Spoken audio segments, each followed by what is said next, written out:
business here, our second day. I'm Doreen Diadamo, Vice Chair of the State Water Board. Today is Wednesday, April 20th at 9:33, and I'd like to call this meeting to order. I'll start by introducing our board members and staff. To my right is Board Member Sean McGuire. To my left is Board Member Nicole Morgan. And we have our Executive Director, Eileen Sobek, and Chief Counsel, Michael Laufer, and our clerk, Janine Townsend, and assisting her today is Courtney Tyler and Margie Argel. Now I'll go through our emergency evacuation procedures. Please look around and identify the 2 exits closest to you. In the event of a fire alarm, we are required to gather up our valuables and evacuate this room immediately. We are to evacuate to Cesar Chavez Park, which is across the street. Please obey all traffic signals and be careful when crossing the street. I would also like to let you know that this meeting is being webcast and recorded, so when it is your turn to speak, please say your name clearly into your phone or on your computer if you are remoting in, or the microphone at the podium in the meeting room. We also have interpreting services, so they need to hear you speak slowly and clearly so they are able to translate. We will be conducting today's board meeting with both a physical meeting location and an option for the public to participate from a remote location. For people who only want to listen or watch the meeting, the board's customary webcast is available. We are receiving presentations and public comment through a Zoom meeting platform as well as in the physical meeting location. If you intend to present or comment or think you may be interested in commenting, you should already be in the Zoom meeting room using the meeting ID provided on the board's website and the password you received from the clerk. Also, at the front of the meeting room by the clerk, there is a computer to sign in to make public comment. If you've not already received a password, you may email the clerk now at commentletters@waterboards.ca.gov, and she will email you a link to sign up on the virtual speaker card list. Now we'll move on to our board workshops, 2 workshops today, starting with the Division of Financial Assistance, item 12. We are holding this workshop to receive input on our staff's proposal to utilize a $350 million allocation from the Budget Act of 2021 for the groundwater cleanup and water recycling projects. And I'll just note that item 3, which is the public workshop on the status of phase 1 for the Salton Sea Management Program, that will not begin before 2 p.m. All right, so with that, we will, meeting minutes. Yes, I forgot the meeting minutes. Just one moment. We were not able to take them up yesterday, so we will move to item 3. No, item 1. Yeah, item 1, the minutes. Do we have a motion?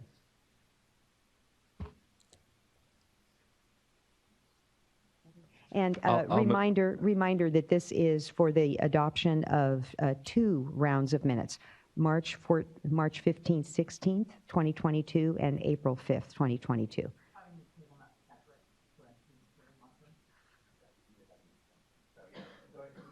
Okay. If we can move the items separately and have an appropriate board member abstain, and it's fine for there to be a 2-0-1 vote to carry the item. Okay. Not prejudging how you might vote on the minutes. Thank you, Chief Counsel Hoffer. So I will move to adopt the March 15th, 16th board meeting minutes. I'll second. Okay, and we don't need a roll call vote, right? All in favor? Oh, because we have an abstention. We should have a roll call vote, especially since we're providing the Zoom platform for people not in the room. Oh, okay. All right. Ms. Townsend. Board Member McGuire. Aye. Board Member Morgan.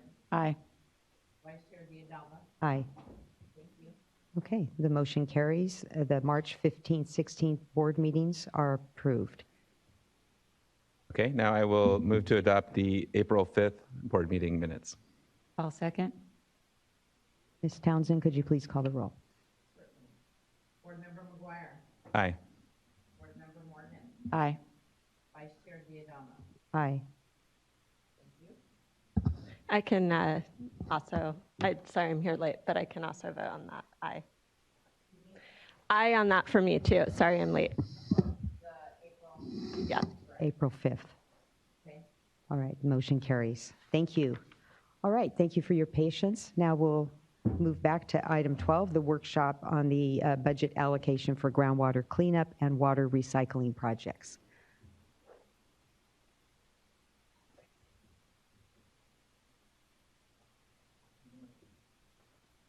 Good morning.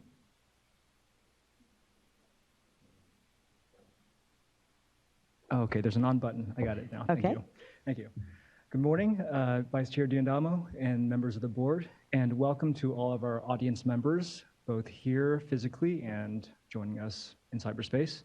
I'm Alex Huang. I'm the Senior Engineering Geologist over the Groundwater Grants Program here in the Division of Financial Assistance. To my left, you have Anthony Austin and Jean Fung from the Office of Chief Counsel.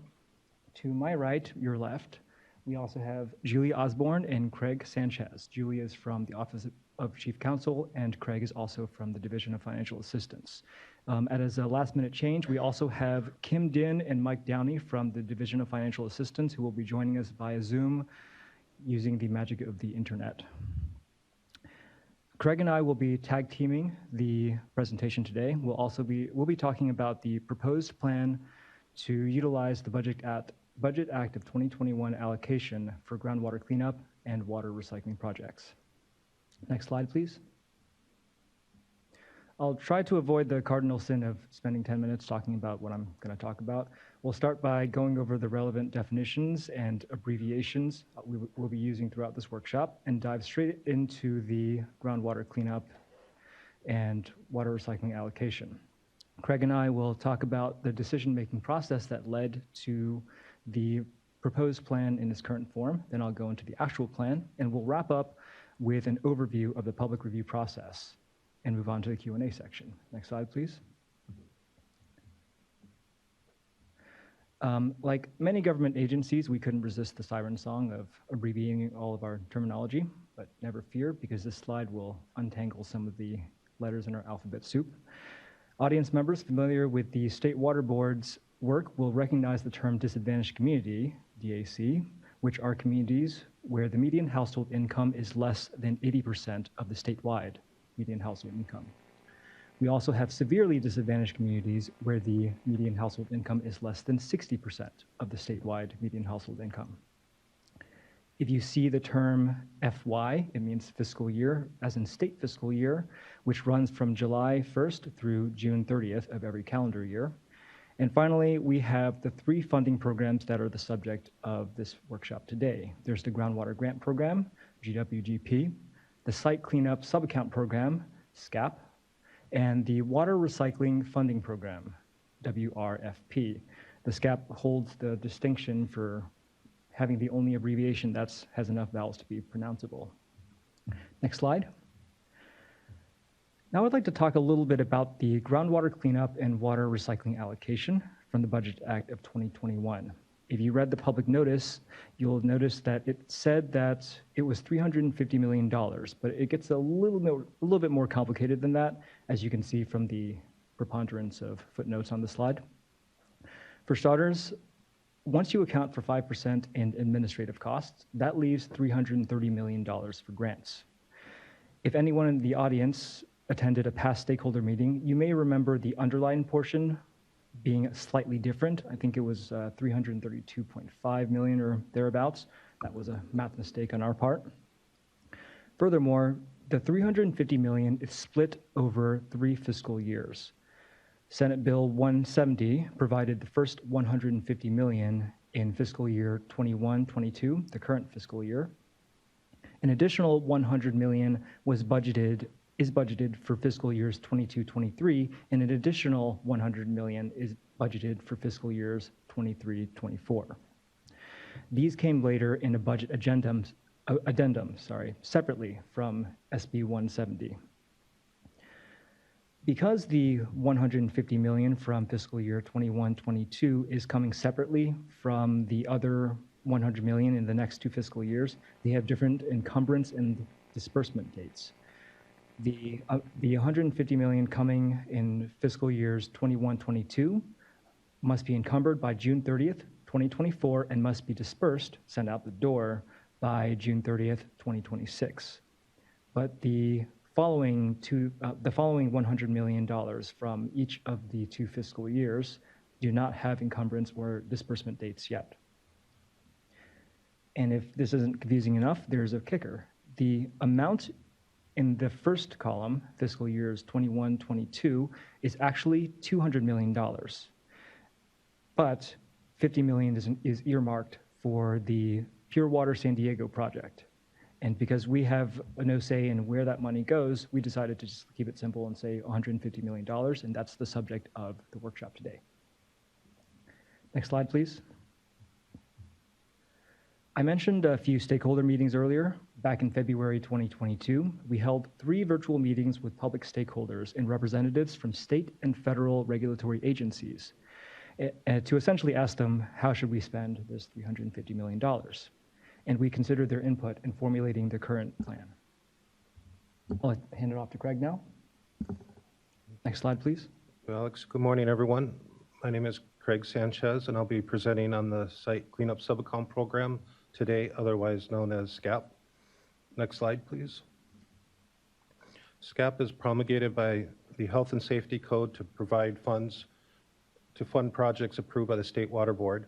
Unlike other programs, SCAP has a continuous application process with no application deadlines. Eligible projects include projects to investigate the source of contamination to groundwater and surface water, and projects to remediate groundwater or surface water contamination to reduce the risk to human health and the environment. Generally, there are 2 categories of groundwater remediation projects that SCAP is funding. Projects that clean up groundwater near drinking water supply wells in small communities, and projects that clean up groundwater and associated vapor intrusion issues often found in SCAP projects within environmental justice communities. Next slide, please.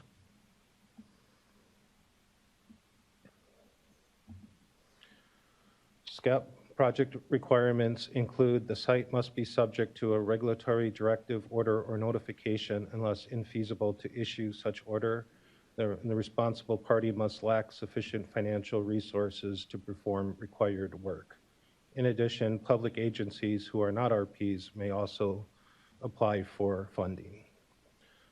SCAP funding factors include the degree to which human health and the environment are threatened, whether the site is located in a smaller financially disadvantaged community, the cost and potential environmental benefit of cleanup, and whether there are other potential sources of funding, and finally, any other information the board identifies as necessary for consideration. These factors provide the framework for the regional board prioritization of SCAP projects. Next slide, please. SCAP existing funding is $34 million in local assistance authority from UST cleanup fees, with a projected funding need of 300 groundwater cleanup projects totaling an estimated of $600 million. This equals a projected funding deficit of up to $400 million in projects awaiting funding. Recently, SCAP had a reorganization of the program, including the addition of a new technical unit to increase our ability to use more funding should it be made available. Next slide, please. As you are aware, we have more projects to fund. We have 350 projects awaiting funding. There's approximately 8,500 dry cleaners and many more industrial sites throughout the entire state. Over 1,500 of public water supply wells with MCL exceedances. PFAS, we all know, is a big issue. And of course, evolving regulatory regulations for chlorinated solvent plumes. SCAP has a lot more work to do. Thank you for considering my presentation.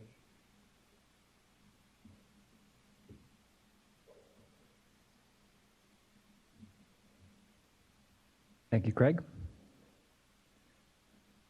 Moving on to the other funding programs part of this workshop. The Groundwater Grant Program aims to do a lot of the same things that the SCAP does, but with a larger, more regional focus. The groundwater grant program aims to clean up and prevent the contamination of groundwater that serves or has served as a source of drinking water.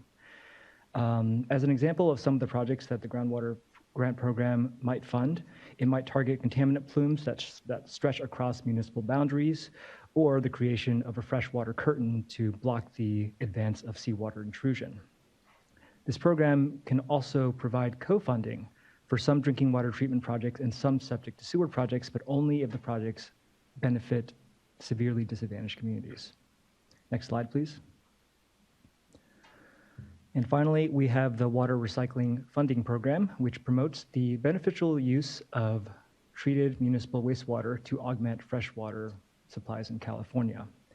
Over the next 3 fiscal years, the anticipated demand for water recycling projects is estimated to be a staggering $1.8 billion. To put this number into perspective, $1.8 billion is more than twice the cost of building the Golden Gate Bridge in 1933 if you adjusted the original cost for inflation. That means over the next 3 fiscal years, there are enough water recycling projects to build two Golden Gate Bridges worth of water recycling facilities and then some. Note that this estimate covers the same 3 fiscal years as the $350 million allocated from the Budget Act of 2021. Next slide, please. On that note, it's time to segue into the actual plan to utilize the allocation, which is meant for groundwater cleanup and water recycling projects. Here at the State Water Board, we have 2 groundwater cleanup programs, the Groundwater Grant Program and the SCAP, which are to the left of the dashed line. And we have a single water recycling funding program, which is to the right of the dashed line. Next slide, please. First, we propose that any money going to any of these programs will be administered using the existing guidelines and requirements from each respective program. Next slide, please. Second, we propose to split the $330 million evenly between the SCAP and the Water Recycling Funding Program for reasons that Craig covered earlier during his portion of the presentation, with significant demand coming for groundwater cleanup. As you'll recall from earlier, $330 million is the amount left over after 5% in administrative costs, and $165 million is half of $330 million. Next slide, please. Finally, we propose that the Division of Financial Assistance Deputy Director be granted the authority to divert some allocation funds from the SCAP program to the Groundwater Grant Program for good cause. This would be limited to augmenting groundwater grant program projects that serve disadvantaged communities and severely disadvantaged communities.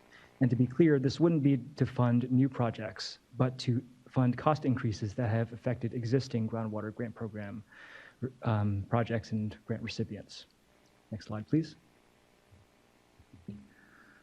That's it for the plan, which is currently out for public review. We posted the notice earlier on April 8th, which kicked off the public comment period. Instructions on how to submit written comments are included in the public notice. The public comment period closes at 12 noon on May 9th, and afterwards we will begin responding to public comments and revising the proposed plan in response to public comments if necessary. This process will continue for about 2 weeks or so, then culminate in the board meeting on May 24th. During that board meeting, we will recommend adoption of the proposed plan to utilize the Budget Act of 2021 allocation. Next slide, please. For the audience members in the room and in cyberspace, you can contact Kim Din for general inquiries or one of the people listed here for program-specific questions. I'm Alex Wong with the Groundwater Grant Program. Craig Sanchez leads the SCAP, and Sunny leads the Water Recycling Funding Program. Next slide, please. And with that, we will open it up for questions and comments. Thank you for that presentation. Much appreciated. Any questions? Board Member Firestone.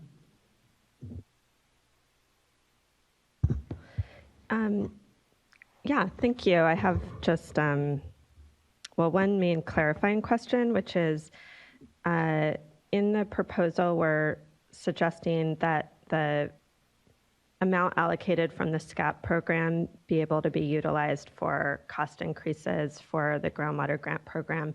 Is there a reason why we're looking to the SCAP program rather than other sources of funding for any cost increases for the groundwater grant program? Is it quicker, easier, or is there some reason why we're not using other funding sources to address any augmentation for the groundwater grant program? You know, there's proposition funding and stuff like that. Janine, could you bring up slide 16, please?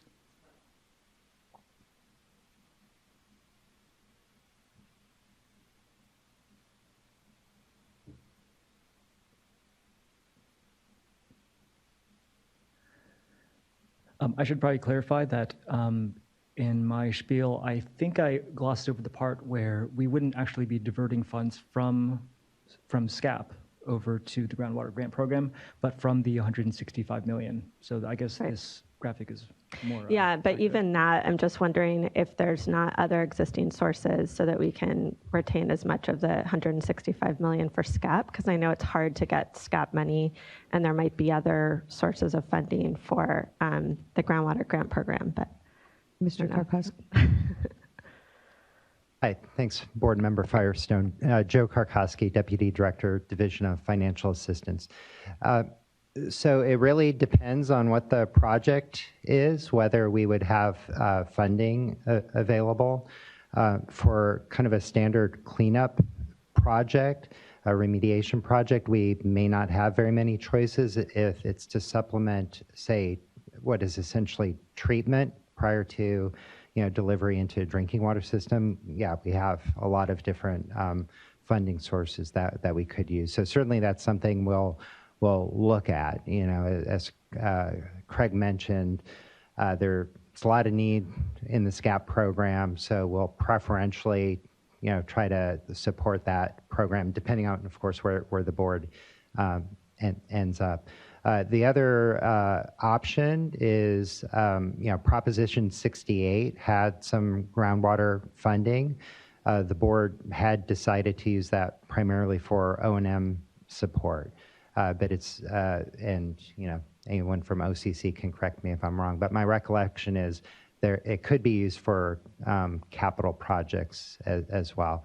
And we will have a pending item on that, considering revision of those guidelines. But it's still, those guidelines we're still proposing and looking at continuing using those funds for O&M supportive treatment, groundwater treatment. Did that cover it for you? That's really helpful. So, and yeah, I can't remember where we are. There's so many great funding sources coming through and guidelines, and I can't remember where we are in the approval process for each of them. So it sounds like what I would say, because we're in the process here and haven't adopted anything, this is kind of early, is just given how much demand and unique the SCAP program is, it's hard to get funding for those programs, to the extent that there are other funding sources like Proposition 68 or others where we can quickly address augmentations and costs for projects in the groundwater grant program. I don't want to, I want to make sure we're not delaying things by restricting the funding source, but I would just, express a strong preference to not have to dip into this 165 million and allow as much of it as feasible to go to SCAP, while still ensuring that the groundwater grant programs can address any cost increases for DACs and SDACs. Yeah, I'd say one of the things we can do as part of the when we bring this back to the board for adoption is do a deeper dive on those pending projects that are DAC or SDAC, and be able to report back to you and the other board members, where those construction projects are in terms of, are they getting close to bid, and which ones, where might we have some flexibility to use other funding sources, and where might this funding source be the only option.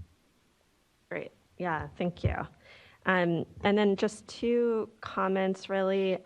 One is, I know the Division of Financial Assistance has been reporting out around racial equity and just a review of where funds are going in terms of racial justice issues. And my sense is that the SCAP program is one that really addresses racial equity issues in particular. And so I would love us to just be able to see or understand that context as we move to adoption. And I guess just in general is just understanding how these funding sources play out in terms of addressing racial equity issues as we're looking at these allocations. I don't, like I said, my sense is SCAP is a really important program for that. So I'm glad we're putting money there and prioritizing that. And then the last comment I had is really something that Board Member McGuire, I was in a conversation with you that made me think of this, or want to understand this more, which is, as we're funding projects for water recycling, to the extent that they are requiring changes in flows for in-stream flows for rivers,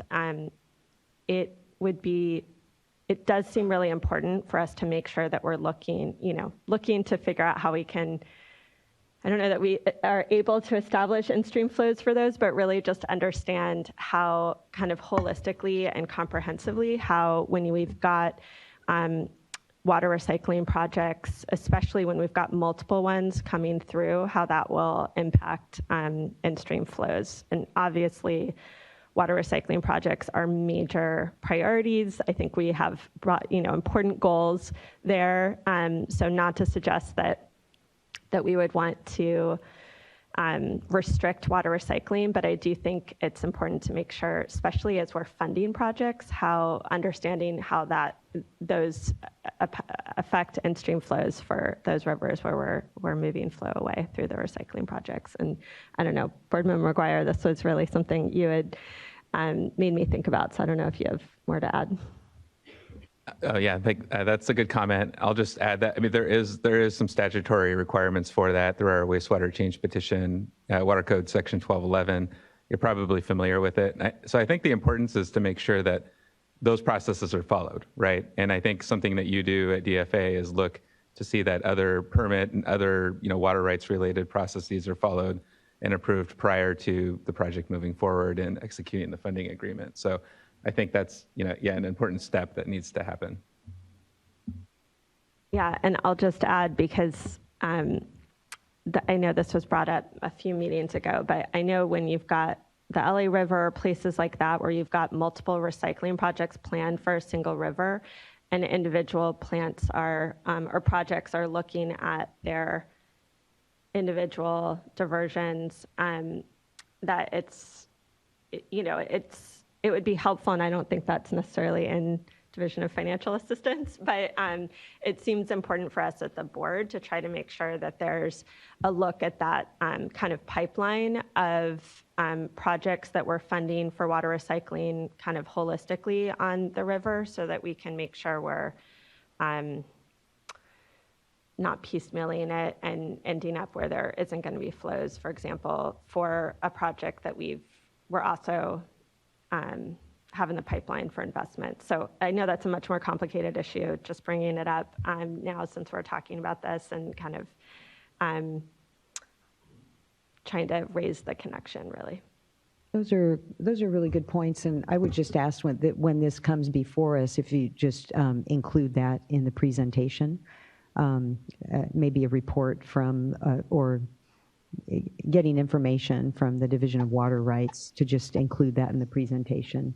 It's important for us, I think, to be reminded, and for the public to be reminded of in-stream flows and potential impacts, not just on in-stream flows, but other water users, which there's a protest process that they can go through. Any other questions or comments? Board Member McGuire. Yeah, thank you for the presentation. And what an exciting time to have this many different pots of funding, whether it's state or federal. And it's, I say this often, it's a good problem to have. But it's a challenging problem. I mean, we're in a drought here. It is raining a bit this week, but aside from that, it's a pretty dire challenge that we're all facing when we look at the face of climate change and think about all those challenges that are coming before us. And so whenever I see these opportunities, it just makes I want to take a step back and just ask the big question: are we making smart investments and decisions with the funding that we have? And I do have confidence that if you look at each program, if you look at SCAP, if you look at the water recycling program, they all can stand on their own and have good reasoned criteria in there for funding projects. But I just want to ask the question here, because I do see you highlighted that there's $1.8 billion that of right now in terms of backlog for water recycling. I think that number is actually quite maybe an order of magnitude or more higher than that in reality. And so maybe over the next 10 years or so.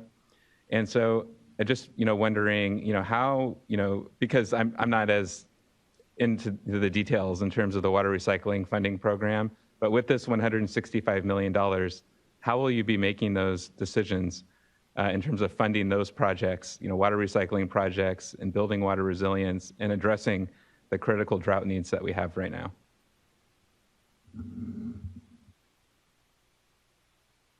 Hi, Joe Karkoski again. Yeah, so you and board member Firestone are asking much bigger picture questions that go beyond the 160 some odd million dollars that we're talking about. So, and there are a couple things to keep in mind. We generally fund water recycling projects with the Clean Water SRF, sometimes with the Drinking Water SRF as well. And there have been funds associated with propositions that provide some amount of grant funding, but oftentimes it's mostly loans. So I think you're right, Board Member McGuire, the need is much larger. I mean, just this year, we're funding hundreds of millions of dollars in loans for water recycling projects. So I do think it's kind of a bigger picture question that goes well beyond this little pot, I said little, relatively small compared to the need. But we will be bringing this back through the IUP process that we're going to go through in the summer. We have that federal funding that's coming our way, and certainly some of that can be used to support water recycling projects. I think the decision right now we would just be funding consistent with the IUP, right? That's part of what staff said. We're not creating new guidelines. So I would say that's the board's opportunity to review how those guidelines are written and decide whether, especially for water recycling, there should be some changes made in terms of like per project grant amounts and that sort of thing. Yeah, that really helps. Thank you. And I think, yeah, I really just did want to tee up that conversation as we're walking through all these different programs. And we're talking about the needs, for small, disadvantaged communities and, cost increases. We had an item yesterday where we're concerned about, cost pressures all across the board. So there could be a lot of this going on. And so I just want to make sure that when we put all these pots together, that we're making the best, most informed investments in our water resilience and our water infrastructure that we can right now. So thank you for entertaining me here. I really appreciate this discussion because for me, and I'll just pile on, I look at this and look at the map of California, and it just strikes me that there are certain communities that or certain regions of the state where things have just really taken off with water recycling in particular. And so there's an interest and sort of a culture that's attempting to take advantage of these opportunities. And we absolutely should be doling out dollars where it meets the criteria. But it is an opportunity, I think, for the IUP discussion later on to be looking at the big picture, not just on climate change, drought, racial equity, but social justice as well, and the map of the whole state of California and seeing, where the dollars are going and getting some sense of equity, maybe even looking at, which I suspect already is, part of the analysis, but looking at Cal EnviroScreen and sort of overlaying the map as far as where the funds go and getting a sense that, you know, are we hitting that mark, generally speaking, with respect to equity. Board Member Morgan, did you have any other questions? Just wanted to double check. Okay, so I had a couple of questions going to the SCAP. In particular, the dry cleaning issue. We've spent a lot of time on PFAS, and this is an area where I'd like an opportunity to get an update. I don't know that today's the appropriate time, but getting a better sense of, I think there was 8,500 dry cleaners that you listed there. It's pretty much all over the state, and I know that PERC is being phased out. Maybe just getting at the appropriate time an update on that. You know, the legacy contamination and how long since it's been phased out. It would just be good to get an update. And then it also strikes me that when I looked at that, just wondering about technical assistance. So what funding is available in SCAP, whether it's this pot of funding or otherwise, on technical assistance for communities that may have a need for cleanup, but for whatever reason, just haven't really focused on it and have the tools to focus on it?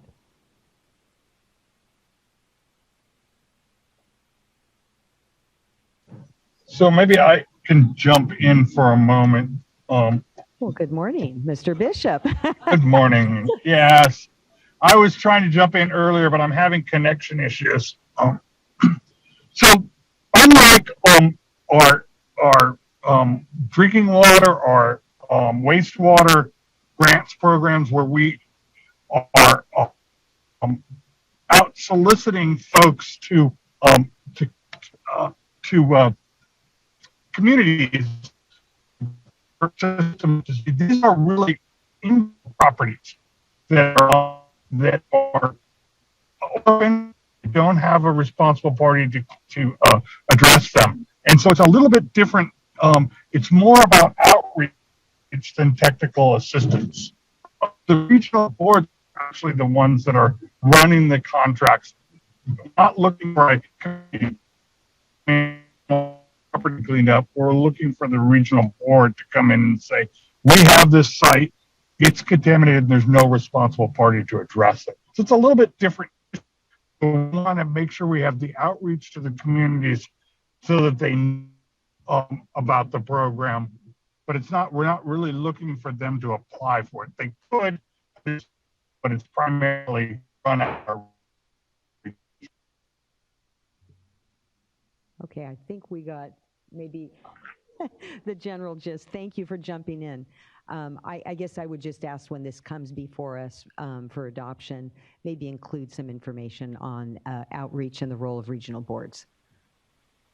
Okay, unless there are any further questions, we will move on to public comment. And first we have Ivy Britton from the Association of California Water Agencies. Good morning, Vice Chair Diadamo, State Water Board members. Ivy Britton with the Association of California Water Agencies. Just wanted to express our support for staff's proposed plan to utilize those allocated 2021 state budget funds, specifically the proposal to direct 50% of those funds to the water recycling funding program. And as I think others may mention, we also always encourage additional appropriation in next year's budget for the SWRCB. Thank you so much for your time. Thank you, Ms. Britton. Next is Leslie Dobalian with San Diego County Water Authority. Good morning. Good morning. I'm Leslie Dobalian, Principal Water Resources Specialist with the San Diego County Water Authority. The Water Authority is a wholesale water supply agency. One moment. Could you speak up, get closer to your mic, or speak up? Absolutely. Maybe start over. We're having a hard time. Certainly. How is that? You know, I have a new headset, and it's, so I had my fingers crossed, but is that better? Mr. Oberlin, can you try one thing? In the lower left corner of your Zoom screen, where there's the microphone, there's a little caret up arrow right next to it. I just want to make sure you've selected the right microphone. So between the camera and the microphone, there's a little up arrow, and if you click on that up arrow. How's that? That's better. Better, thank Okay, you. thank you so much. Gosh, technology. It's a new headset is what I was saying. But anyway, good morning. Again, I'm Leslie DeBalian, Principal Water Resources Specialist with the San Diego County Water Authority. We are a wholesale water supply agency in San Diego County with 24 retail member agencies serving 3.3 million residents. And I'm also here to speak in support of staff's proposal to utilize $330 million through an equal split between groundwater cleanup and water recycling. As you know, our region has made significant investments in developing drought resilient local water supplies, and the Water Authority has supported the development of our member agency recycling projects for decades. For some perspective, in 2020, approximately 6% of the San Diego region's water supplies came from water recycling, but by 2045, we're projecting this will increase to approximately 160,000 acre feet, totaling 25% of the region's total supply. And of course, these investments require careful planning and can be costly. As we heard today, the Water Board's projecting 1.8 billion water recycling projects in California over the next 3 years. So we're also therefore supportive of the State Board requesting a larger appropriation in the upcoming budget for water recycling investments. And I'd just like to conclude by expressing our appreciation for the work of the board and your staff in supporting all of these critical water issues. Thank you. Thank you for your input. Next is Danielle Coates with Eastern Municipal Water District.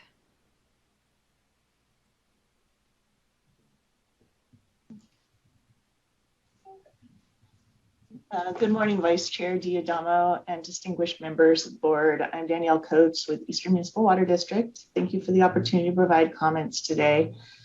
Eastern appreciates the State Board's continued efforts to direct funding to address groundwater contamination and recycled water projects. External funding has been crucial for EMWD in addressing our groundwater contamination in our region and further provide a long-term cost-effective cleanup solution for our ratepayers, of which over a third are disadvantaged or severely disadvantaged. I would like to specifically touch on our Paris North program, which we have been advancing to support cleanup of contaminated groundwater from non-point sources and further prevent the spread of contamination in our Paris North Basin. Eastern received an original grant in 2019. However, due to the volatility of construction supply costs and supply chain issues, we've experienced some construction cost increases. So in the context of today's conversation, Eastern acknowledges and appreciates the comments that were shared by Board Member Firestone on addressing those projects that experienced cost increases. And we would like to further urge the continued consideration of support for existing projects with funding in addition to the new projects, as additional funding for some of these existing projects will strengthen local water supply reliability and further address groundwater contamination challenges. And we'd like to further thank you and the State Board staff for your continued efforts. Thank you. Thank you for your comments. And last, we have Charles LaSalle with Water Reuse.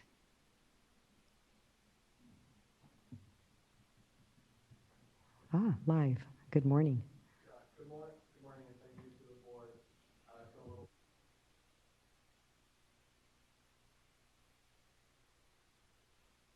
Sorry. Hopefully you heard the beginning. I'm happy to be here. It's exciting to be back and in person. It's been a little while. I'm Charlie LaSalle with Water Reuse California. I'm here today to support the staff recommendation of the 50-50 split for funding. Water Reuse California supports this recommendation as we are in a severe drought, and the staff has clearly shown that there is a large recycled water need in the short term of $1.8 billion. We've done surveys of our members that show that that need could be as great as $7 billion in a time frame closer to 10 years. So that there is a huge need for recycled water funding.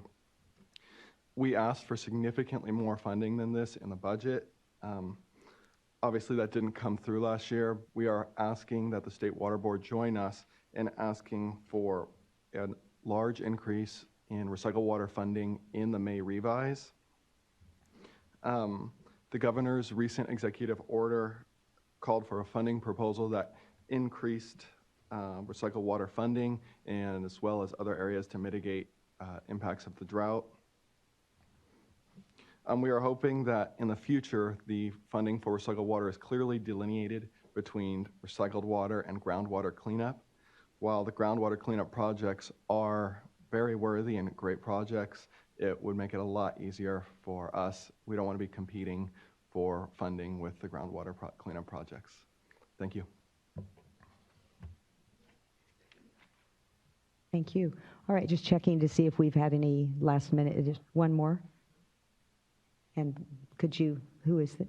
Yes, on the list, her name is Melanie and Ron Duncan. Good morning. Board and staff. I'm Ron Duncan, the General Manager of Soquel Creek Water District. This is my colleague, Melanie Mal-Schumacher. We appreciate this opportunity. Soquel Creek Water District is located in Santa Cruz County. But first, I just want to say, I've kind of grown up professionally with the state board and the regional boards. I began with UST cleanup projects, and hopefully I've lessened that list of dry cleaners up there by resolving a few of those issues for you. Pure Water Soquel is our main project. It's a recycling project to create a barrier against further seawater intrusion.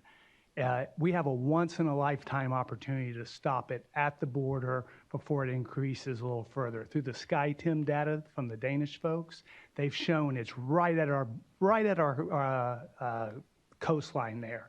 And our hydrologist said if we didn't take dramatic actions, it'd be 2 years before it decimated our main well field, 2 years. Our board in 2014 took those actions, and we've been in stage 3 curtailment since then. So since that time, we've come before the board a few years ago, and you've been generous with us, but right after that, the pandemic hit, and everybody's world got turned upside down, certainly ours.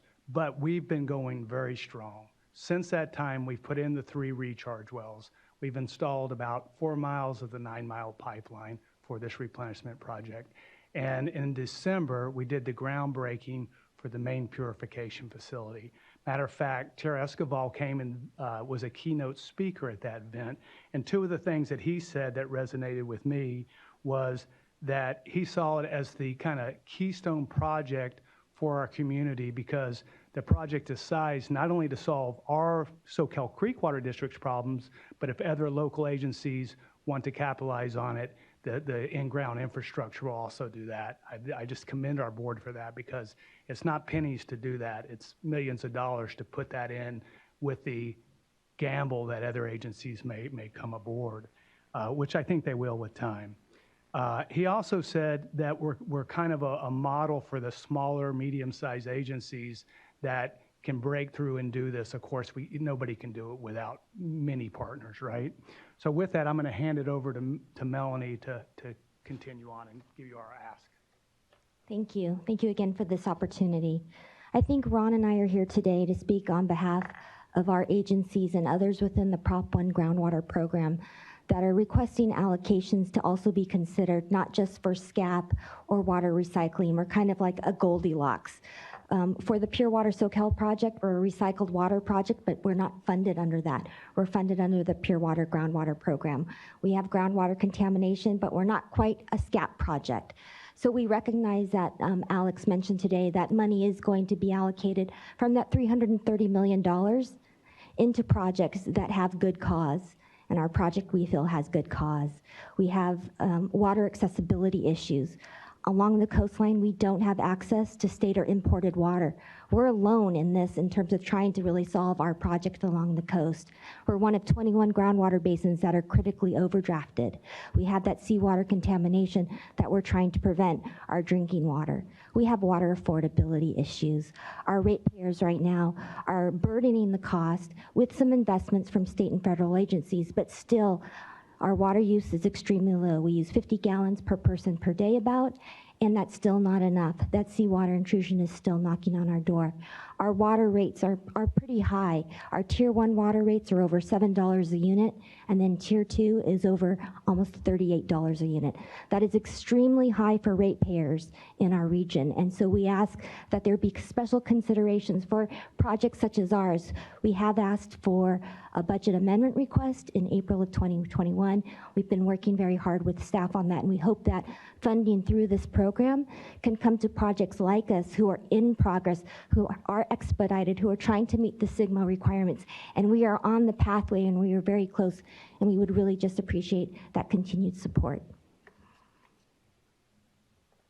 Yeah, thank you, Melanie. I'll just close with, I was in a conversation the other day, we were interviewing somebody, and Melanie said, it was describing to the person that we, and when she says we, it's not just her, I, our staff, and our board. I mean, we have the complete array of stakeholders, from the chambers to the environmental community and people in between. But at its core, you were describing how, you know, this is how we're going to save our environment, a once-in-a-lifetime opportunity, the way we see it, and our community.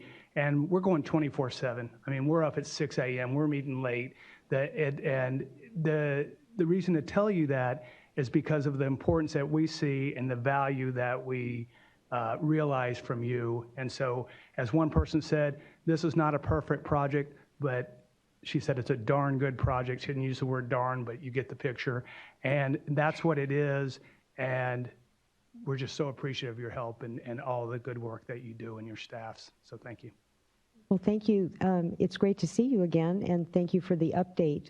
I do have some questions of staff and want to better understand, you know, this project is, it seems, in the gray area, or is it better suited for a different pot altogether? And Mr. Karkowski, please feel free to chime in as well. Mr. Austin, were you about to? Oh, I thought you were. I'm sorry. Okay. The Pure Water SoCal project is currently funded by the Groundwater Grant Program. Right now, I believe that the original grant was for $50 million from the Groundwater Grant Program, and $50 million match from the agency, from SoCal Creek Water Agency. The agency put in an additional funding request for about $26 million, which would also include $26 million in match from the agency. Right now, because the groundwater grant program is starting to wind down, we're kind of scraping the bottom of the barrel for our third and final funding round. And with our proposed plan, the SB 170 funding, the allocation from the Budget Act of 2021, is being split evenly between water recycling and SCAP. There wouldn't be any more coming to the groundwater grant program. So right now, we're not sure if we, based on where things are going, we're not sure if we can provide any more additional funding to SoCal and to other grant recipients who have asked us for additional funding. All right, thank you. And Mr. Karkowski? Yeah, I'd like to come back to you with some more specific information and can provide it to the other board members. There are a lot of different funding pots kind of in play here. You know, I know one of the things that for Prop 1, as we've funded many projects through Prop 1, but there are set-asides, you know, for disadvantaged communities. That's one of the areas where it's kind of a struggle to allocate those resources. I'll be talking to the SoCal folks afterwards. We're working on a funding package with them right now to help meet some of the additional need.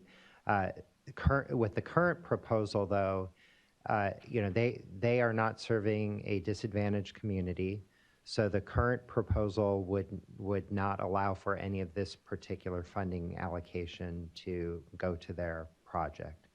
But I think because there are a lot of nuances in history and all that, it'd probably be better to, you know, write something up for you all prior to the board's decision, so you have a better understanding of this particular project, where we are currently, and what the need is.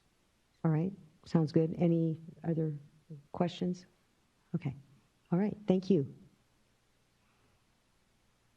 Vice Chair, we have additional 2 more speakers. All right. Well, I'm sorry, I'm looking on my list here. Just a second.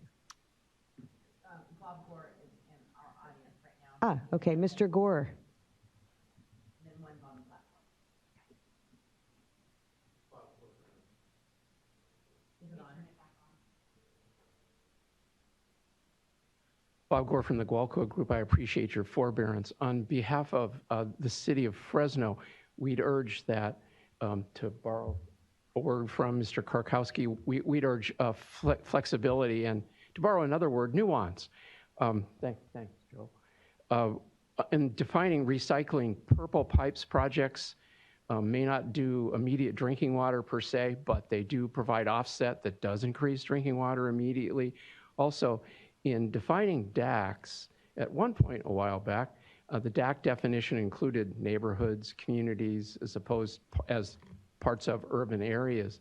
And Fresno, as you know, is composed of a large aggregation of disadvantaged communities. Also, in defining disadvantaged communities, there may be a way to aggregate funders. For example, on behalf of the Kings River Conservation District, another client, they're about 1.1 million acres, and they include more than 100 DACs. So there may be a possibility to address multiple communities with a single grant. Just food for thought, and again, thank you for your patience. Thank you. I don't know if what I have is just not updating. So, Ms. Townsend, could you announce the next speaker? It'd be Antonio Alfaro, and I'm going to give him a message. Oh, there we go. Good morning. Good morning. Thank you for accepting my late request for speaking. Antonio Alfaro with the Santa Clara Valley Water District. I'm just calling to express our support for the Water Board's proposal to utilize the $330 million from the 2021 budget equally for recycled water and groundwater projects. As indicated by water reuse, there is a large need for recycled water projects throughout the state. Valley Water is one of those with projects that are coming down the pike, and we anticipate a large expenditure for such projects. Valley Water also supports water reuse's request that the State Water Board support a large increase in funding for recycled water projects in the upcoming state budget. Thank you. Thank you for your comments. All right, if any other comments by board members? Mr. Juan, any further comments? Anything else? Okay. Well, thank you for the presentation and everyone for their participation and the good discussion. And just want to remind everyone that written comments are due on May 9th. And we look forward to seeing you with the final package. Thank you. All right. At this point, we will recess and return at 2 o'clock for our workshop on the Salton Sea.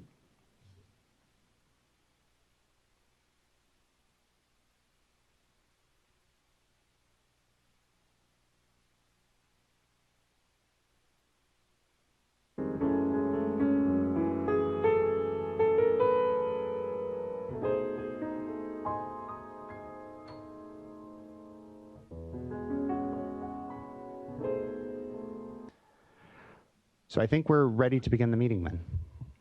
Okay. All right. Thank you, Mr. Loeffler. Good afternoon, and welcome to this workshop to receive an update on the status of Phase 1 of the Salton Sea Management Program. My name is Doreen Diadamo. I am Vice Chair of the State Water Board, and with me today are fellow board members. To my right, Board Member Sean McGuire, and to his right, Board Member Laurel Firestone, and to my left, Board Member Nicole Morgan. This workshop is being held in a hybrid format, here in person at the Cal EPA building in Sacramento and online. This workshop is also being recorded and will be made available online for those who are not able to watch it with us today. Before we get started, I'd like to provide a few words about the evacuation procedures for those attending in person at the Cal EPA building in Sacramento. Please look around now and identify the exits closest to you. In the event of a fire alarm, we are required to evacuate this room immediately. Please take your valuables with you and proceed out the doors and exit the building. Our evacuation assembly site is at Cesar Chavez Park Plaza, located to the southwest of the building at 910 I Street. We have interpretive service available to provide any comments provided in Spanish into English. For those interested in watching the workshop online but not planning to comment, there are both English and Spanish webcast videos being offered at video.calepa.ca.gov. If you are participating in the workshop, plan to comment, and have received access to the Zoom meeting, please ensure you select either the English or Spanish language channel at the bottom of the Zoom window. Also, to accommodate the interpreters, there will be 2 10-minute breaks occurring, separate from a 30-minute break prior to the public comment portion of the workshop. However, I may move around the breaks as needed to accommodate the flow of the workshop. Please note we have a full agenda of speakers today, so we will be restarting promptly after each break concludes. I'd also like to remind everyone that we have a 5-minute time frame, and we are working with the Assistant Clerk to the Board, Margie Argel, to have a 1-minute beep occur 4 minutes in. And the other thing that I'd like to note is that we may have a slight time delay in order to allow us to receive, when there is an interpretation, when there is a Spanish speaker, we may have a brief delay so that we can receive translation services here in the boardroom. This workshop is being held in accordance with the public notice dated April 4th, 2022. As a workshop, the board will not take any formal action, and there will be no sworn testimony or cross-examination of participants. However, the board members may ask clarifying questions of the speakers. After receiving updates and comments at this workshop, the board may provide direction to staff regarding future tasks or actions.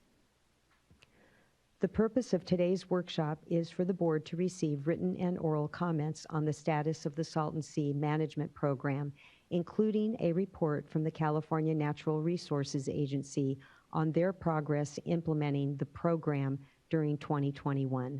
The due date for submittal of written comments was 12 noon on April 14th. The workshop will include several presentations and speakers. The workshop will begin with an opening statement by Wade Crowfoot, Secretary for the California Natural Resources Agency. Then we will provide a few moments for any elected or tribal officials to comment who may be in attendance today. Following those comments, we will hear presentations from State Water Board staff, the California Natural Resources Agency, and from 6 panels. Following the panels, we will provide the opportunity for comments from the public and other interested parties. We may pause between or during panels or individual presentations to allow elected officials to make comments if they were not available at the beginning. If any elected official or their staff are present in person or online on our Zoom platform, please let the clerk know that you are present.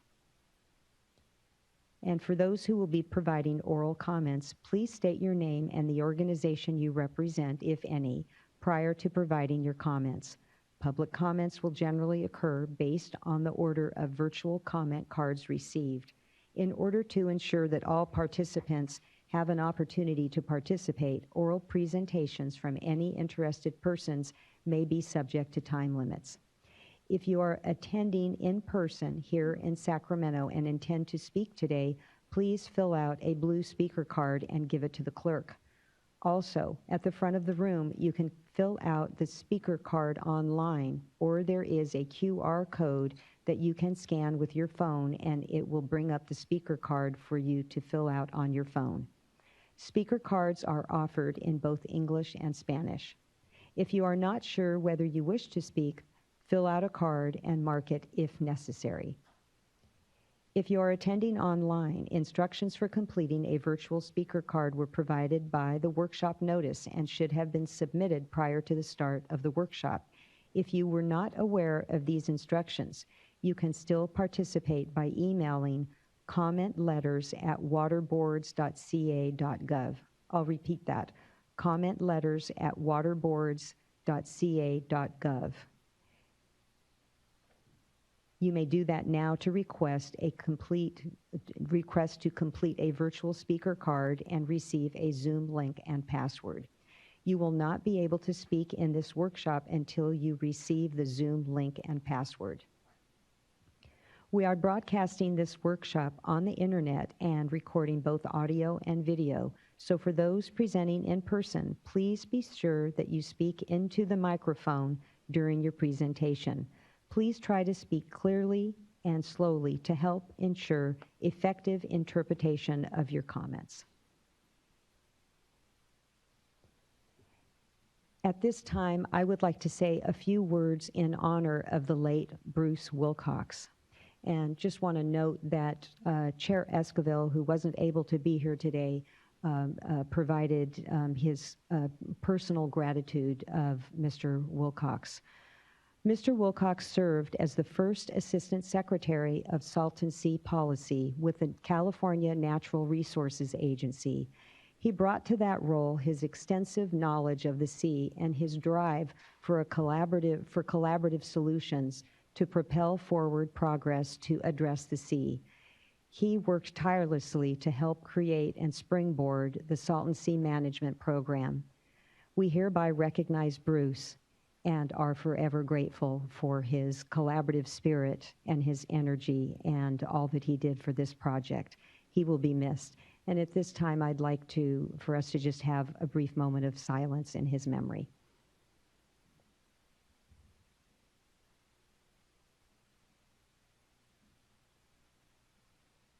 Thank you. With that, let's move forward into the workshop, starting with a statement by Wade Crowfoot, Secretary for the California Natural Resources Agency. Good afternoon, Secretary. Good to see you.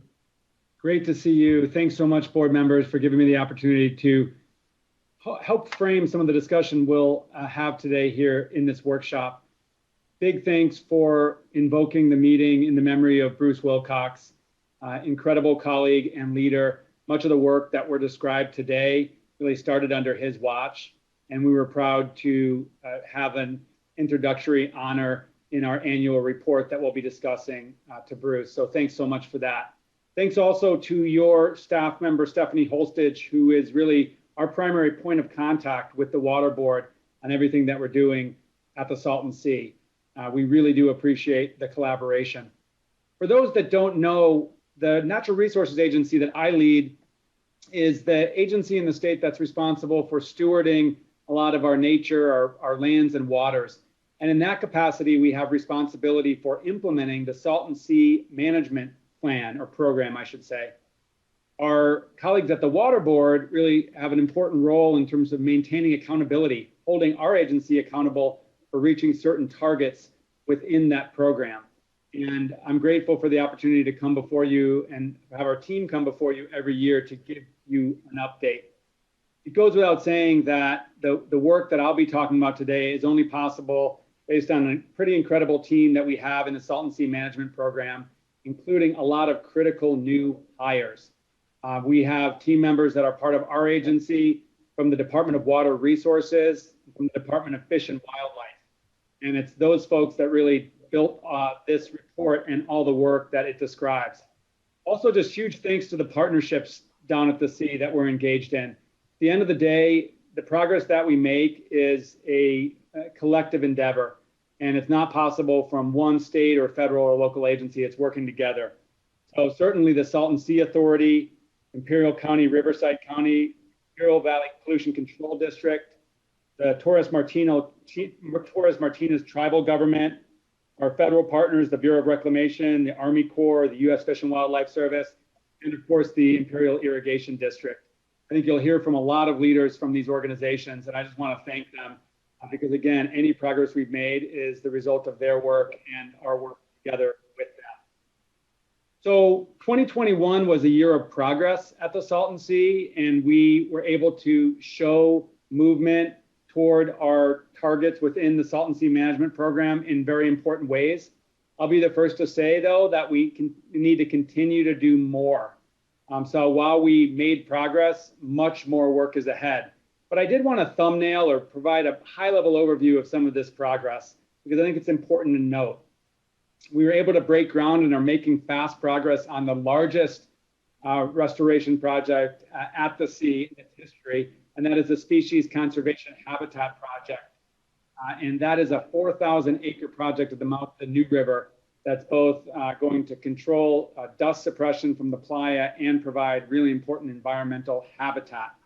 We've also been advancing other community-oriented projects, including one at the Desert Shores community and working in partnership with Riverside County at the North Lake Demonstration Project.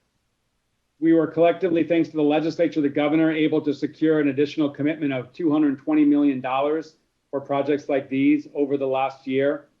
And now, all told, about 6,000 acres of projects work is underway, with another 8,000 acres of additional work, really the next tranche of projects planned for implementation by 2024. As part of a commitment to better engage impacted communities around the sea, we have been essentially reinvigorating some key engagement opportunities. We have an engagement committee that has existed in the past and been reinvigorated to ensure we're getting input on the way that we're engaging communities and interested stakeholders. We've reestablished the long-range planning committee, which I'll talk about in just a little bit. And we're working with local residents and communities to identify important improvements, amenities around the sea that can complement the work that's actually happening within the management program that we're leading.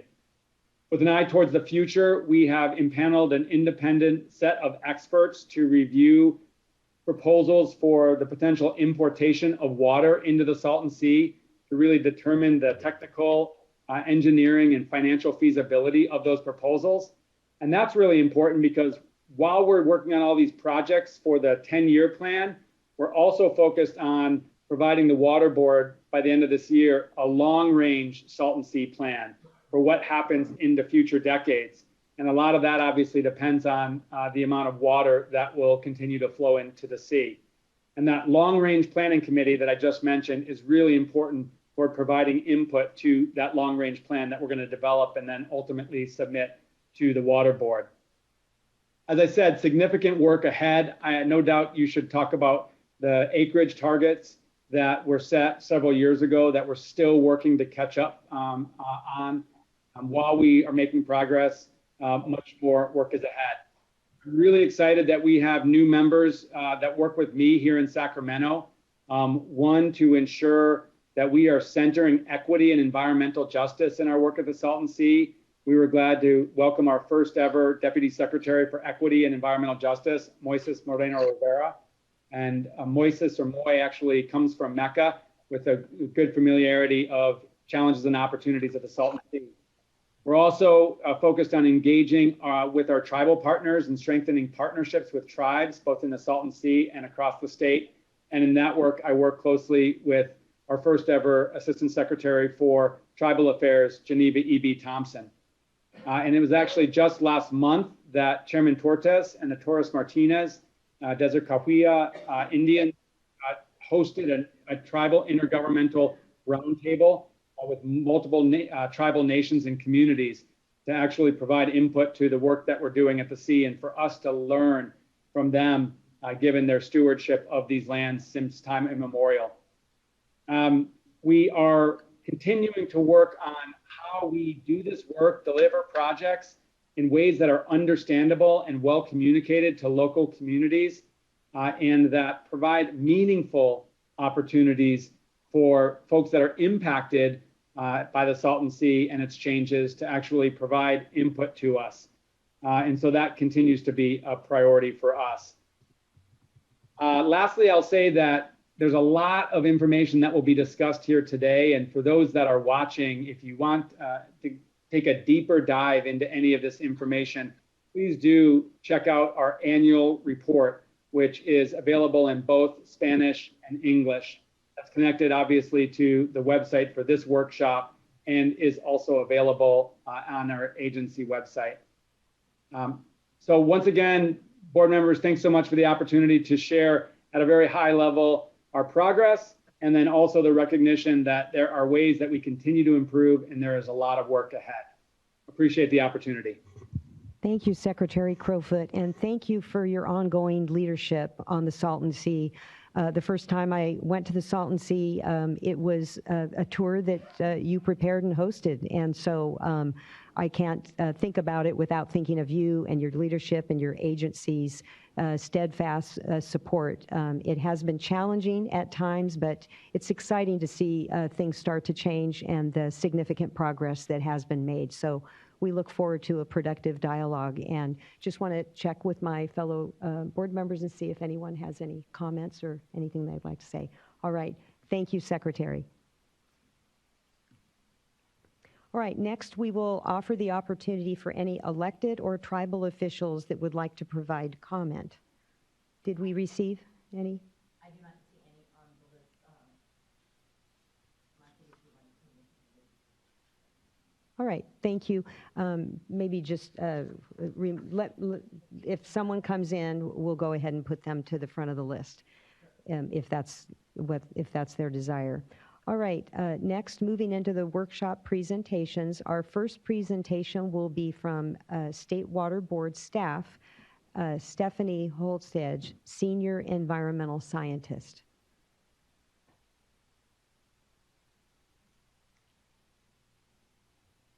Hi everyone, I'm Stephanie Holstedge. I'm a Senior Environmental Scientist with the State Water Board. Turn your microphone on, please. It's on. Okay, Can you hear maybe me just now? get a little closer. Is that better? Okay, Thank sorry you. about that. Yeah, so I'm Stephanie Holstedge. I'm a Senior Environmental Scientist with the State Water Board, and I'm tasked with implementing the board's oversight role of the Salton Sea Management Program. Next slide, please. Just a quick overview of what I'll be covering in this presentation. So first I'll go over some conditions at the Salton Sea, background of board actions, the stipulated order, the Salton Sea Management Program, and then written comments. Next slide, please. Ms. Holstedge, I'll just ask you again, I think we're able to hear you, but just want to make sure that on the broadcast that others can. Better? Thank you. There we go. Sorry. Thank you. Oh, that's better. Yeah, so firstly, I will briefly go over some current conditions at the sea. Next slide. Here's a table that shows some current information related to surface water elevation for the sea as of March 2022. As you can see here, between the current water elevation in comparison to the elevation in 2003, there's been a drop of about 9.9 feet. Next slide, please. Additionally, the estimated amount of exposed playa is about 14,900 acres or 23 square miles. On the right is a chart by USGS that provides a visual demonstrating the consistent decline in water surface elevation in the sea from 2003 to present. Next slide, please. Moving on to a brief background of board actions. Next slide. So first I will go over the Quantification Settlement Agreement, or often referred to as the QSA. The QSA is a collection of agreements intended to settle disputes over Colorado River water use within California. The QSA allowed for the long-term water transfer of conserved water from Imperial Irrigation District, or IID, to urban use. Also, the QSA prompted the state to undertake the restoration and mitigation efforts at the Salton Sea. Next slide. In anticipation of the QSA, IID filed a petition for a long-term water transfer, which was approved by the State Water Board in October 2002.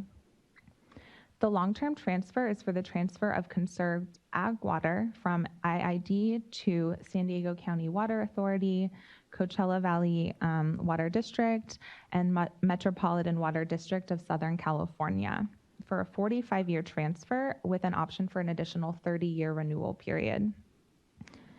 The long-term transfer was revised shortly after it was approved to require IID to supply 15 years of mitigation water to the Salton Sea in order to maintain the salinity level, while a regional solution was developed to address the public health and environmental concerns.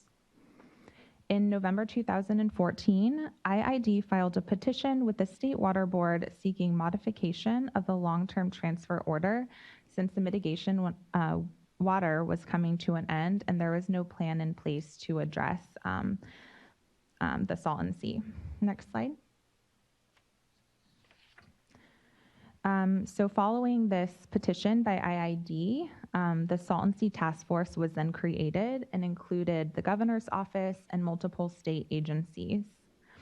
As part of the task force, the Water Board monitored and assessed progress being implemented for the Salton Sea and held multiple workshops between 2015 and 2017.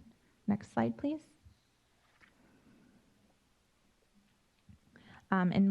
In March 2017, IID filed a motion with the State Water Board, which prompted a draft stipulated order to be developed for consideration by the State Water Board.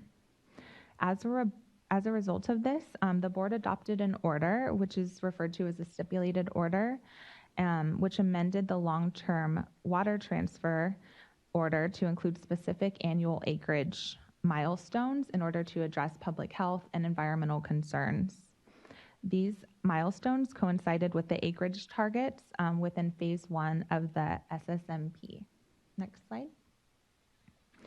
So moving on to the stipulated order. Next slide, please.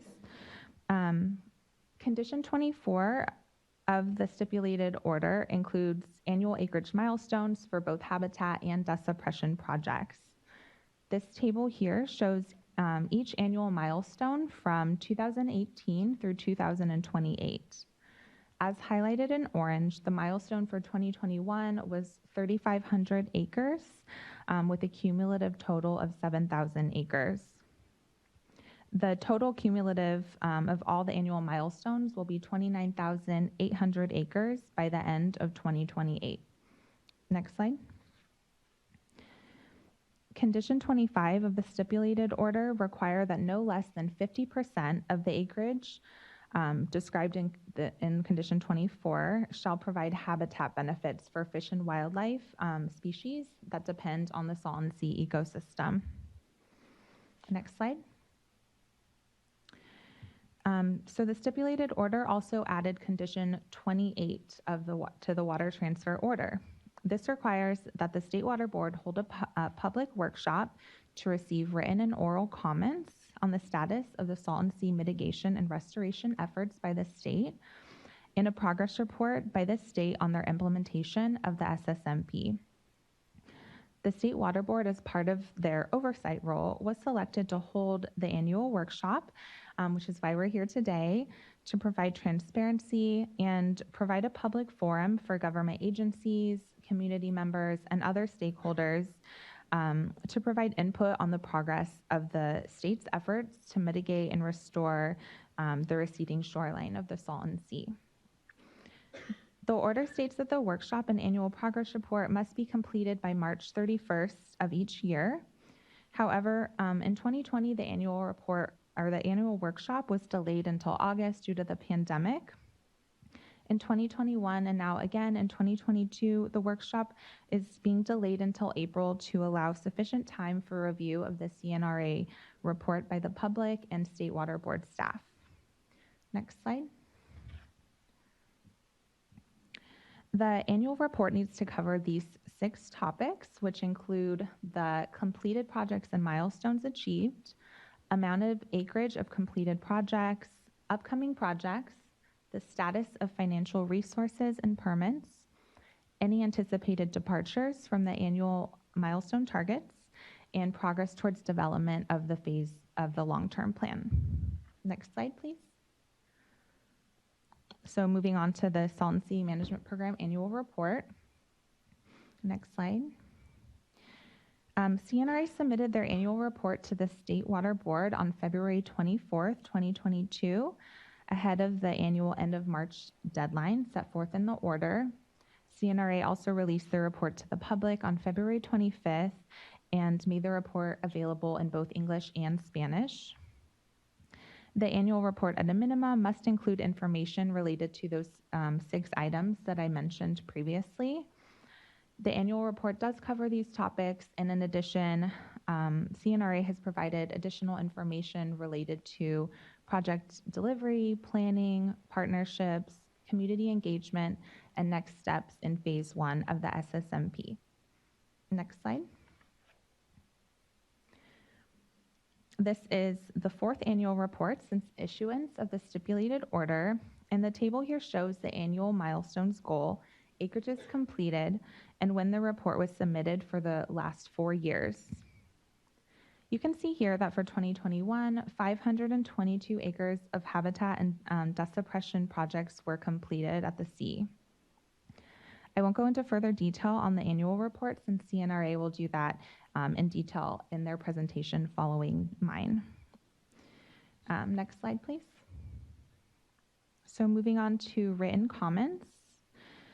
As part of the workshop, written comments were solicited and were due by April 14th.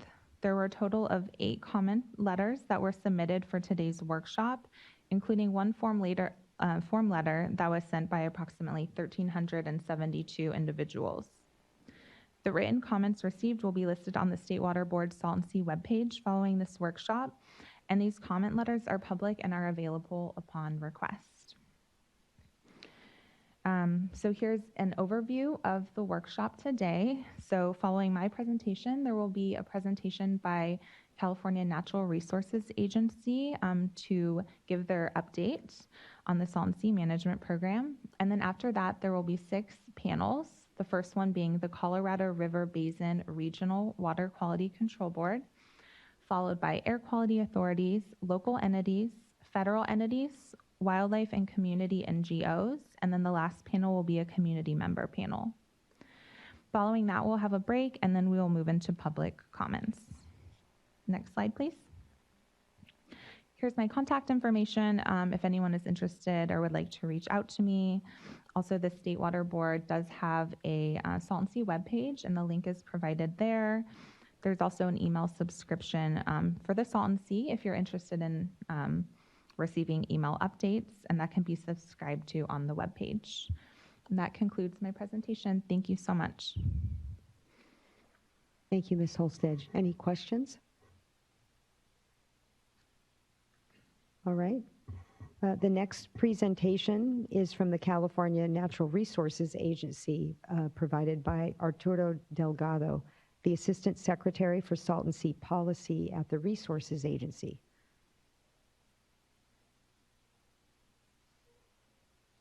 Good afternoon.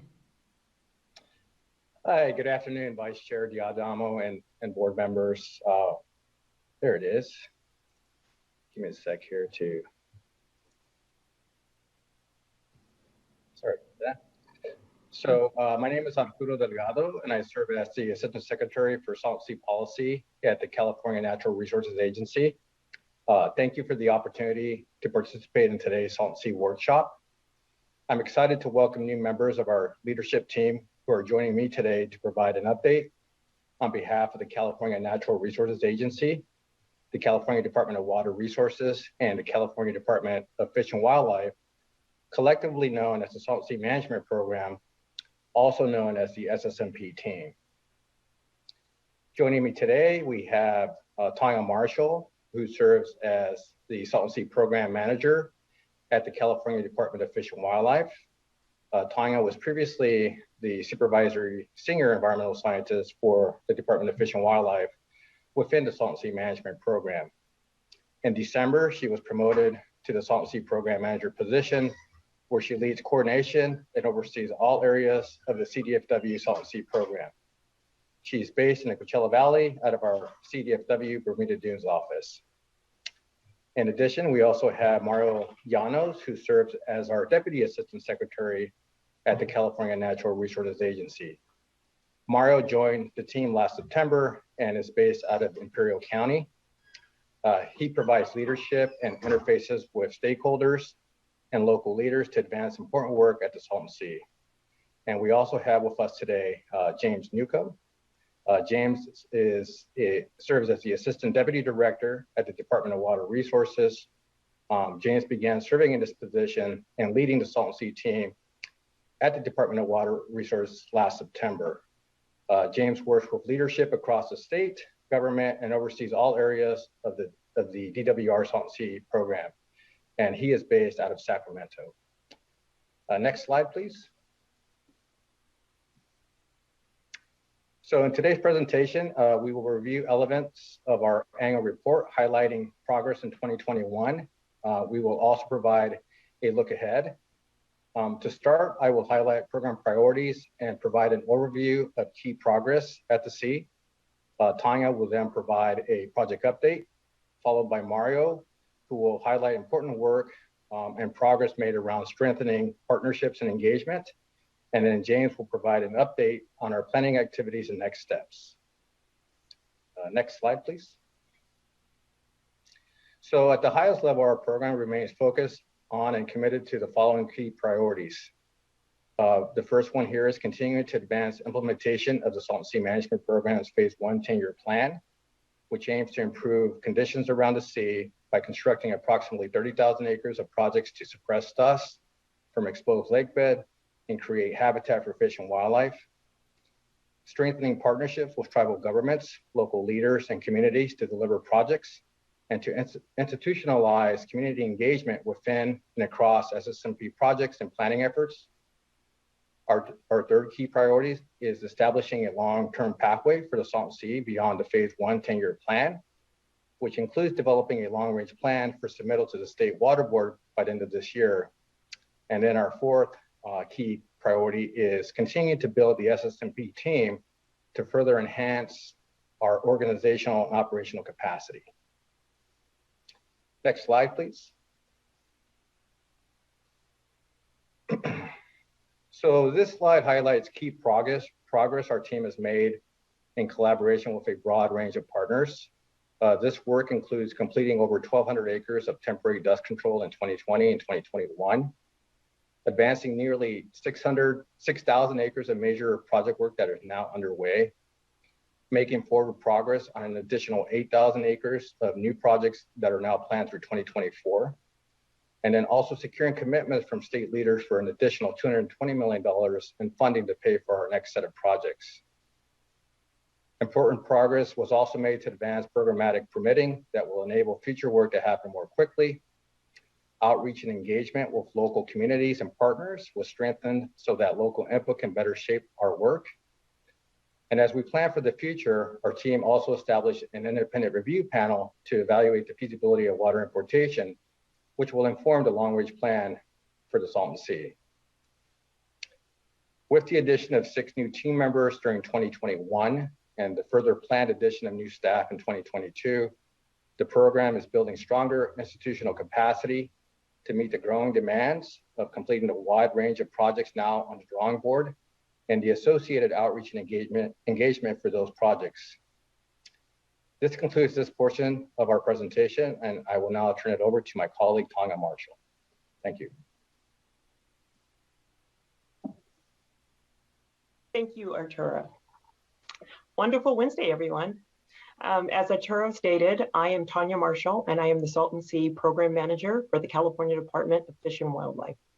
Within this presentation, I will be giving some project updates of the Salton Sea Management Program projects, otherwise known as SSMP projects. Next slide, please. Before we proceed with project updates, let's briefly discuss a critical component to the timely completion and success of our SSMP projects, which is land access. Land access planning is a critical component of our work. As you can see on this map, the state is not a significant landowner, and we must rely on voluntary landowner cooperation to obtain access agreements to implement projects. This lack of state-owned lands and the checkerboard land ownership create some challenges as we must enter into one or more land access agreements for each site before project design can be finalized and implementation can begin. Varied land ownership also impacts project timelines and increases cost as each owner has differing land access procedures. In addition, each project site may span multiple parcels under different ownership. So multiple land use agreements may be required for a single project. The timing of these and future land access agreements will dictate the planning and implementation schedule for the rest of this year and beyond, and will also affect the SSMP team's ability to deliver on annual acreage targets for habitat and dust suppression projects. Of course, we will continue to prioritize land access until site control has been reached on the acreage amount needed to fully implement all Phase 1 10-year plan projects. Next slide, please. In 2020, our team completed approximately 755 acres of temporary dust suppression projects as an interim proactive measure to treat areas of exposed lake bed prior to the beginning of construction of the Species Conservation Habitat Project, also known as the SCH project. In 2021, Kiewit Corporation implemented additional interim dust control measures to stabilize approximately 500 acres of exposed lake bed within the SCH footprint. Also in 2021, intersection dishes on east and west sides of the new river were constructed to collect and redirect agricultural runoff, enabling desert pupfish migration and creating 22 acres of habitat. Next slide, please. There are many SSMP projects planned for around the sea.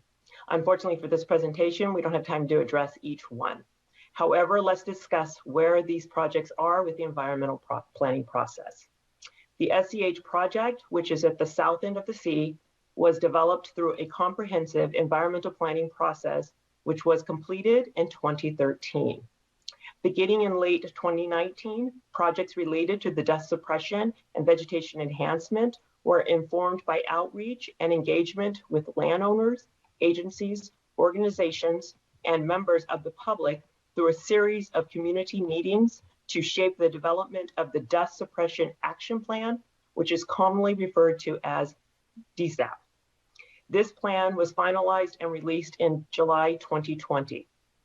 At this point, we want to take this opportunity to thank the Torres Martinez tribe for hosting one of the DSAP community meetings. The SSMP team appreciates their support. It should be noted that the SSMP 10-year plan project description includes these DSAP projects as well as other project components to be considered around the sea. Also, the U.S. Army Corps of Engineers, Corps, which is leading the National Environmental Policy Act, NEPA, environmental assessment, which is known as an EA, for the 10-year plan, released a revised project description for comment in 2021, and the draft EA document is currently being finalized and is scheduled to be released for public review and input later this year. Next slide, please. As you probably heard quite a bit about, the SCH project is currently in construction, and it will create habitat and suppress dust on approximately 4,100 acres of exposed lake bed. You will hear quite a bit about this project as we're excited to see the first large-scale project come to life. We awarded a contract to Kiewit Corporation in September 2020, and construction began in January 2021 and is expected to be completed by the end of 2023. Next slide, please.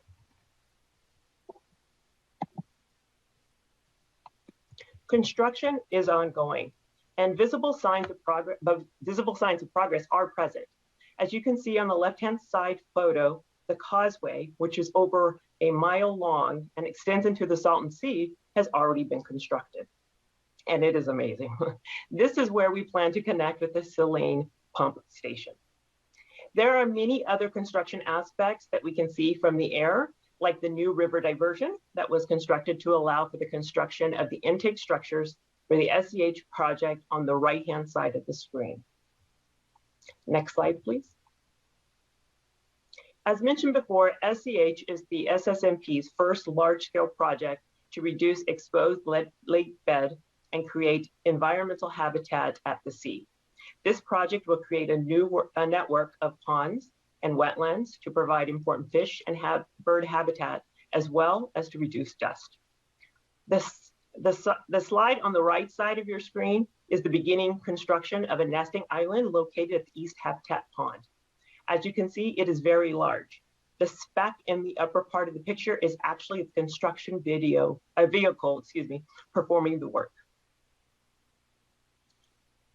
Can we skip the next slide, please? Can we skip that slide? Thank you. If we have time at the end of the SSMP presentation, we might be able to see a 4-minute video of SEH, but we're going to skip it at this time.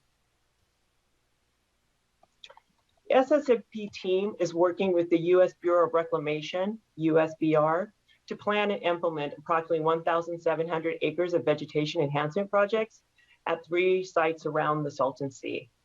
These vegetation enhancement projects are planned to restore native vegetation at their natural occurrence rate and create habitat benefits by establishing the vegetation. These projects will also provide dust suppression. The purpose of these projects is to restore exposed lakebed sites through establishment of native vegetation, which is new plants, and enhancement of existing plants across the USBR parcels. A stable vegetation community is expected to enhance habitat value at these sites and reduce wind-blown dust emissions. Next slide, please.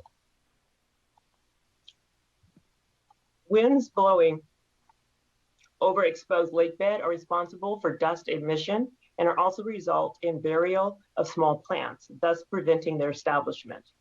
These graphics show how the placement of bells reduces wind speed and dust motion on the exposed lakebed, thus creating conditions for vegetation establishment and growth. Initially, straw bales are placed on site to create conditions to support plant growth by reducing wind speeds to protect the young plants while also reducing dust emissions. Straw bales were selected because it achieves our design goal while also allowing the state to source the natural material from the region, have less substantial site disturbance, and allows the option to break down the bales and use as mulch on the site. After the bales are placed, then the site will be prepared for the seeding and planting of native halophytic species. We began harvesting seeds around the Salton Sea last year to improve the likelihood of plant survival. Working with botanists, we have grown plants that have been tested to tolerate the salinity that is present in the region. This work is ongoing and it depends on the plant species and the ideal time to harvest the seeds for that species of plant. To grow and sustain the plants, we are working on multiple water supply options and to allow for adaptive management. Next slide, please. Around this time last year, our team began harvesting seeds from native species around the Salton Sea. And working with botanists, the seeds were grown and tested to tolerate the salinity that is present in the region. Additional seed was collected and stored for future use. As you can see from the slides, seeding and planting began last month, March. We are excited to report that the seeds are germinating rapidly and successfully. This work is ongoing and is planned to continue at all vegetation enhancement project locations. Next slide, please. In January 2021, the SSMP Air Quality Monitoring Program was established, beginning with the placement of monitors and instruments on the SCH site to monitor the performance of the temporary dust suppression projects.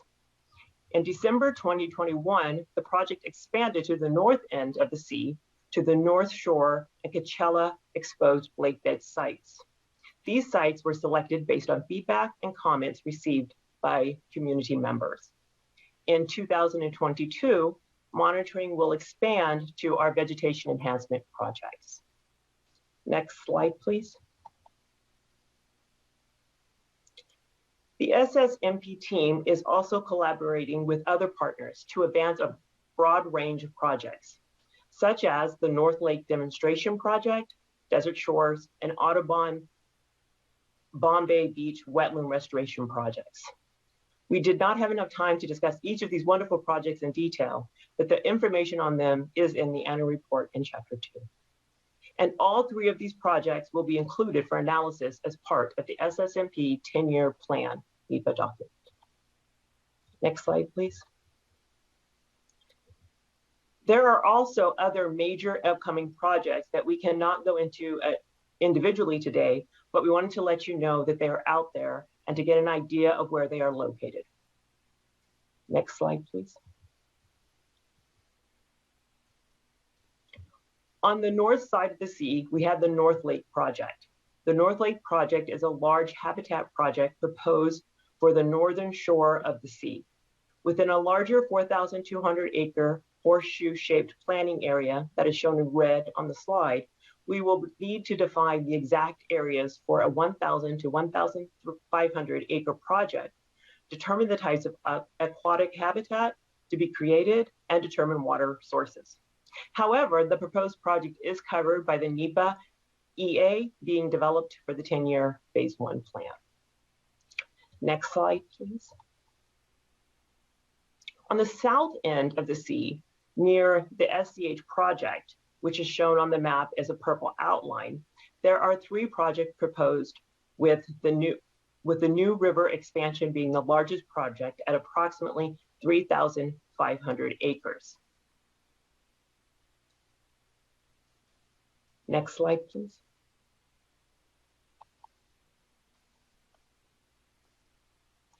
SSMP projects are not the only projects being proposed, planned, and constructed in the Salton Sea ecosystem. Additional major restoration work continues to be performed by partner organizations while also benefiting the Salton Sea environment. Some key projects are noted on this slide. This concludes my portion of the presentation. Next, you'll hear about SSMP partners and community engagements from my colleague, Mario Llanos. Mario? Thank you, Tanya. Good afternoon, everybody. My name is Mario Llanos, Deputy Assistant Secretary for the California Natural Resources Agency. Thank you for the opportunity to speak on partnerships and community engagement, which is crucial to the Salton Sea Management Program's activities. Learning from and listening to our partners is key in developing projects within our 10-year plan and the long-range plan. In 2021, the Salton Sea Management Program made great strides in strengthening partnerships and taking community engagement to the next level. Next slide, please. Partnerships and stakeholders, tribal governments, and local, state, and federal agencies are crucial to help fulfill the goals of the SSMP. Timely and meaningful engagement with Salton Sea Timely and meaningful engagement with the Salton Sea is important to development of projects around the sea. The SSMP is dedicated to public engagement and has increased opportunities to solicit stakeholder and community input for everything we do. I won't go through each of the names on the list, but in one way or another, each of these groups and others engage with our program. These organizations have representation on our various committees, such as the Long Range Plan Committee, the Science Committee, and Engagement Committee. Many or all of these organizations have attended and provided feedback at our various meetings. Some of these organizations are partners on ongoing SSMP projects and have completed or have their own projects underway.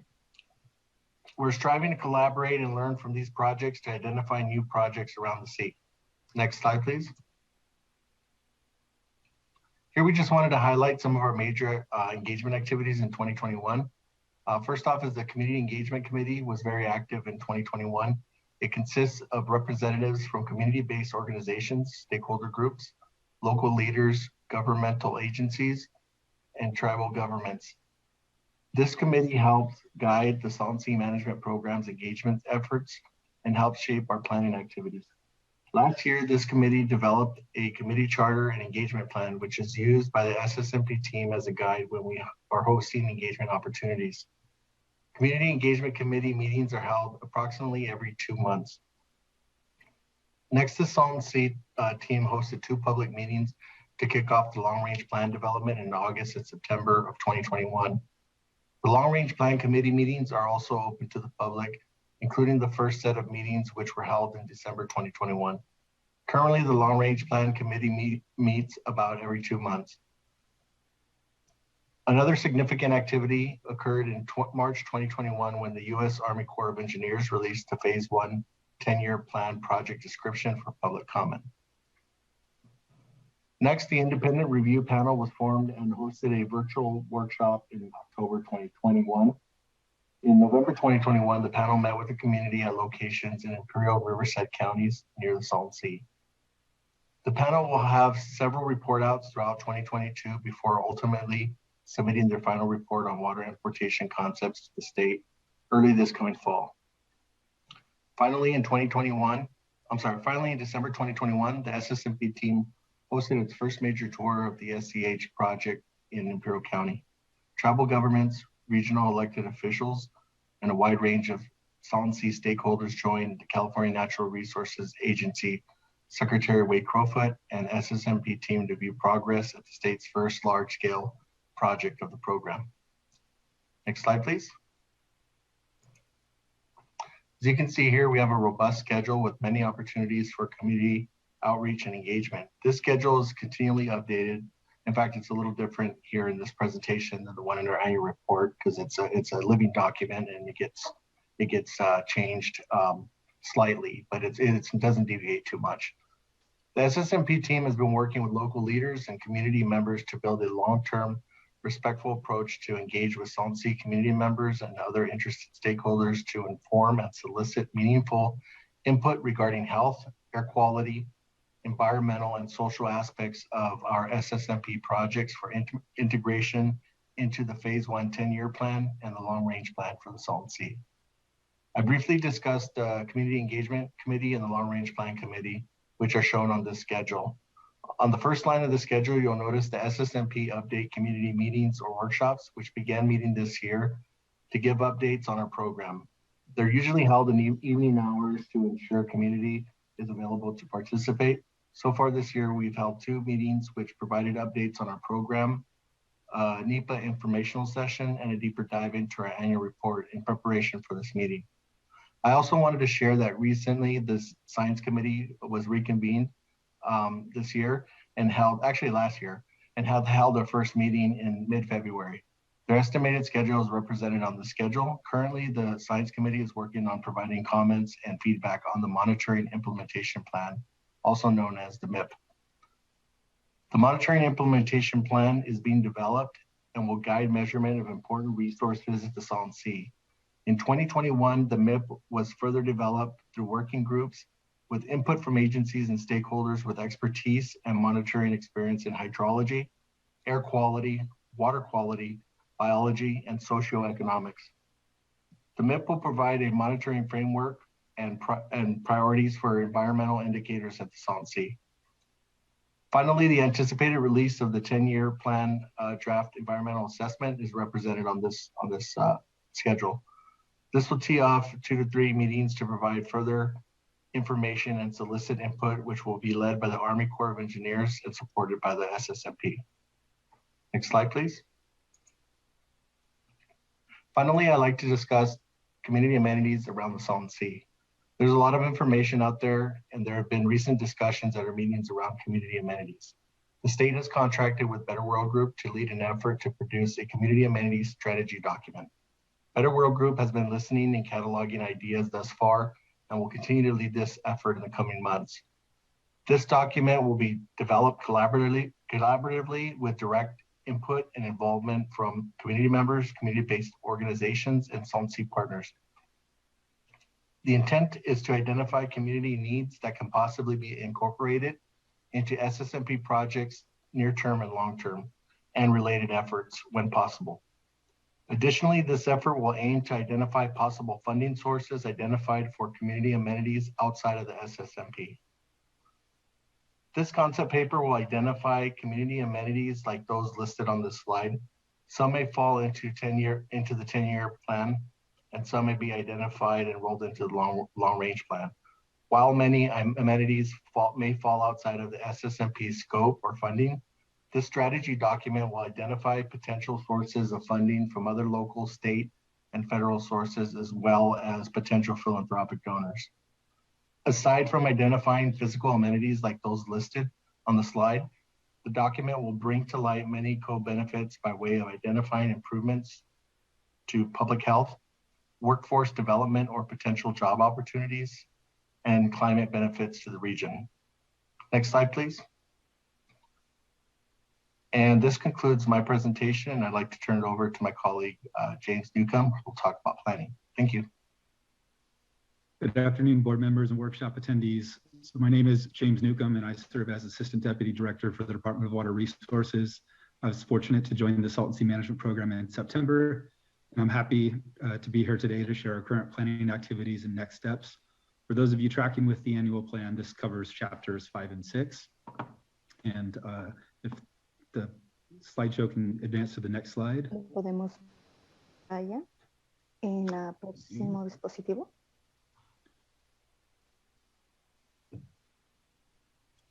Okay, so we'll start with the status of Vamos a planning. empezar con el estatus del And I plan. apologize, but I'm Lo getting siento the mucho, pero- One moment. Yeah, if you can hold on for a translation. second.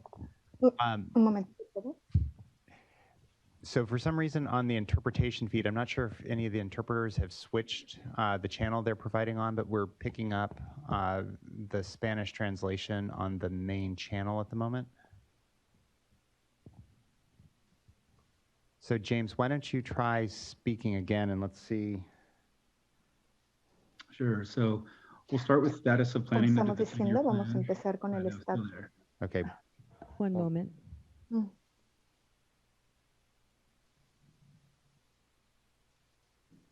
So Erlinda, I think that you are providing the translation momentarily, is that correct? That's correct. Okay, I think you need to switch it over so that you're transmitting it out on the Spanish feed. I have it on the Spanish feed. However, I think that I was admitted as a co-host as opposed to as an interpreter. That could be the cause of that. So you should be able to assign, hold on one second. Hold on one second, Orlando. So we should be able to give you both co-host and interpreter. So let me figure out. Okay.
stay tuned. We're having some technical difficulties.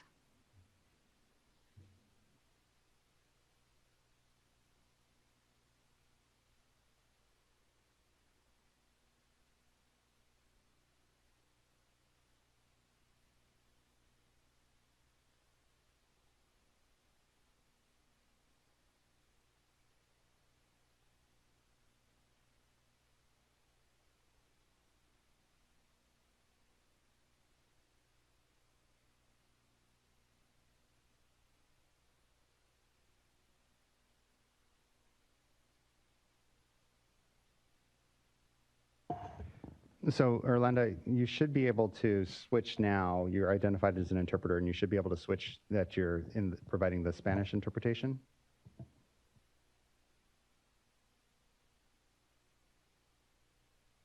And at this point, James, you should be able to resume. Great, thank you. Mr. Newcomb, I'm going to just check with the clerk on a matter. I know there's an individual that has a train to catch, so do we have enough time to finish, Mr. Newcomb, or should we have the commenter come up now? I just want to. It will take me approximately 8 minutes to get through my material. Happy to wait. I have time, so I'm happy to wait and have a commenter go forward if that timing doesn't work. Sir, could you identify yourself and affiliation, if any? Hello, thanks, James. Yeah, my name is Keshav. So yeah, just to talk my concern about the lithium mining going on with the Salton Sea there. And so yeah, my name is Keshav Badula, and yeah, more into like the environmental science part of it and more holistic understanding of especially the water energy nexus and the interconnectedness of that. This will be more for the California Energy Commission, I think. I've already submitted comments to them. But you know, water and energy are very important, critical. So with the increased awareness, it's important.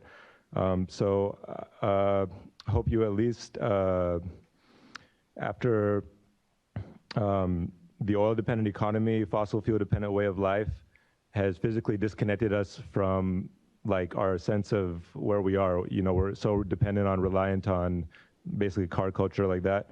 And then the internet, like the information technology in a way has, through the mind, is a way through the minds that we've sort of evolved in our consciousness, but still have maybe that physical disconnect with the fossil fuel economy. So then there's this hyped energy transition towards renewables. And of course, lithium being one of the things. If you look at the holistic impact of all the different elements to support the renewable energy transition, especially solar panels, then it just doesn't work. For me, I used to also think, right, it's obvious, like the source, the sun, the wind, water, everything, it's like, it's renewable, it's natural sources.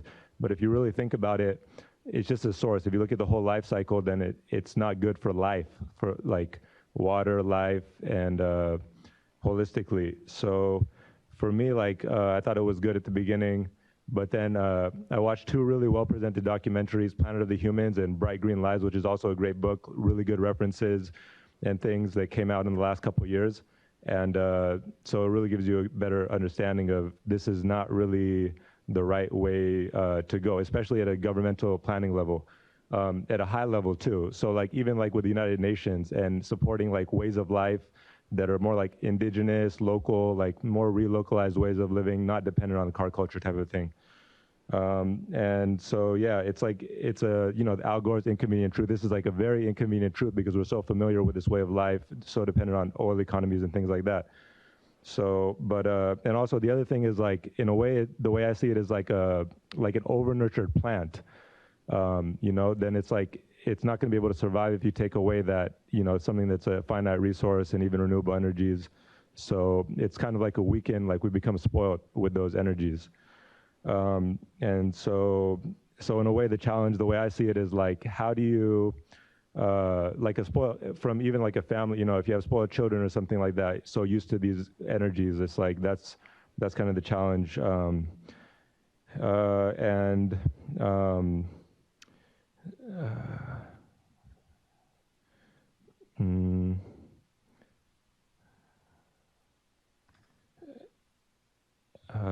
And yeah, so again, I mean, again, California Energy Commission, but like also, and there's a drought and everything too, but you know, the water energy nexus, the interconnectedness.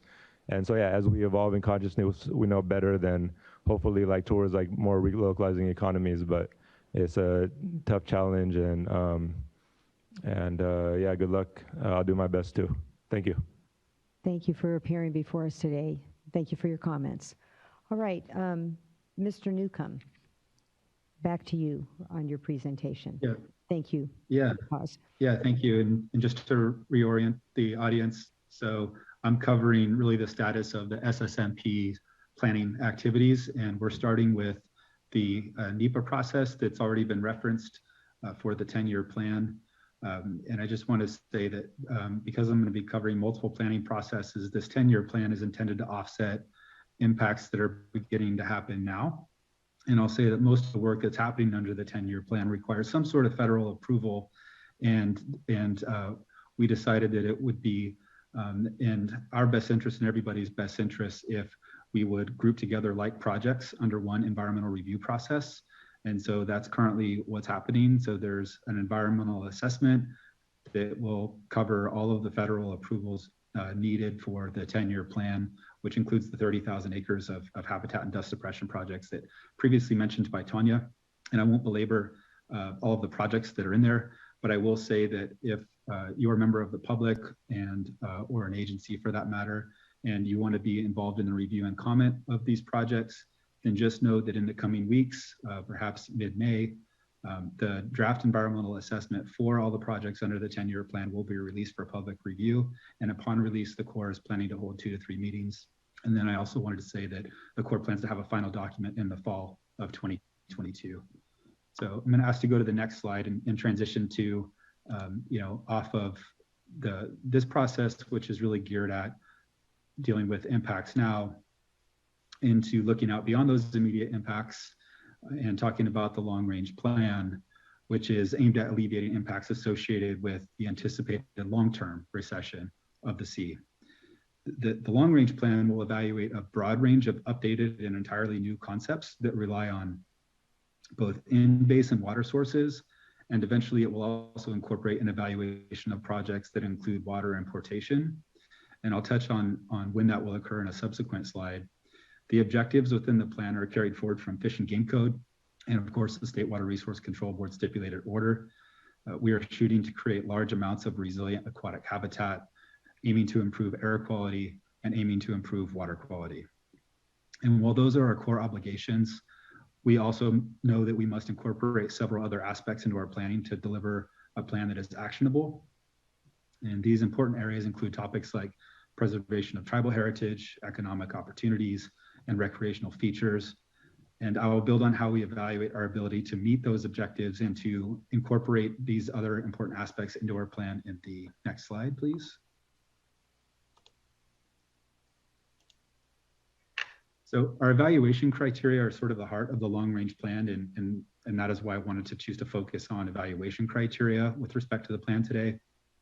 We will have several criteria to evaluate all aspects of concepts within the plan. Our criteria categories are adapted from federal criteria used in development of large water infrastructure projects. They span 4 categories, and I'll provide an example and define each of them briefly. So effectiveness really measures how well a concept performs an individual objective. So thinking back to the last slide and using air quality as an example, we're likely to have multiple metrics for measuring air quality improvements, but one of them will be exposed playa. And so using that as an example, a concept that had the least remaining exposed playa would be the one that was most effective in terms of meeting our air quality objective.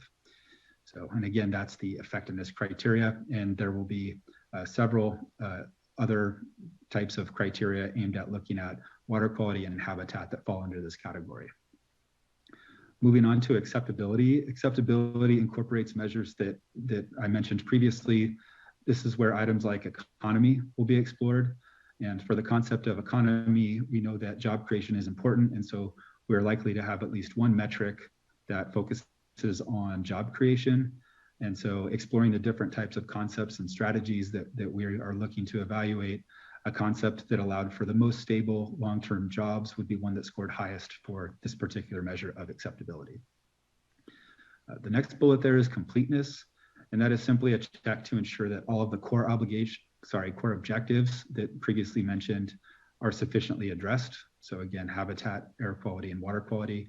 This metric allows us to identify shortcomings of any particular concepts, and then to identify opportunities or elements of other projects that would then make that particular concept more complete.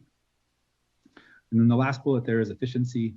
Efficiency is one of the more complex categories, but includes elements like cost, risk, and as already mentioned a couple times, water supply needs.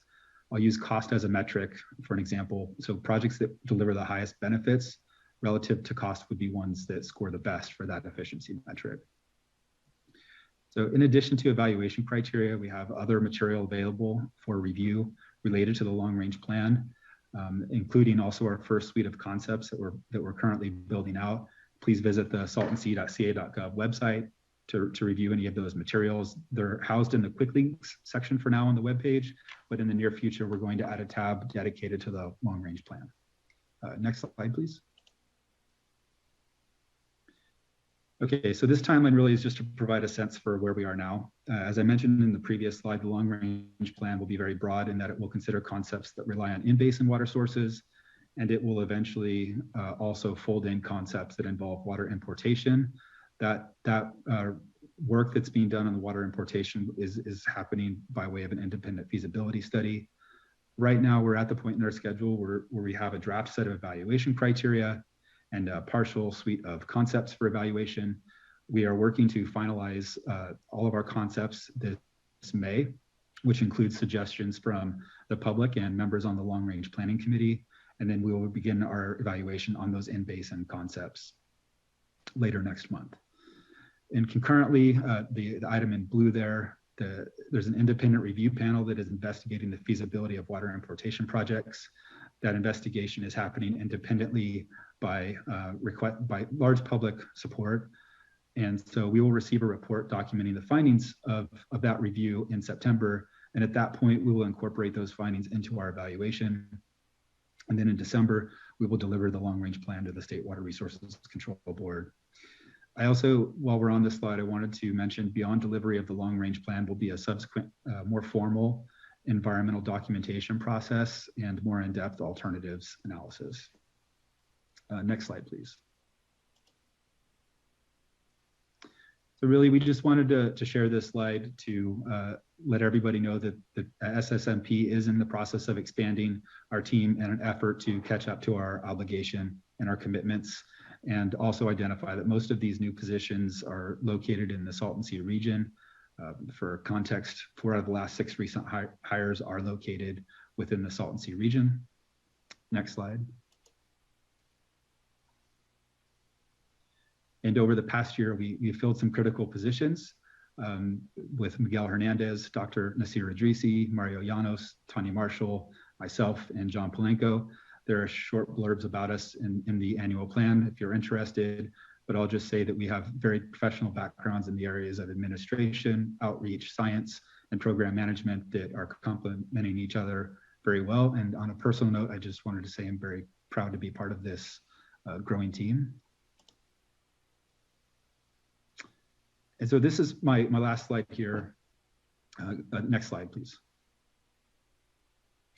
So with our expanded staffing, the program is building towards meeting our growing demands. That includes completing our current suite of projects and also planning future projects to catch up to our commitments, and then ultimately maintaining those projects. In 2022, we will increase partnering with local and federal groups and as well as our engagement with the public.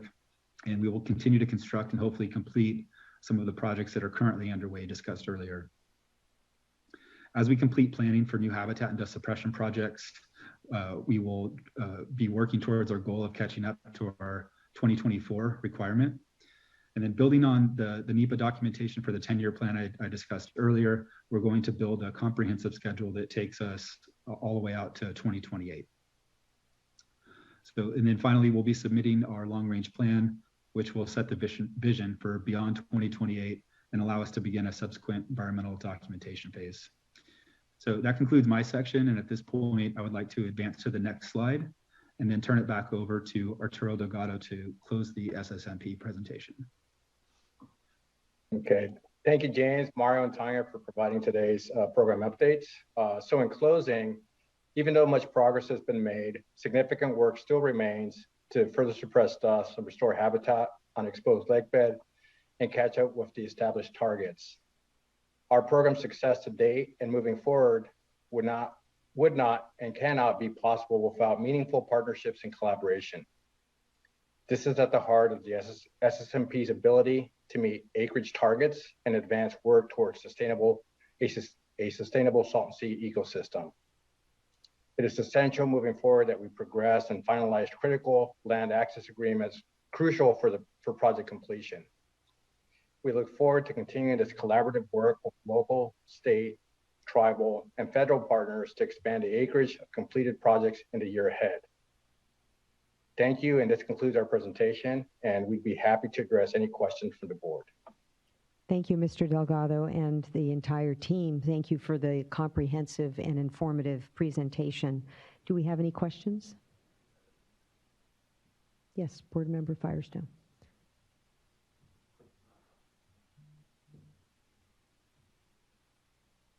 Yeah, thank you. Thanks so much for the great presentation and also just the incredible team and progress. You know, it's pretty amazing to see how much the team has grown, that the real commitment in the area around the sea itself, and to community engagement and really meaningfully engaging and working with local communities on both the 10-year plan and development of the long-range plan. So just want to recognize the work that's been done. I think, you know, I've been on the board 3 years, and it's really remarkable to see how far this work has come just in that time. So appreciate the leadership and the work of the team. And also, you know, recognizing that the report was published early, or earlier than the deadline. It was in both English and Spanish, and there was stakeholder meetings before this, and just really want to recognize all the work that went into that and how important that is, and appreciative we are. I had a couple questions, and this was, the presentation was really informative. Hopefully we can make sure it's posted, because I think there was some really good summaries of information that wasn't as clear in the, at least to me, in the annual report. They're just different formats. So, so some of these questions are really just kind of digging in more so that I can follow. On slide 26, there was some discussion or an overview of the community amenities work. And wanted to make sure wanted to follow up on that.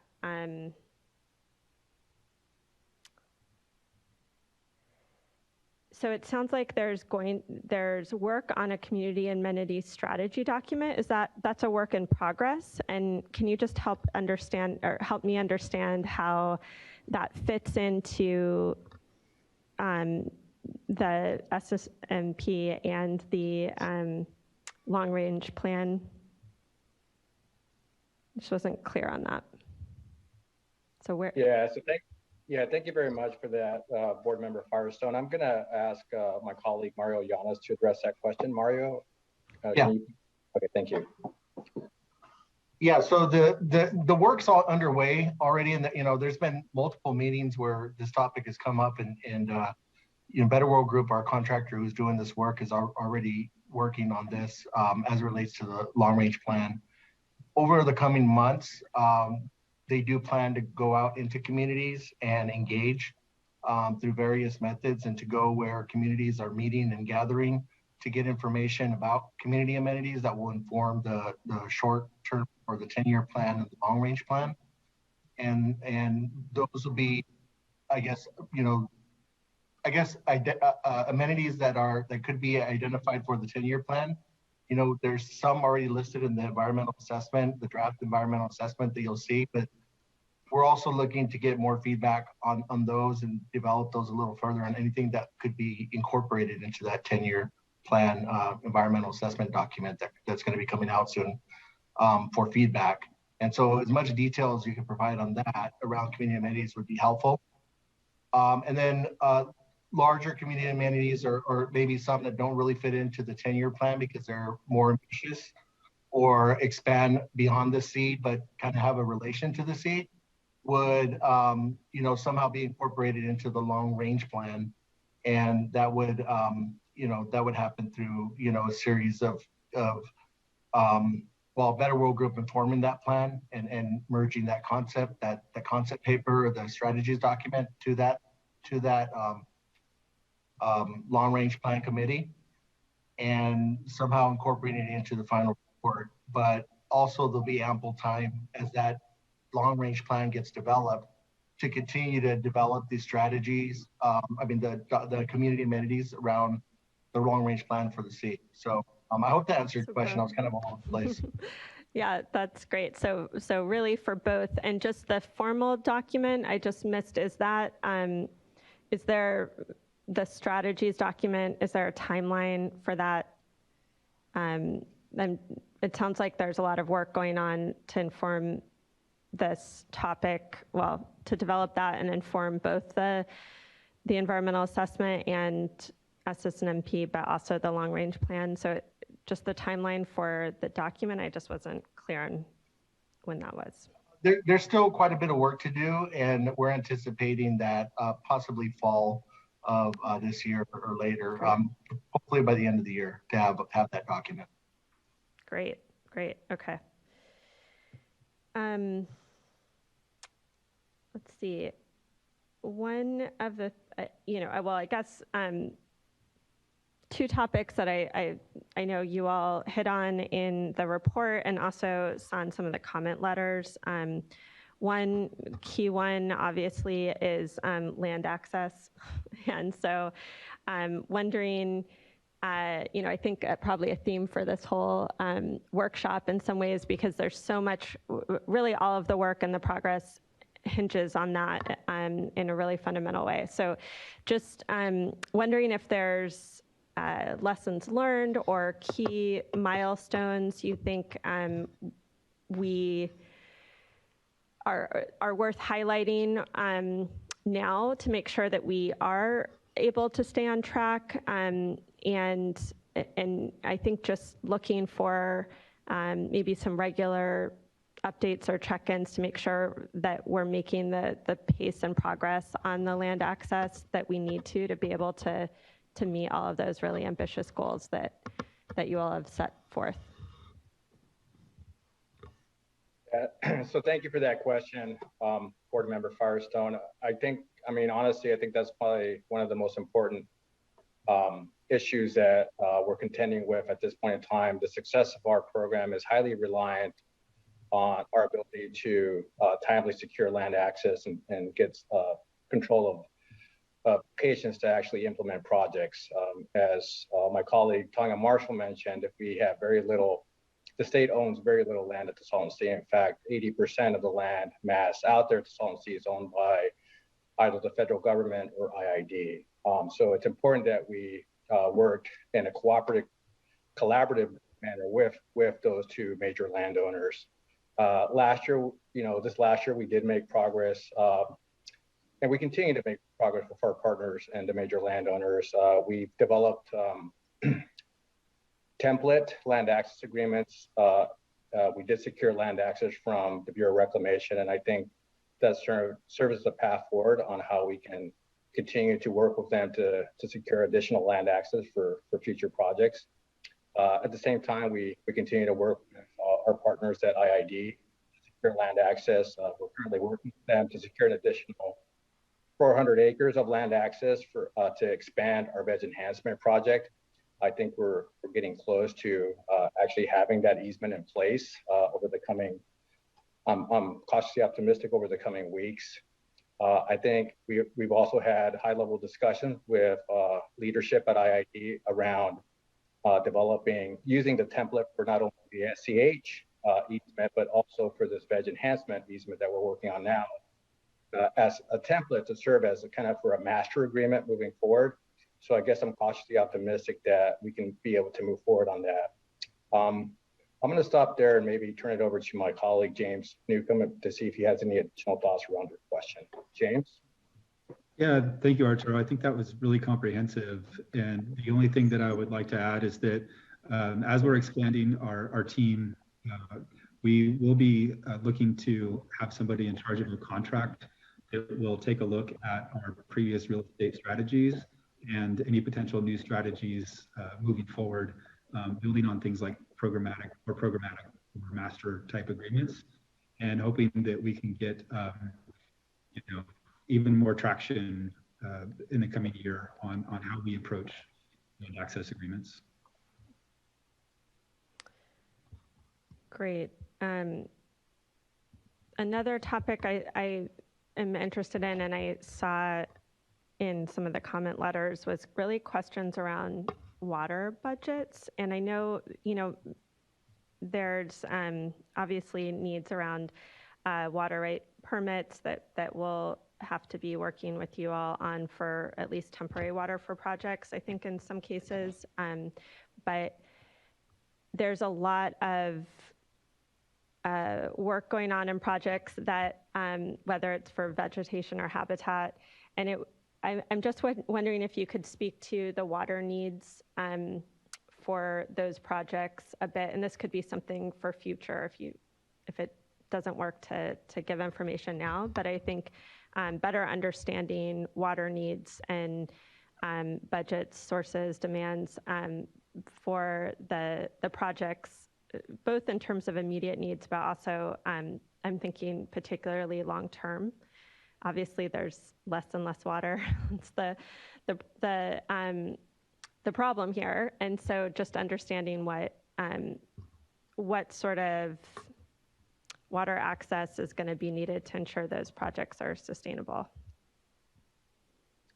Yeah, so maybe I'll take a quick stab at that, and then I can ask my colleagues to weigh in with any additional input. I think the water budget question, water supply question is again, that's another really significant, important factor that we need to consider in our planning efforts. Just to be candid here, I mean, I frankly expected to be a little bit further along with developing our 10-year plan NEPA document, really relying on that document to really help inform the rest of our projects to build up the 30,000 acres. And without having that document, I mean, this is why it's absolutely essential and critical that we get good public feedback on the type of projects, the location of the projects that they want to see as part of this 10-year plan. And so they're going to have an opportunity to weigh in on that once we release the draft, once the Corps releases the draft environmental assessment. It's really difficult to actually put together a water budget without knowing exactly what the type of projects are going to be, whether it's how much. I know we need to do 15,000 acres of aquatic open habitat, for example, but then, in addition to that, how many acres of wetlands are we going to construct, freshwater wetlands, for example, how many acres of veg enhancement? So until we get clarity on that, it's really hard and difficult and challenging to come up with an exact water budget. So I think for me, the key is to finish up our environmental assessment. And I think by the tail end of this year, we'll be better positioned to start informing a more accurate water budget for the 10-year plan at a minimum. Concurrently, I know that James and team are working on revisiting projected future inflows into the sea to help shape and inform our long-range plan. So maybe I'll just stop there and maybe ask James to kind of add any additional thoughts on top of mine. Yeah, thank you, Arturo. So water supply availability is a primary concern, within the long-range plan. We're evaluating that risk really under our efficiency categories. And so there's no prescribed at this point method that we have for evaluating that efficiency, but we will have a broad range of concepts, all involving different water supply needs. We are incorporating aspects of climate change. And we plan to have our water supply reliability reviewed by experts and also members of the Long Range Plan Committee. And I think one of the things that will maybe shed some light that hasn't been done previously is that I think water supply tends to be looked at statically, and we're going to be looking at kind of interseason, annual variability, looking forward with the impacts of climate change and identifying, how often we're seeing the necessary conditions in all of our restoration areas based on that future outlook. So there's still a lot of work to be done there as we move forward into developing those evaluation criteria and as we get our water forecast peer reviewed. But that's currently where we're headed. Great, thank you. That's really helpful. And that just, I guess, is related to my last question. And maybe this is just a clarification. One of the issues that was brought up in one of the comment letters, I just wanted to better understand, is the post-2024 project kind of pipeline and plans. Can you just speak more to how that sort of the timing and process for how those projects in the second half of the tenure of the SSMP after 2025 will be, or 2024, how that will be developed so that we're, on track for the rest of the years. As I know the focus is let's get on track 2024 as it should be and is a lot of work, but just if you can help me understand what are we doing to get in place the pipeline for after that and staying on track? Yeah, I think I can take a quick stab at that.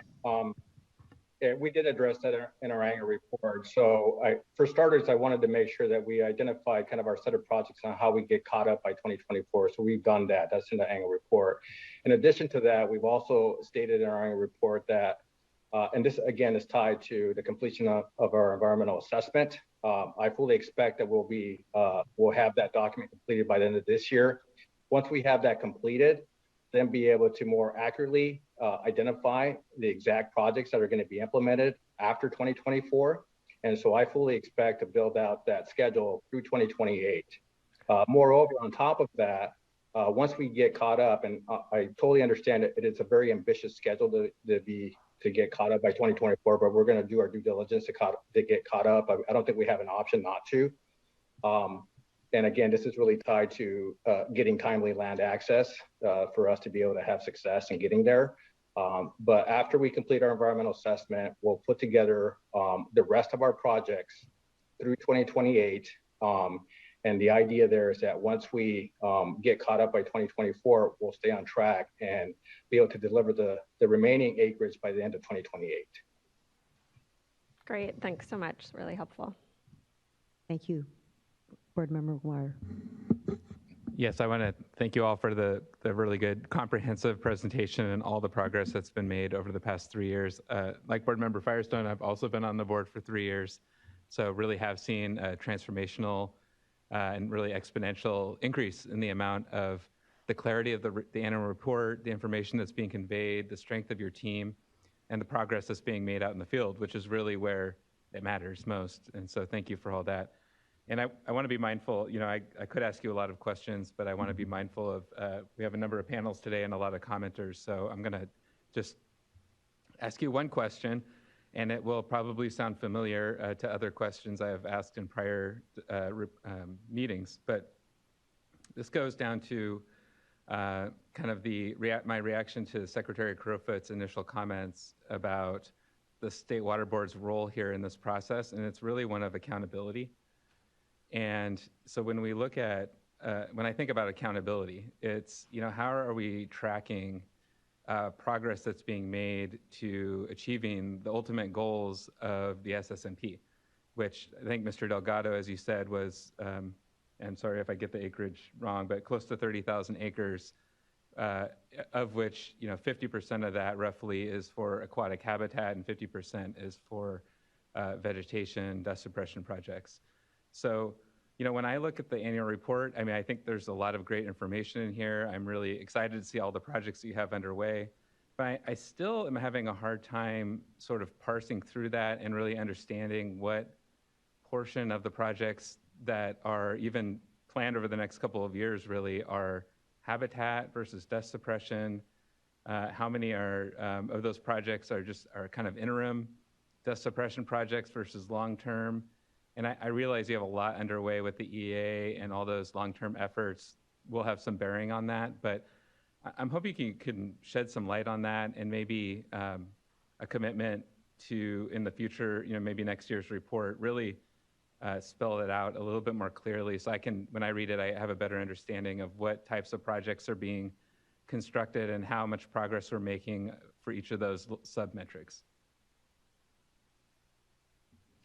Yeah, thank you so much for the question, Board Member McGuire. Yeah, and I remember us having this conversation last year, and I think I did commit that we would try to spell out a little bit more clarity around how many acres of aquatic versus veg enhancement. And again, I hate to kind of rely on this particular response, but I think it's really true. This is really tied to really getting clarity around exactly what's going to make up the remainder of our 30,000 acres that's going to be informed through this NEPA EA process that we intend to complete this year. I think by the end of this year, we'll have a lot more clarity around exactly, how many acres of aquatic habitat we're going to have, how many acres of those projects that fall under the dust suppression category we're going to have. And I think I'll be better positioned to be able to describe that in more detail next year. I think the projects that we presented today, if you think about the projects that are currently underway, we have the SCH, that's an aquatic habitat, 4,100 acres. Our veg enhancement project, albeit a habitat project for desert habitat, it would not qualify under the way that the stipulated water order is written as habitat, so it would fall under dust suppression. That's 1,700 acres.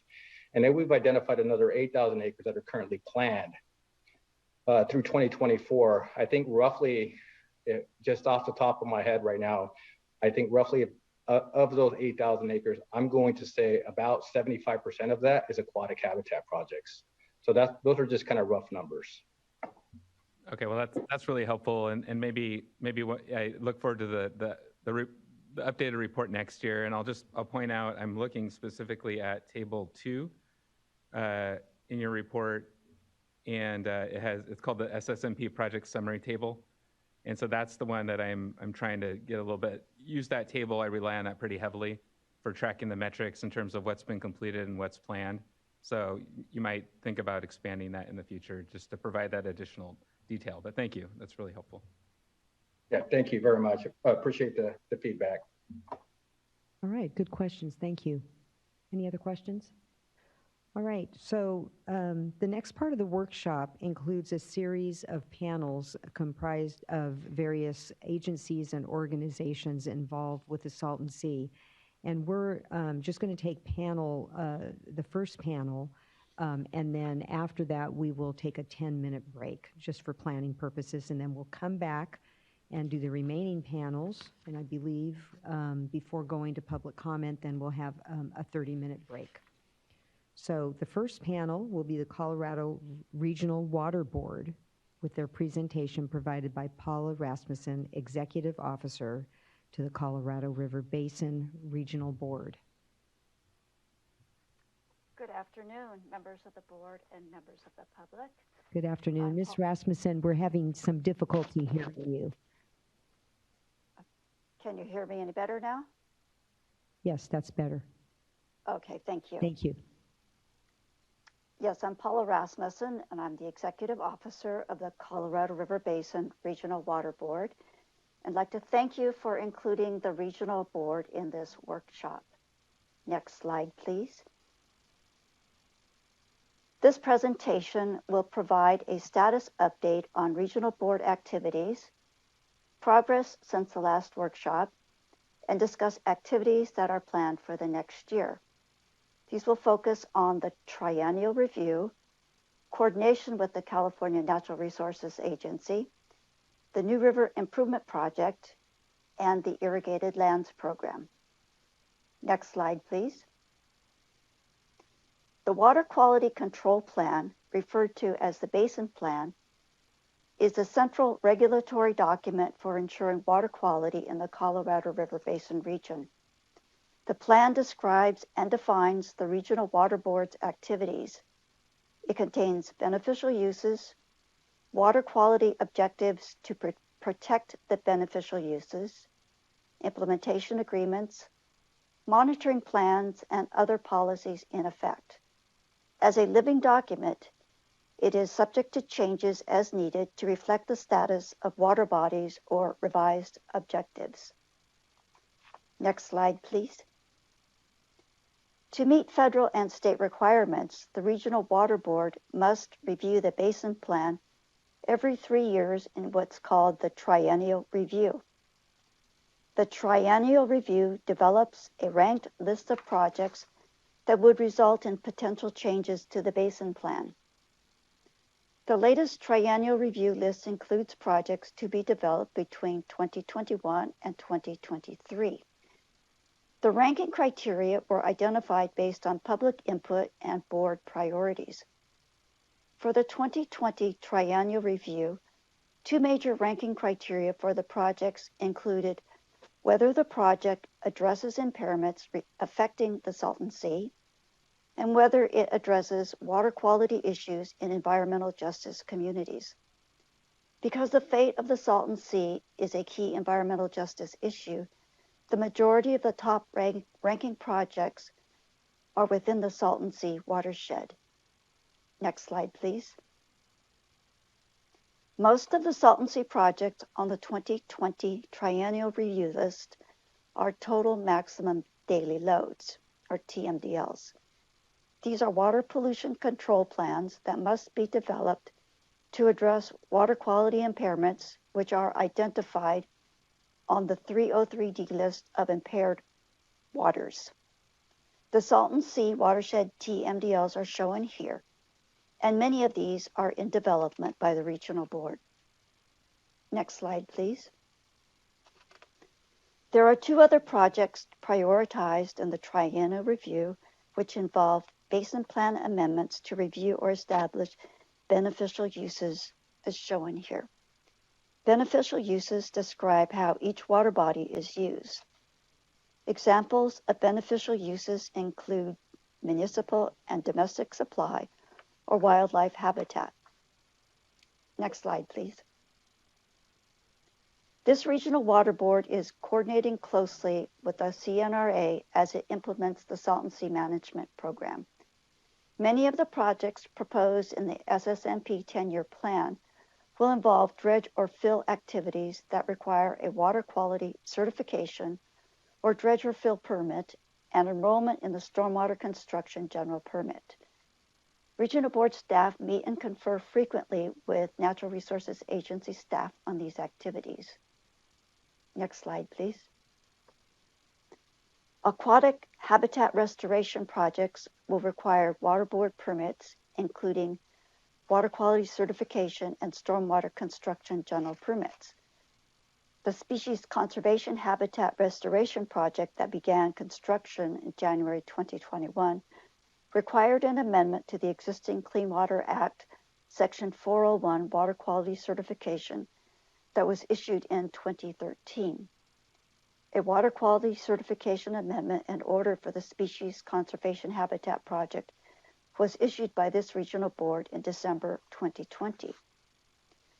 Dust suppression and restoration projects will also require Regional Water Board permits, including dredge or fill permits and enrollment in the Construction Stormwater General Permit. Regional Water Board staff meet biweekly with CNRA staff for project updates and to ensure permitting, monitoring, and project implementation is moving forward. Next slide, please. The Regional Water Board is coordinated with CNRA on water quality monitoring needs and implementation. Staff were involved during the development of the monitoring and implementation plan, advising on monitoring and data needs for water quality assessment. Data will be needed to assess beneficial use attainment as aquatic habitat restoration projects are completed in order to develop water quality standards. In addition, the Regional Water Board will need data specific to the water pollution control plans that have been prioritized in the 2020 triennial review. Staff from both agencies are engaging to discuss plans for water quality monitoring. And the Regional Board participates in the Salton Sea Management Program Long Range Plan Committee, which is established by CNRA. Next slide, please. The New River Improvement Project implements Phase 1 of the New River Strategic Plan, which was developed by the California-Mexico Border Relations Council. The strategic plan looked at the entirety of the New River with a phased approach for recommended programs and projects to address water quality issues. The New River Improvement Project focuses on the Calexico Reach. Next slide, please. This Regional Water Board oversaw the design contract for Phase 1, which includes a trash screen, a bypass encasement for the flows of the New River, and a pump back system, as shown on this map.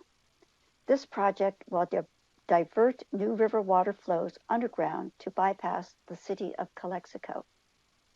The city of Calexico, as the lead agency for the project, is currently working with permitting agencies to move the New River Improvement Project forward.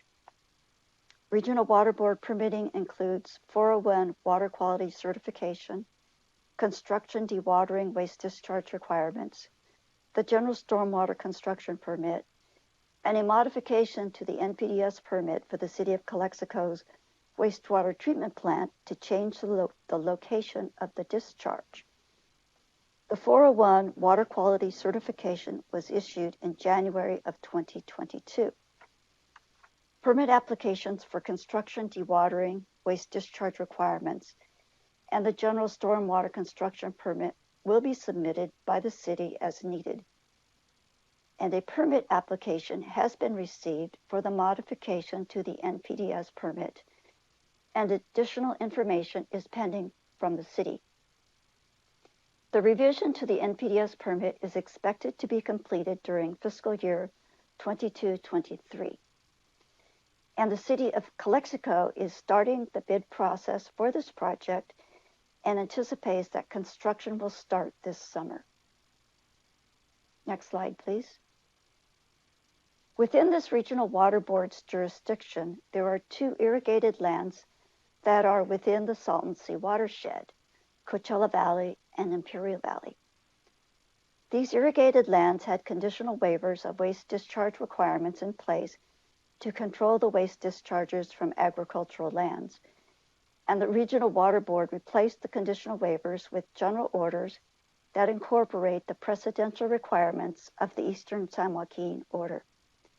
A general order for the Coachella Valley was adopted by this Regional Board in the fall of 2020, and a general order for the Imperial Valley was adopted in December of 2021.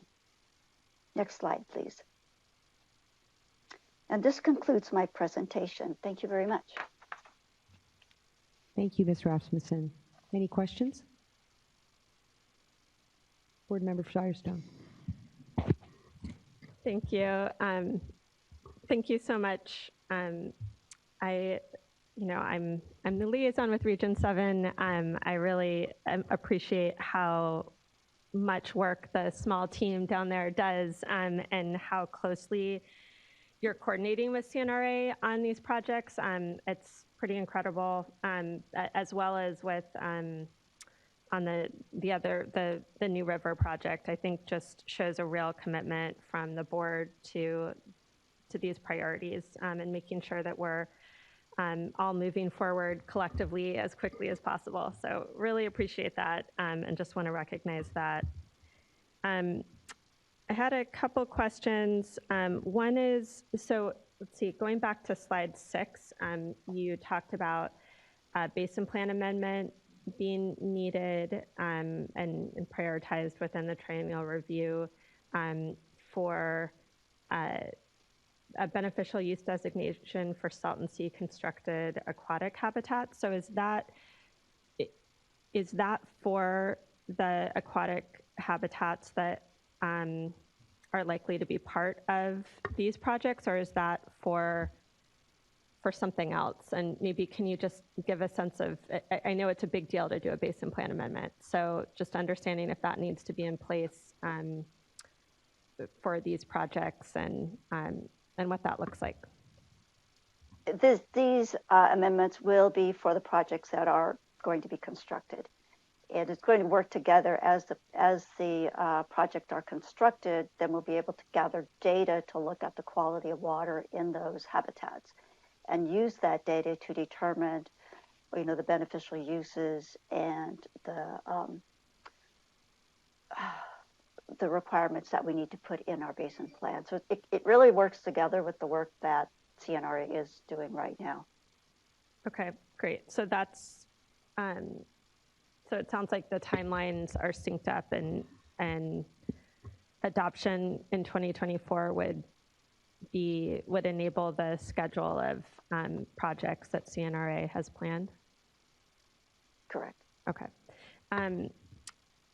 Another question is, some of the community commenters in different, well, in part for this hearing,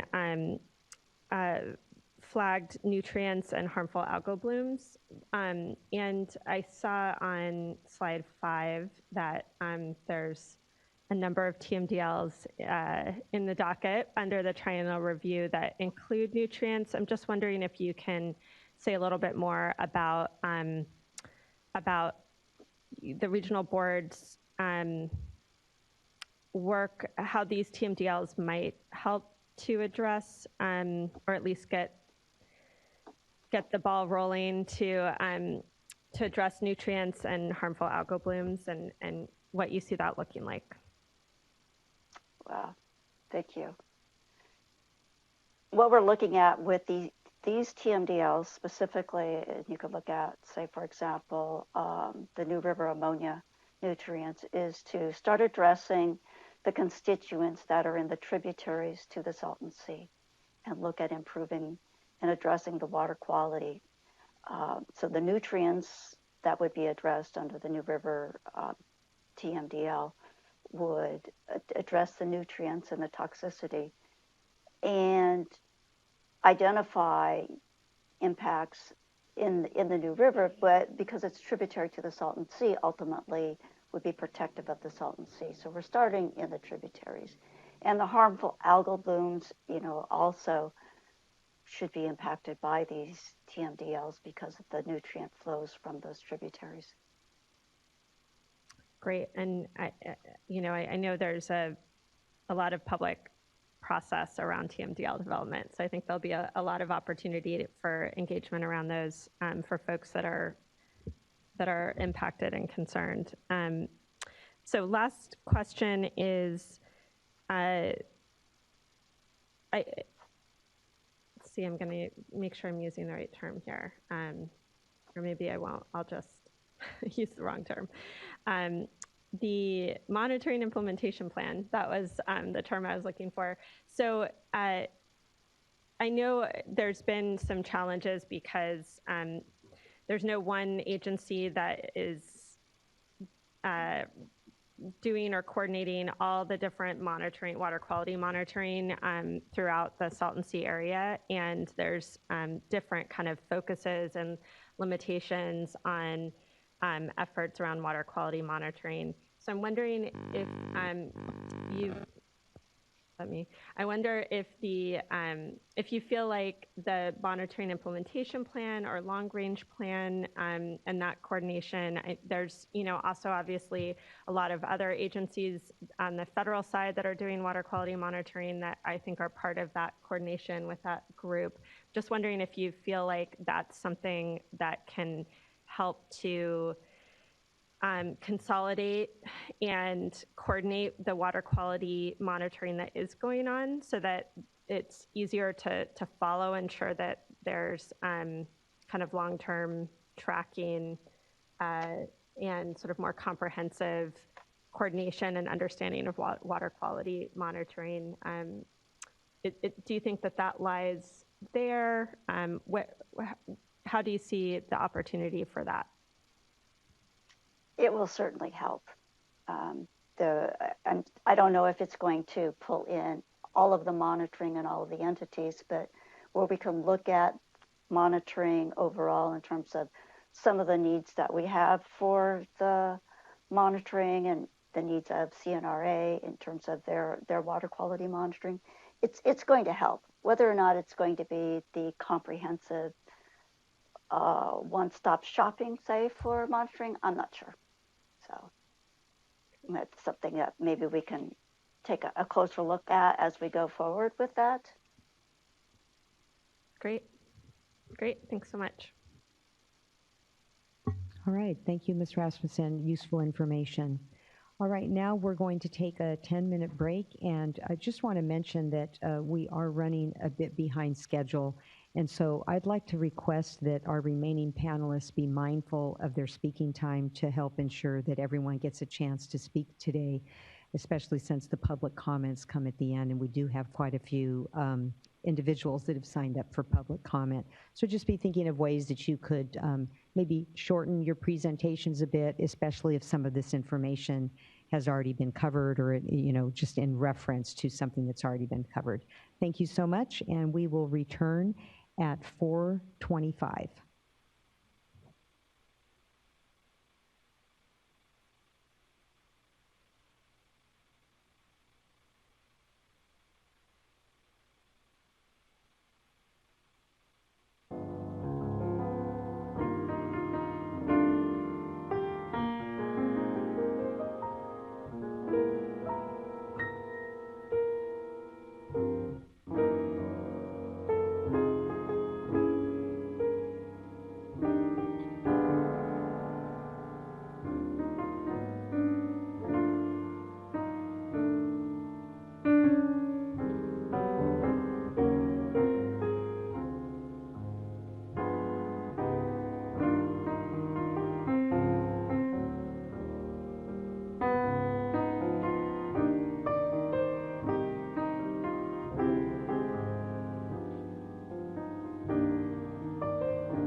Now we'll move on to air quality.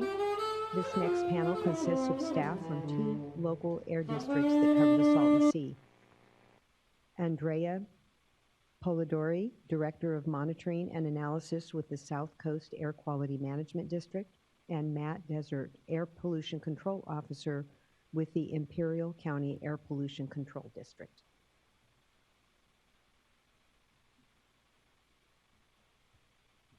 And again, just a reminder to move through your presentation as quickly as possible. I'm really concerned that we're going to be shorting community members. And so I think the only way we can avoid from doing that is to move along quickly at this point. Absolutely, yes. And thank you for inviting me today. Again, my name is Andrea Polidori, Director of Monitoring and Analysis, South Coast AQMD.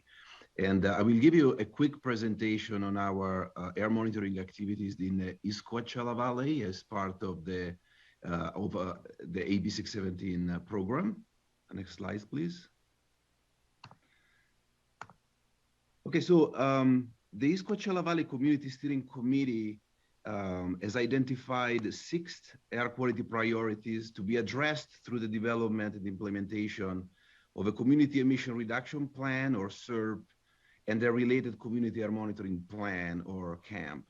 So these air quality priorities are, of course, the Salton Sea, open burning and illegal dumping, pesticides, diesel mobile sources, fugitive road dust and off-roading, and the Greenleaf Desert View power plant. Next, please. So on this slide, I have summarized the 3 main emission reduction goals that identified by the Community Steering Committee to address issues that are related to the Salton Sea specifically. So these goals are improved monitoring and notification through basically supplementing existing air monitoring activity by adding new air monitoring equipment for the measurements of particulate matter and H2S. The goal 2 and goal 3 are about reducing emission by pursuing collaboration to improve the emission inventory, support dust suppression project, but also pursue funding opportunities for home weatherization and air filtration systems in residential homes and schools. Next, please. The main emission reduction actions that are needed to accomplish those 3 goals are the following. Establishing baseline air monitoring to better characterize the composition of fugitive dust emissions and to distinguish between the contribution of dust from the desert areas and from the playa. Also pursue collaboration with local universities such as University of California, Riverside, to support the study of soil and chemical microbiome composition in the Salton Sea, and also with our agency to support the implementation of dust suppression projects. Another type of action and activities is to basically provide expertise for the implementation of the Salton Sea Management Program and provide expertise to land use agencies for new development projects such as near the Salton Seas. Next, please. This is, essentially, it's a highlight of the implementation of our air monitoring plan. And, we began air monitoring in East Coachella Valley about 1.5 years ago. And, we are very active on these fronts. And, within the community, we already have, discussions with, we have established a monitoring working team to have conversation of a more technical nature with people that, members of the community and of the steering committee that are particularly interested in monitoring. We are basically collaborating with the ARB, DPR, OHIA to develop a strategy for pesticide monitoring throughout the entire community. We added several monitoring locations for particulate matter, both PM2.5 and PM10, but especially H2S, which is extremely relevant to better understand activities near the Salton Sea and the impact of Salton Sea emissions. We also developed what is called the sensor network, and I'll show you, later on, like in the next slides, kind of the extent of this network. But in essence, we are using local sensors for measuring PM2.5, PM10, ozone, and NOx throughout the entire community. And we are also doing, composition study to better understand, the main component of the dust near the Salton Sea. Next slide, please. And this is, again, was supposed to be a quick overview. And, I'm ending the presentation with a map that shows the added air monitoring locations in East Coachella Valley. We used to have only the Indio and the Mecca site, but at this point, we have enhanced the Indio and the Mecca sites with additional monitoring. And we have developed a sensor network, and we are also in the process of adding more instrumentation. So this is just a table for your reference, kind of highlighting the type of instruments and measurements that we are conducting in ECV. And I promised I would keep it, short and straight to the point. And this concludes my presentation. And at any point in time, I would be more than happy to answer any questions you might have. Thank you. We appreciate that. Thank you so much.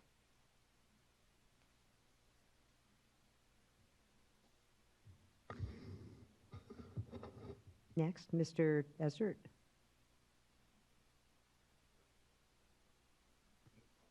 Yes, hi, good afternoon, and thank you for the opportunity to present.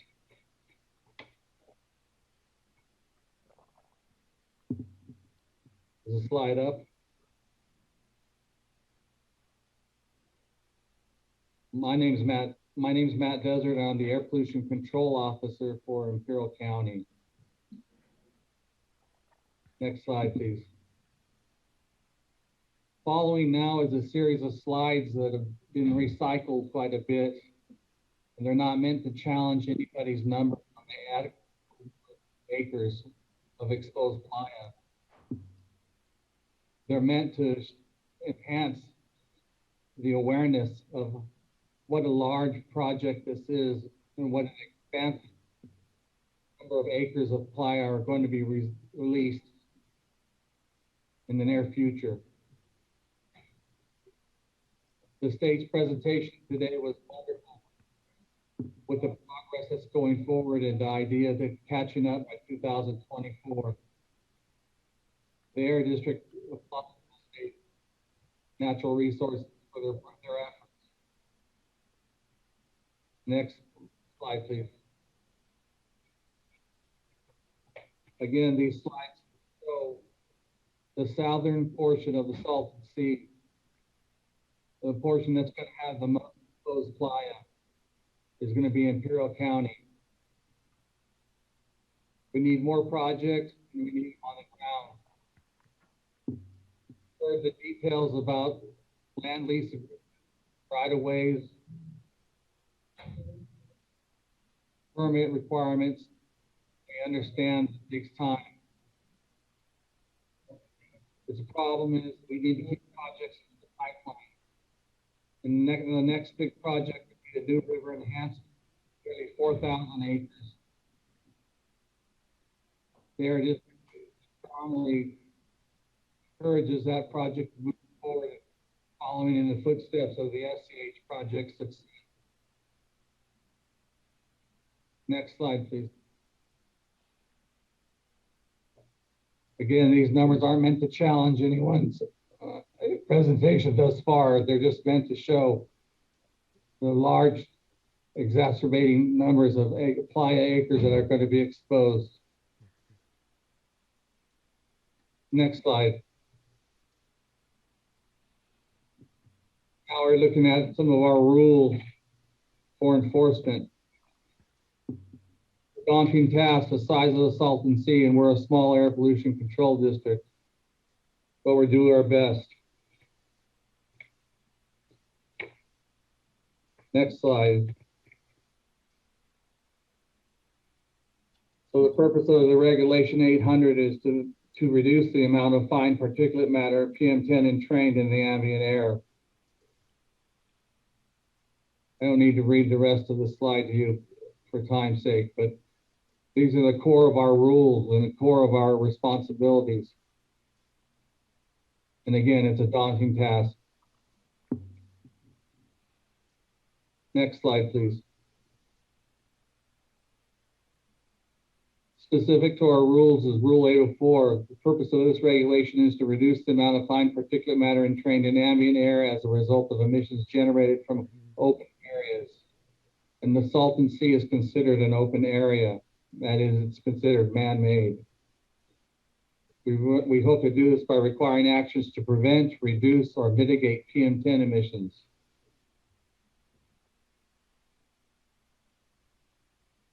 And again, we're looking at parcels of property 3 acres of size or larger.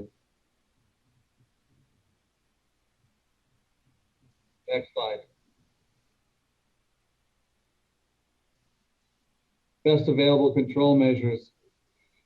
These are hard standards to come up with and to live with, but that's the best we have to work with. 1, we apply and maintain water or dust suppressants to all vegetated areas. 2, establish 50% vegetation coverage on all previously disturbed areas. 3, pave, apply, and maintain gravel or apply and maintain chemical stabilization suppressants. 4, implement alternative vacuum for exposed playa at the Salton Sea if approved by both the APCD and the EPA.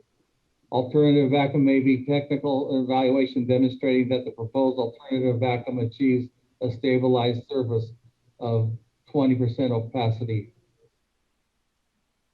So we want to be creative. We want to work with everybody and get solutions at the Salton Sea because it is so large.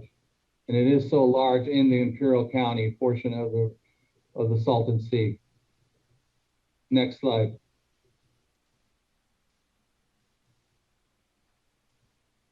We have the JPA that we look to for assistance and direction.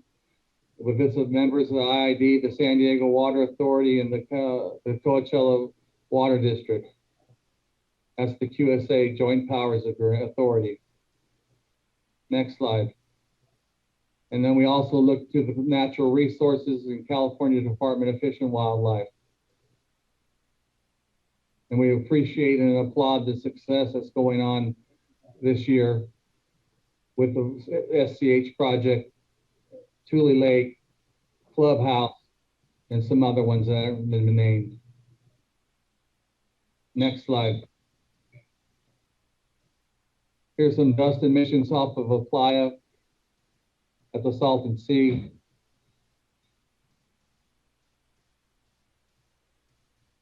And living down and being around the Salton Sea, it's just so expansive. Words can't describe how large this issue is. Next slide. More PM emissions from an open area.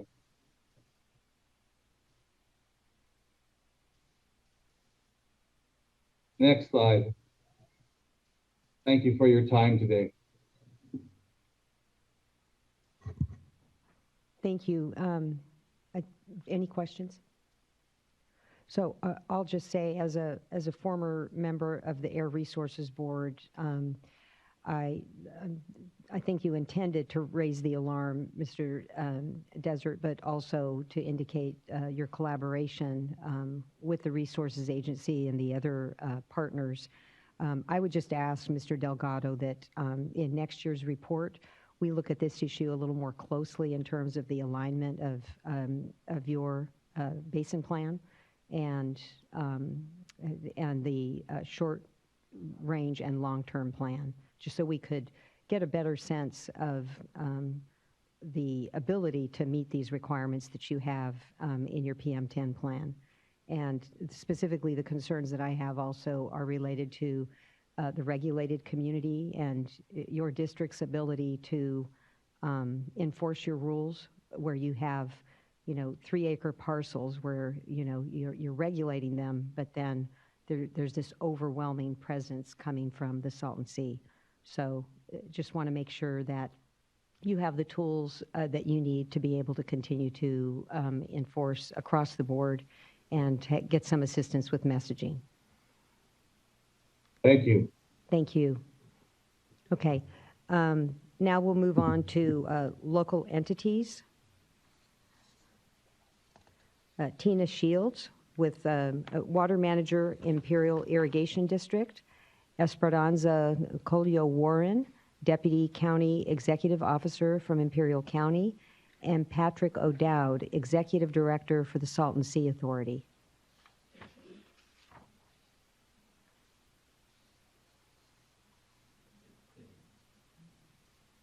Ms. Shields.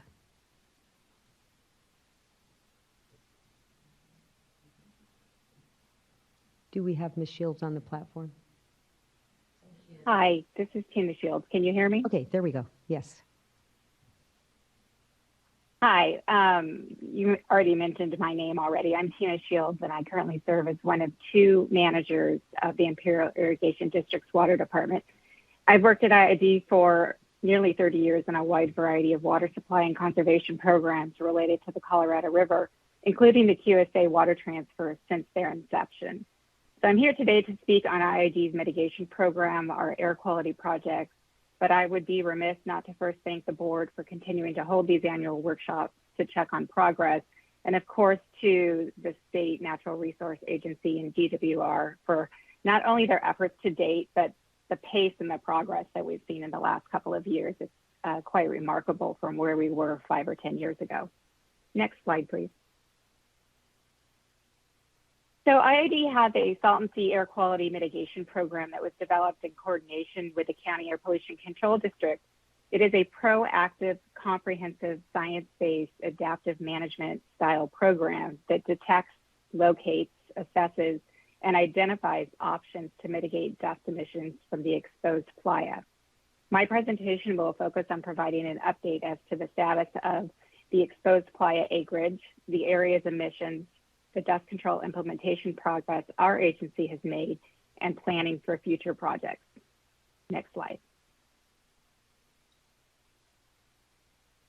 With regard to the currently exposed playa, each year IID's team of experts assess the end-of-year aerial imagery to determine the playa exposure. They compare it to the previous year's documentation. At the end of 2021, it was determined that there was just under 28,000 acres of additional playa that had been exposed since the 2003 baseline period when the QSA agreements were executed. This represents an increase of about 2,100 acres over the last year. But of the approximate 28,000 acres of total playa exposure, it's about 10,000 acres less than we had projected in our earlier modeling exercises. This really isn't surprising given the wide variety of basin inputs, and it's still within the range of the model error. But I think in circumstances such as this, where the state's had a late start and we're trying to catch up on acreage milestones, it certainly gives us a little bit of a breather to maybe catch up and hit those targets in the future. Of the playa acreage, about 25% of it, or 7,200 acres, is heavily vegetated naturally as a result of flow patterns as the shoreline has receded and the drains naturally flow out and connect themselves. We've seen a lot of this naturally occurring vegetation, and while helpful, it oftentimes gets in the way of these projects that we're trying to implement and efforts to reroute the water. And I think you saw that in some of the graphics the state showed you with regard to their species conservation habitat project. Next slide, please. With regard to the current playa emissions, we have a very technical, rigorous process to create an annual emissions estimate, not just for the Salton Sea area itself, but also the surrounding desert, which is a huge source of emissions for the basin as a whole. Our team has developed an extensive data collection and monitoring network that includes 6 air quality monitoring stations, meteorological towers, and 360-degree cameras to measure and model wind and dust emissions. This team also conducts site visits and field work to look at these emissions, both from the desert and the playa, and has created models to show both where the dust is coming from and where it's going to. Using all of these data inputs, over 12,000 alone summarized on this slide, it allows us to make siting decisions and prioritize the areas where the dust control project should go in order to have the greatest effectiveness. Next slide, please. We've been fortunate so far that playa emissions have not grown at the same rate as the exposed playa. However, we're starting to see indications of an upward trend over the last 5 years. We kind of have to exclude the 1920 data set because the emissions were unusually low that year. This graphic indicates the low to high PM10 emissions based on the colors ranging from green to yellow to red, with the orange to red areas being the higher emission areas. As you can see from the consolidated data, the desert emissions continue to be a very large dust source in our region, overwhelming the playa emissions by 2 orders of magnitude. With regard to the most recent annual estimate in 2021, the playa contributions were less than 450 tons of particulate matter, while the desert emissions contributed over 30,000 tons, which is more than 60 times the playa contribution. I think the concerns from local residents looking ahead, though, is as that shoreline exposes and the acreage increases, you just see a greater annual potential every year for the area to continue to add to the basin emissions estimate. Next slide, please. This graphic shows in red and orange the areas with the highest emissions potential centered around and adjacent to the sea. You'll note that they are located primarily on the southern end of the Salton Sea, where the shoreline is more shallow, and the more challenging areas on the western side, which are adjacent to the encroaching desert soils, where the water supply options are more limited, so it makes it very challenging to try to address these emissions potential. One of the interesting things is if you look at the data, and this table attempts to summarize that and really focus our efforts, is that only 30% of the exposed playa acreage contributes nearly 90% of the total emissions. This allows the implementation efforts to focus on a smaller targeted area, but one that will maximize the air quality project benefits. To say it another way, project siting decisions alone can have an increased public health benefit, even if the acreage milestones aren't met.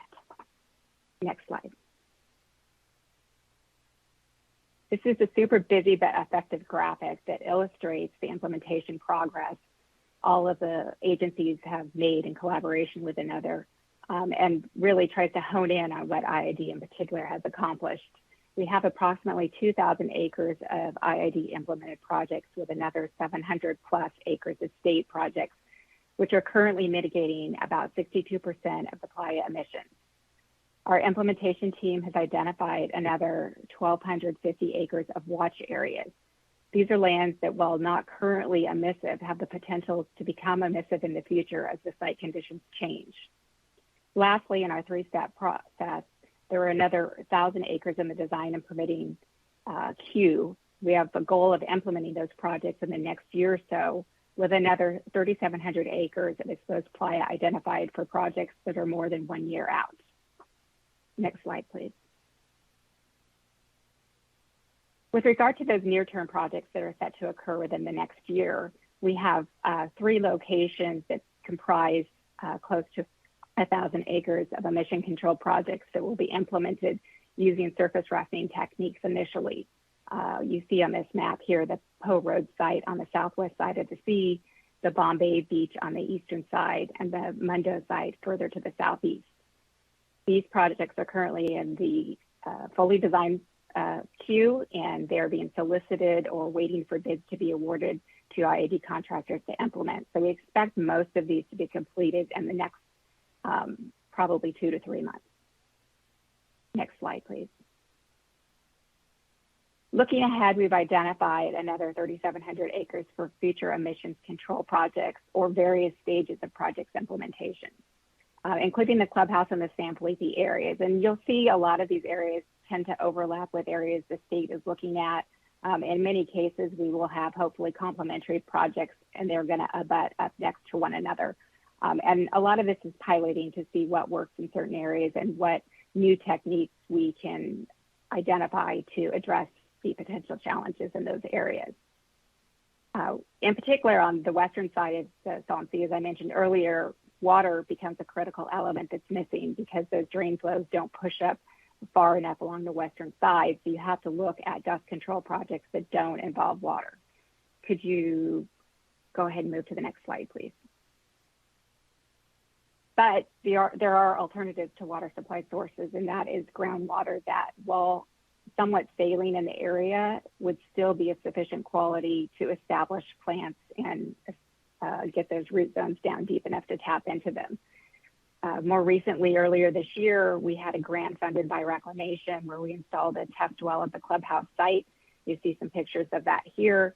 It's been pretty successful, and our preliminary data indicates that the groundwater is sufficient elevation and water quality that we could replace that test well with a production well and use that to establish vegetation. And so that is keying into our project design and allowing us to move forward with looking at this alternative water supply for this specific area. Next slide. And also in that San Felipe area and on the eastern side, there's some test well locations that we're working on with Reclamation, and I think the state has a few of those as well. With regard to planning future activities, this is super critical. We talked about the pipeline of how we ensure that we have sufficient projects moving forward. In 2021, IID began collecting data on lands that will be exposed in the future. This information will be used to guide those planning activities and proactive implementations of emissions control projects.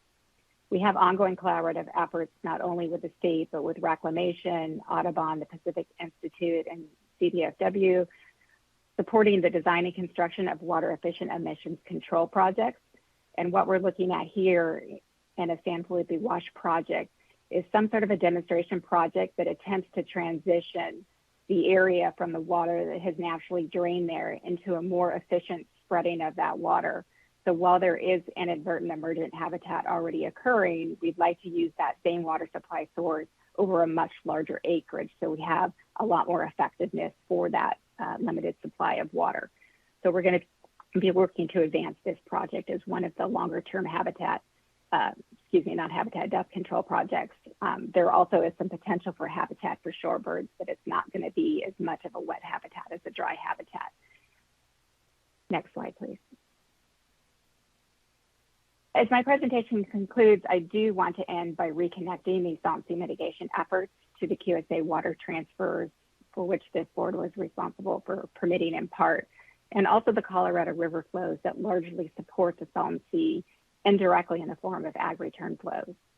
Since 2003, IID's conservation programs have generated close to 7 million acre feet of water.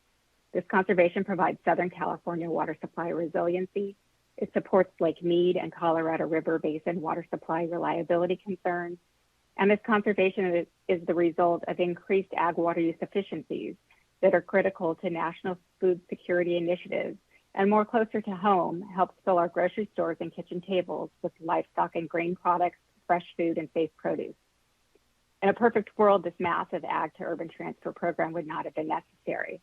But absent the QSA and the many partnerships we now see emerging at the Salton Sea, and in particular those by the state of California as a direct result of their legislative QSA restoration commitments and their contractual mitigation obligations, the sea would be experiencing different challenges and have far fewer friends and funding. IID has continued to be an advocate for the Salton Sea. We've spent a lot of time, not just with your board, bringing the petition forward in order to renew the state's efforts at the Salton Sea, but also working with our federal partners and folks in the Colorado River Basin to make sure they understand this connection to the sea.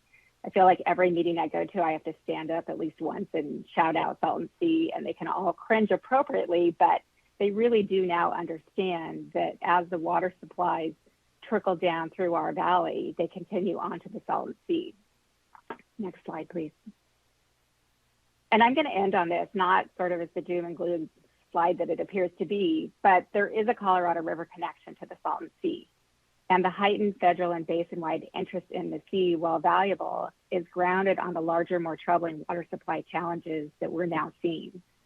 After more than 2 decades of record-breaking drought on the Colorado River, exacerbated by climate change, warming basin-wide temperatures, and all of the other California drought and water supply challenges, the Colorado River is similarly experiencing historic low inflow conditions. It's a massive reservoir system that has over 50 million acre feet of storage, but it's 75% empty now.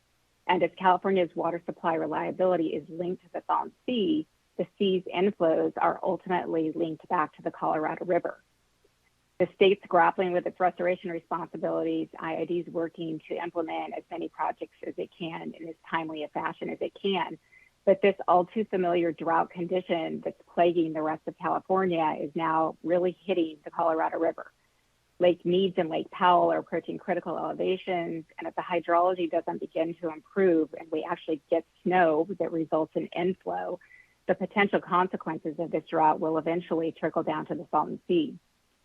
IID is the largest single contractor on the Colorado River, so there will be significant challenges ahead of us, and we are working with Reclamation, our fellow Colorado River Basin states, and other tribal and stakeholder interests to address these water supply challenges and to link those challenges to the Salton Sea to enhance the partnerships with the federal government and other entities that can provide benefits or knowledge or assistance in implementing these projects or facilitating the implementation of these projects.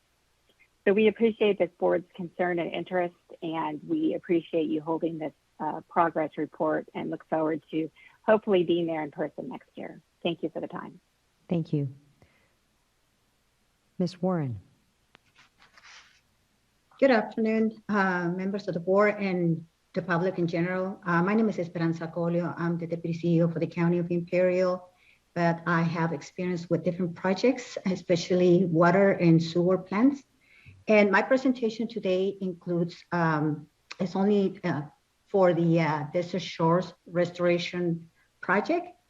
As you may be aware, we had this project under the Salton Sea Authority, who received funding from the Bureau of Reclamation. But before we proceed with the presentation, I want to talk about a little bit about the community. If you can go through the next slide, please. So the community of Desert Shore is one of the communities right at in the north end of the Salton Sea area from the County of Imperial. Actually, it's the last community in Imperial County on the north. This community has approximately 600 people according to the new census, but I truly believe that the community is missing a lot of the people that responded to the census. I was actually in charge of the census in Imperial County, and I can tell you that a lot of people didn't submit the survey. So we believe there is more than 1,000 people living in the Desert Shores community. The Desert Shores community is only one of the communities of the 3 communities along the 13-mile radius of the Salton Sea area on the West Shores. It's also now the West Shore because we're not counting Bombay Beach, which is on the East Shores. There is a total, according to the U.S. Census Bureau, 6,300 people located in that area. But the reality is more than those properties. We have done cleanups, neighborhood cleanups, and we understand the community very well. It's very spread out and has more population than you can imagine. Next slide, please. The project is known as the Channels Project, but the community itself, because I have talked to the community, they call it the fingers, because there's five little channels, so they call it the fingers channel. These shores were, which at one time they were filled with water, administered by the Salton Sea. It was actually affected and impacted by the quantification settlement agreement, which was done 20 years ago. Among other factors, the channels are almost dry, very, very tiny little water on the ground. And so the project is now is dry. So the area that was connected to the Salton Sea area that was receiving water from the Salton Sea area it continues to be there, but there's no water at all being administered to the channels. Next slide, please.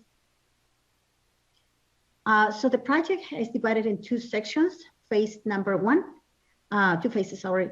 Phase number 1 includes the construction of a berm, which is right there in the picture that you can see it right in the lower corner, is to close that berm to prevent the water that is in the channels to get out of the channels, and is going to be it will be filled with water with 2 potential water pumps, one in the north end and one at the south end. And I will show you right now the pictures in which we have located the potential water pumps. The waters will provide the water, but also it will provide a continuous movement of the water. So it provides an environment for the wildlife. Next slide, please. So these are the locations of the potential water pumps. One is at the north end, as you can see on this area. And I don't know if you see my cursor, but it's in the north area, right in the corner. And the other one is in the south area. Next slide, please. And you're gonna see it from the picture. So what we did, we put it together in this 2 pictures, 2 maps. And it shows you the amount of people that is living around those channels. We counted 254 parcels in total. Of residents living in that community. Some of them are not actually living there. However, very interesting, we check on our property taxes and none of them are being delinquent, which means they're having hopes that this area be restored so they can continue living in that area once the water pumps are built and the whole project is completed. Today, they are currently working on the site control of these 2 locations to ensure that we have the water pumps located in those areas. Next slide, please. So the project phase number 2 will be the continuous maintenance of the project that will provide a place for the wildlife to live. Next slide, please, and this is my last slide. So the project update is the following. We currently doing a hydrologic, I'm sorry, it's a combination of hydro and a geologic report that would identify the quality of the water as well as the type of soil that we have in that area. In 2021, the Imperial County, as the lead agency for CEQA document, the CEQA clearance document, initiated the initial study for the environmental, the CEQA documents. And in 2022, beginning this year, the county also contracted with Geologic Associates, which is the firm that is going to be providing with the study, the groundwater and the hydrogeologic report. And based on the report's results, the SECA will be able to be finalized. Now, with that said, I want to mention something very important. While there's funding available through the Salton Sea Authority, $1.25 million from the Bureau of Reclamation. Based on my experience working with Palo Verde and other communities that has municipal water pumps 3 years ago were $500,000. So if thinking about this small community providing 2 water pumps, I don't think honestly, based on my experience, that $1.2 million will be able to be sufficient to complete the project. And the reason behind is the following: as we doing projects in Imperial County for other communities as well, we have noticed a huge increase in costs and construction costs.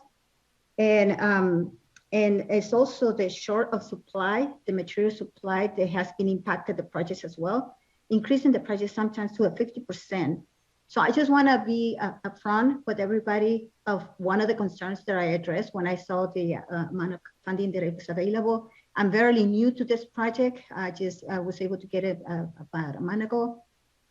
And so I have small information about it, but based on my experience, I noticed that's one of the concerns that I will have. The completion of the hydrological report is expected by June 2022, and hopefully by that time we can complete the CEQA documents. And that's the end of my report. Thank you. Thank you. Mr. Dowd, O'Dowd. O''D, OWD. Vice Chair Diamato, board members, work group attendees. My name is Patrick O'Dowd, and I'm the Executive Director for the Salton Sea Authority. Thank you for the opportunity to provide a few brief comments participating with this panel of local entities.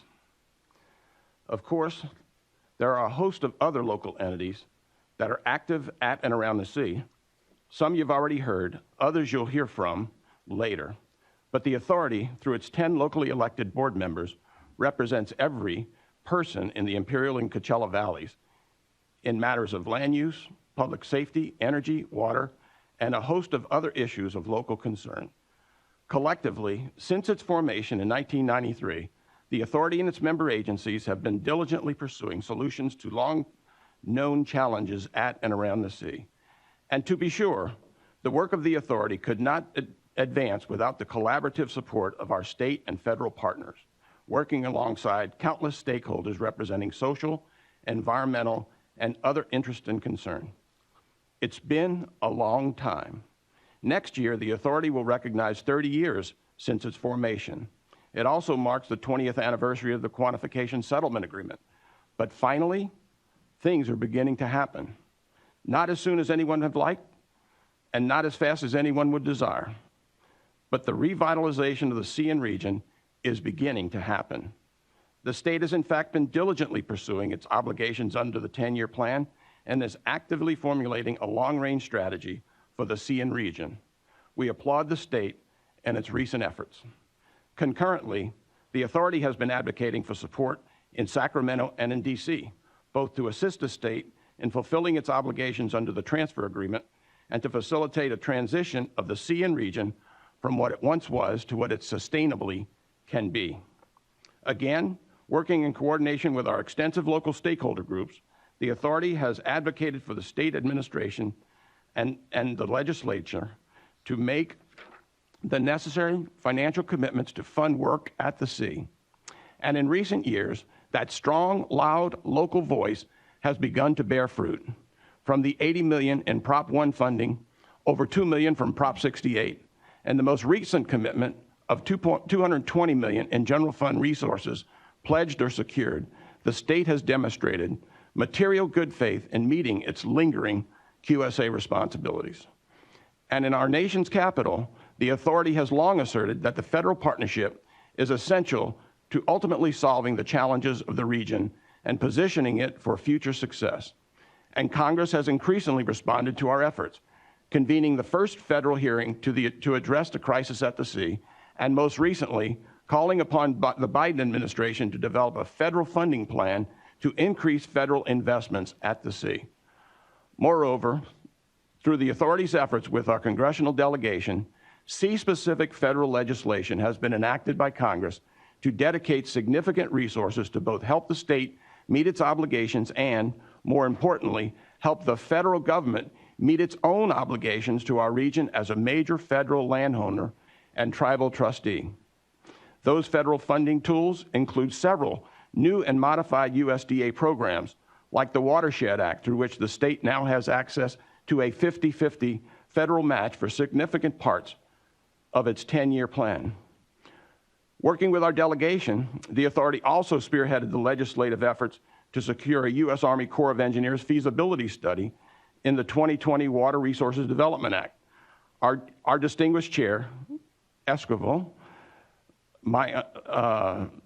this was written for him to be here, so I have to tweak it a little bit. My understanding is he was engaged in the infancy of this effort to leverage significant Corps funding when he worked for the junior senator from California.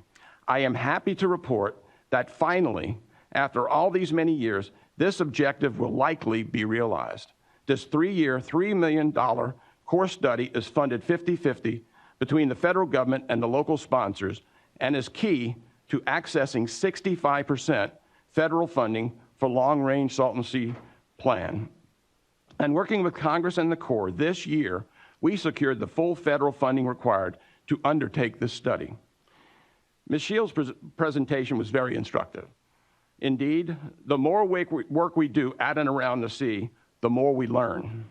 In this instance, one thing we learned is that fully half of the playa emissions come from about 10% of the exposed area, and only 25% of the exposed area accounts for over 80% of those emissions.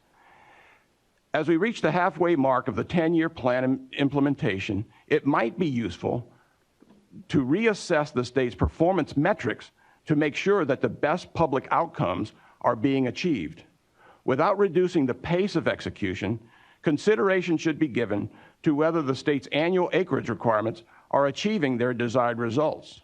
Rather than pursuing a dash to meet acreage targets, the data might suggest a different site selection process, directing the work to areas perhaps a bit less convenient or more difficult to access, yet more vital in achieving the overall goals.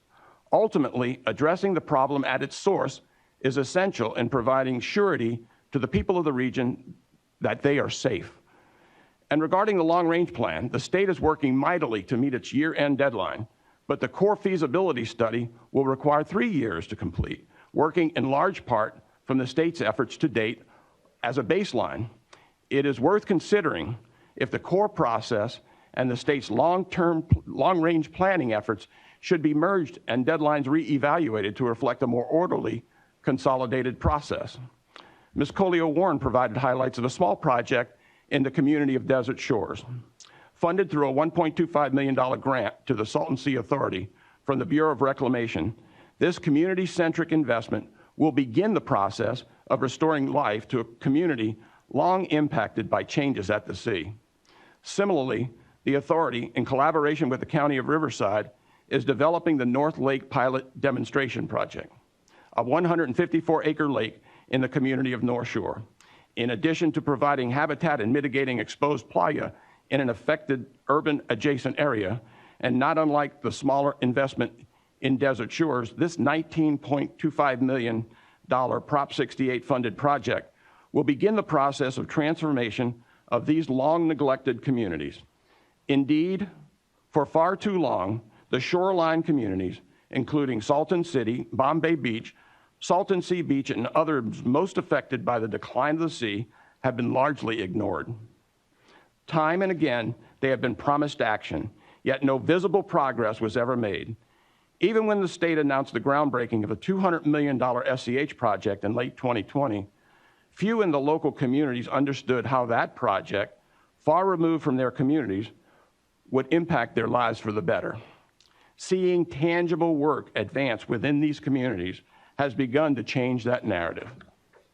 And if we can arrest the declines and continue to invest in the future of those communities while being able to demonstrate convincingly that their health issue is not at risk, we will truly have played a vital role in transitioning the sea and region from what it once was to what it sustainably can be. Thank you. Thank you, Mr. O'Dowd. Any questions? Board Member Firestone.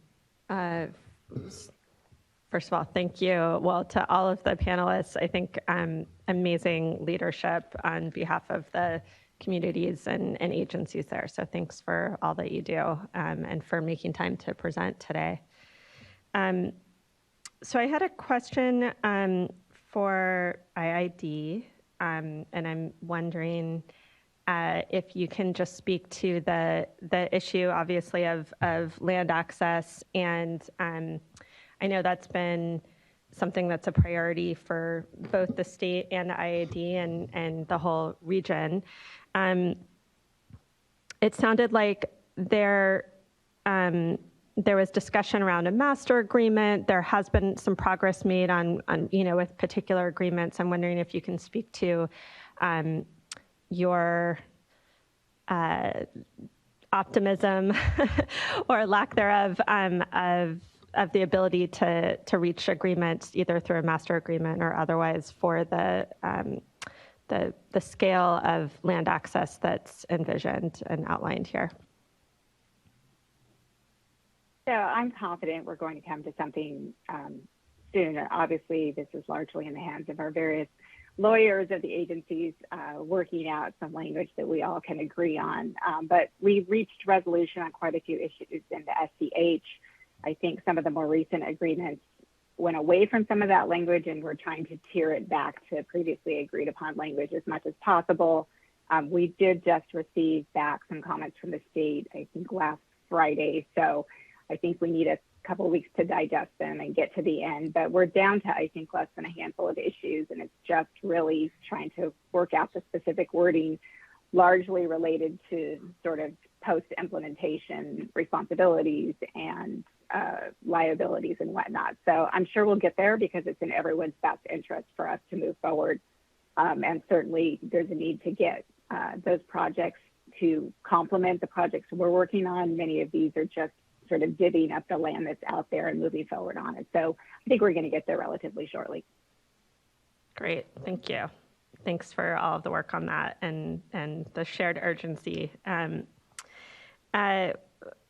And one other question, I think this is for Imperial County, although maybe the Salton Sea Authority, I don't know who can answer this. This is just my curiosity, but I think is relevant to other projects. But in the Desert Shores project, and again, it reminds me of really all of the projects here.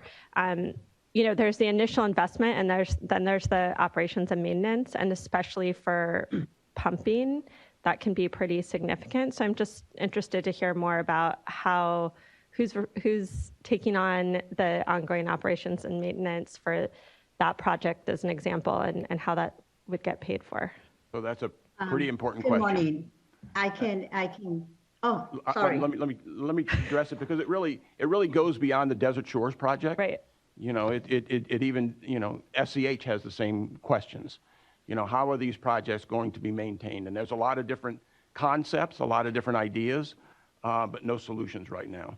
The North Lake Pilot Demonstration Project is a demonstration project. And one of the things I think we're pressed to answer as a part of that is who's going to own it, who's going to operate it, who's going to pay for it, how does it sustain itself? Because the projects that we want to build, we want to be there 50 and 100 years from now. And the only way we can do that is to build them in a sustainable way.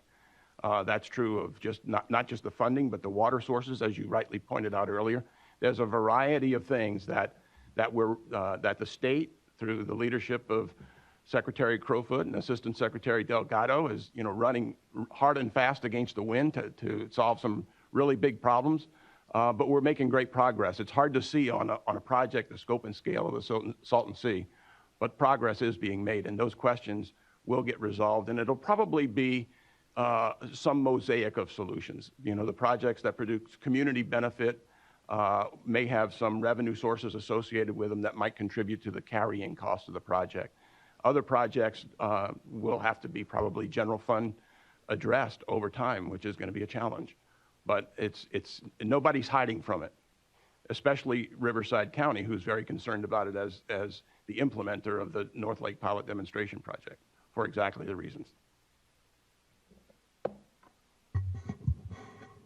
And sorry, Ms. Colio, did you want to say anything, just add on for the Desert Shores project in particular? That was really helpful. Thank you. Because I was trying to short my presentation, I didn't want to go over, but technically we have done some research about the number of properties around the community and the properties around the channels. Around the channels, there's 250 parcels, and the whole community is 960 parcels in total. Now, a parcel can also include a mobile home park, which right now we have about 35 families.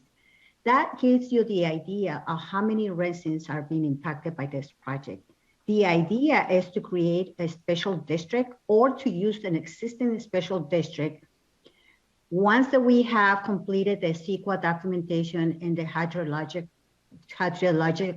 report, will help us to determine to continue with the project, and the preliminary engineering report will let us know what will be the cost of maintenance and operations, so that we can create this special districts or use one existing special districts to provide for the fees of the long-term maintenance of projects. Thanks, everyone. Okay, next we're moving on to the federal entities panel, and I have a request of the remaining panels. Each have 20 minutes assigned, and I'm going to just request that you try and cut them down to 15 minutes, because at this rate, we won't get to public comment until about 7 o'clock. So just do what you can to cut it back a bit, and then I think that'll help to provide more of an opportunity for the community members later. Okay, so federal entities, J.C. Gould, Regional Director from the Bureau of Reclamation, Mike Kochowski. I'll just read them through so that you can just seamlessly go one right after the next. Science Coordinator from U.S. Geological Society, and Kyle Dahl, Section Chief from the U.S. Army Corps of Engineers. Mr. Gould. It's Jacqueline Gould, and I am. I apologize. Thank you. And I am the Regional Director for the Bureau of Reclamation, Lower Colorado Basin. And I wanted to thank you, board members, for the opportunity to present today and share with you some of the work that Reclamation has been involved in for the last 6 years, since the signing of the Memorandum of Understanding between the Department of the Interior and the California Natural Resources Board. I wanted to also thank you for recognizing Bruce Wilcox's legacy and commitment to working at the sea. I'm grateful to have had the opportunity to work with him over the last 6 years that I've been working on the sea. The Department of Interior values the willingness of the state to continue working with us in support of the projects to lessen impacts from the declining sea levels on fish, birds, vegetation, and the emissive dust. Thank you so much to Secretary Crowfoot and Assistant Secretary Delgado for your leadership at the sea and your continued interest in the developing collaborative relationships with the Department of the Interior and the Bureau of Reclamation. We recognize the state's lead role and value our ability to support the Salton Sea Management Program, as well as the needs of other stakeholders such as the Imperial Irrigation District, the Torres Martinez Tribe. We have worked closely with California Natural Resources Agency, California Department of Water Resources, California Department of Fish and Wildlife to build relationships and work processes that will help us quickly implement projects that address emissive dust and habitat loss at the sea. Reclamation has been working with the California Department of Water Resources to implement dust suppression projects on federal lands. The first project began implementation in December of 2021. And over the years, the department has provided funding to not only support projects at the sea, but to develop research and science-based applications to assist in management and policy decisions. The administration acknowledges that there are health and environmental impacts associated with the declining water levels at the sea that expose playa and result in emissive dust. The department is committed to addressing the environmental justice impacts at the Salton Sea, including working with poor communities, and the department continues to work closely with the state and other stakeholders to prioritize and fund projects that improve air and water quality, restore habitat, provide actionable science, and provide local economic opportunities. For example, since the Salton Sea 2016 Memorandum of Understanding between the department and the California Natural Resources Agency was signed, the Bureau of Reclamation, just one of the department's bureaus, has provided approximately $16.5 million for projects that align with the Salton Sea Management Program. Reclamation is supporting projects on approximately 1,740 acres to assist the state in meeting their targets, as well as working with the U.S. Army Corps of Engineers and other federal partners on programmatic environmental compliance and land use authorizations for the future. In addition, we have prioritized completing compliance and land access agreements in the lower Colorado River Basin so that projects at the sea can be quickly implemented. I think you heard a little bit about that earlier in the meeting today. Reclamation's budget for the last 2 years includes more than $5 million to implement several activities at the sea. This funding level indicates the emphasis that the department is placing on Salton Sea activities. You've heard about some of these recent projects, but they include addressing the impacts of drought and potential dust emissions on over 2,000 acres, providing technical assistance to the Torres Martinez tribe on wetland development, restoring aquatic habitat and dust control at the Desert Shores community. We study groundwater availability for future projects. We're determining a common monitoring program for selenium impacts. Improving the scientific communication, such as supporting and participating in recent Salton Sea Summit, recognizing that science is needed to inform future management decisions. And also we're assessing future recreational monitoring access needs at the sea. In 2022, Reclamation received an additional $1 million in drought funding to support dust mitigation partnership with the California Department of Water Resources. Reclamation is also working collaboratively with Imperial Irrigation Districts on projects related to their Salton Sea air quality mitigation program and include areas around Bombay Beach, San Felipe Wash, Poe Road, and the clubhouse. Now, you heard about some of those from Tina Shields today. Reclamation is supporting ZIID's goals of reducing emissions on 5,300 acres of highly emissive lands by funding projects on approximately 300 acres and constructing infrastructure to support future projects. Infrastructure improvements include drilling groundwater wells, placing pipe needed to support those future projects.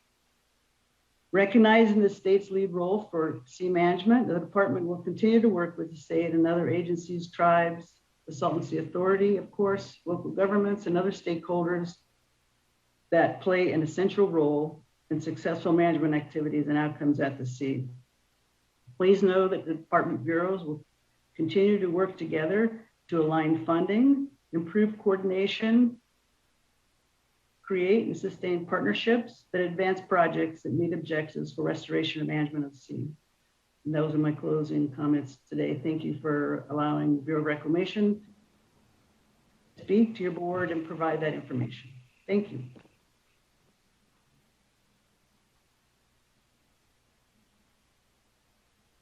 Thank you. Go ahead, Mr. Tchaikovsky. Thank you, Vice Chair Diadamo and members of the board. I'd like to echo Jackie Gould's memoriam to the work Bruce Wilcox did to organize the state's effort at the Salton Sea and to work constructively with federal agencies and others. So he will be missed. USGS is the primary science provider for the U.S. Department of the Interior. As such, our mission is entirely scientific. We don't manage or set policy regarding natural resources. We cooperate with many parties who rely on our work to ensure that our research produces the data and knowledge needed by managers and policymakers to make informed decisions. I'll give an extremely high-level flyby of the work that the USGS is doing at the Salton Sea. Next slide, please. First, in the area of geophysics and natural hazards, we have a great deal of work that's ongoing in the Salton Trough. The Salton Trough is a tectonically active area that's part of the San Andreas fault system and has a long history of earthquakes and even volcanic activity. Our work includes continuing long-term studies of Southern California earthquake hazards, including threats in the Salton Trough. Also, studies of induced seismicity or the potential for induced seismicity around geothermal fields. We're also considering expanding lacustrine paleoseismology work in the Salton Sea area to better unpack the history of the lake and its earthquakes. We believe teasing out that history may help assess the hazards presented by that region going forward. In the area of geological resource assessment and mapping, we have considerable ongoing mapping efforts in support of resource assessments, including working in partnership with the Department of Energy's Geothermal Technologies Office to collect and analyze data on hidden geothermal systems in the Imperial Valley and around the Salton Sea. Working in partnership with BLM and the Natural Resources Conservation Service to conduct high altitude LiDAR surveys of the area to provide very precise elevational maps of the region. Ongoing lithium resources work in the Salton Sea area and elsewhere in the Great Basin to improve assessments of the availability of that important commodity element. And working on research related to whether lithium and geothermal energy can be efficiently co-produced. In the area of groundwater resource assessment and modeling, we are working in partnership with the board and others broadly to provide groundwater assessments and tools to inform management of those resources. We've recently begun work in the Salton Sea area in partnership with the Bureau of Reclamation to better understand groundwater and surface water resources that are available in certain areas around the lake. In the area of selenium dynamics and ecological effects assessments, we're conducting research to better understand the abundance and dynamics of the element selenium in surface water entering freshwater marshes and restoration areas at the south end of the Salton Sea. The objective is to understand the effects that selenium may have on efforts to manage, and in some cases, create habitat that will be used by migratory waterfowl and other native species that rely on the lake and its bordering areas. Next slide.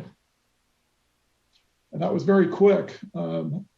We are happy to help members of the board or the public who have questions about Salton Sea related science activities, products, and data resources. You can contact us for a referral to the offices or scientists who are best suited to answer your questions. Thank you. Thank you. Kyle Dahl. He's not on the platform. All right. So then we'll move on. I'm sorry, any questions? All right. Then we'll move on to panel number 5, wildlife and community organizations. And the panelists are, and just go ahead right after the prior panelist concludes. Just go ahead and do your presentation. Dan Orr, Senior Spatial Analyst on behalf of Audubon, California. Michael Cohen, Senior Researcher from the Pacific Institute. I'm sorry if I mispronounced your name. Janira Figueroa, Community Engagement Team with Comité Cívico de Valle. Sahara Hunzano, Director of Programs with Alanzia Coachella Valley. And Mariela Lorera, Policy Advocate with the Leadership Council for Justice and Accountability. There's also a David Lowe. Sahara is not on the platform. All right. Mr. David Lowe is taking Dr. David Lowe. All right, and Dr. Lowe instead of Sahara. All right, thank you. So we're starting with Dan Orr. And Mr. Orr is not on the platform yet, but he will. I'm right here. Oh, sorry. Yeah. Hello. Good evening. Great. Thanks for giving us the opportunity to talk. Can I have the next slide, please? Audubon, California has been conducting waterbird surveys all across the Salton Sea at 14 different sites since November of 2016. Over that period, we've seen a number of changes. Next slide, please. Next slide, thanks. What we see is really in the total number of birds that we see, that hasn't really changed over the number of years that we have been surveying, but there's a couple of reasons for that. One of the things that we think about is the types of birds that we see there. And so what we think is happening is some of these birds that are feeding lower in the food chain, birds that are eating invertebrates, things like that, are stable or increasing in numbers, while birds that are eating higher on the food chain, things that rely on fish, for instance, are disappearing. And that's because we see changes in salinity, as well as more exposed playa and loss of breeding habitat, nesting sites, things like that. Next slide, please. You can see in this figure, we're really just showing different levels of diversity.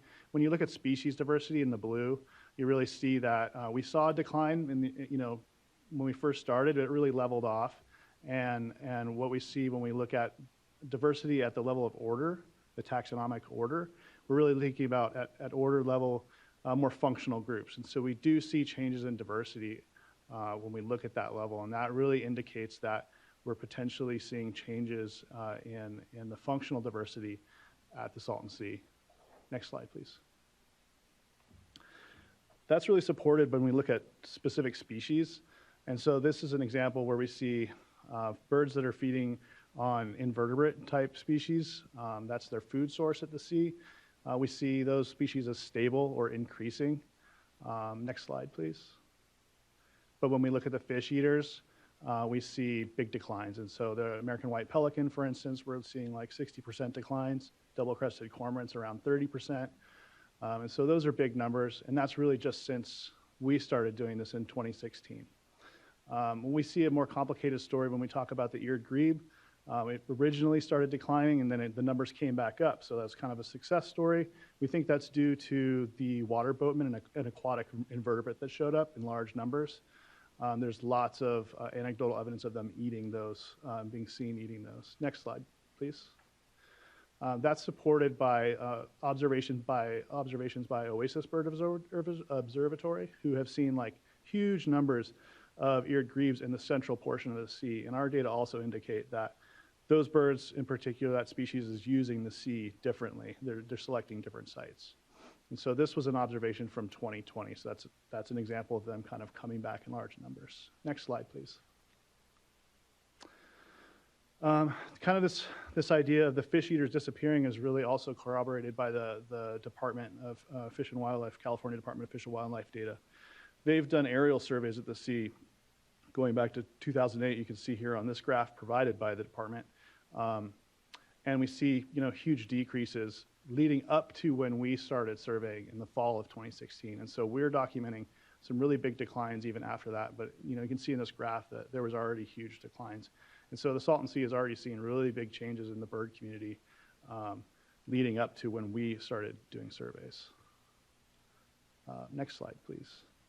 One of the things that we noticed when we were doing these surveys is that we started seeing birds that were congregating around these emerging wetlands, and you've heard a couple people refer to those already today. And those are really just irrigation canals and perennial or ephemeral washes that are used to drain into the sea and now kind of trickle out onto the playa and create new wetlands there. So we mapped all those wetlands and assessed the distribution of those, and we're hoping that the state can really use these to create habitat, because they're already on the ground, they're creating habitat, they're controlling dust.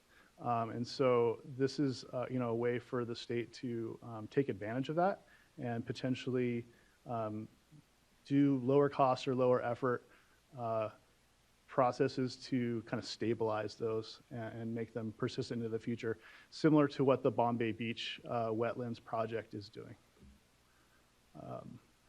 So I think we also kind of ask that, which is consistent with what the board has already kind of talked about, that the future reports include species, include specific and overall habitats, overall habitat and biodiversity goals, that the SSMP provide a water budget and account for future needs and availability. And we also ask that the SSMP include multiple benefit projects that encompass all elements of public health, recreation, and environmental opportunities. Thanks. Thank you.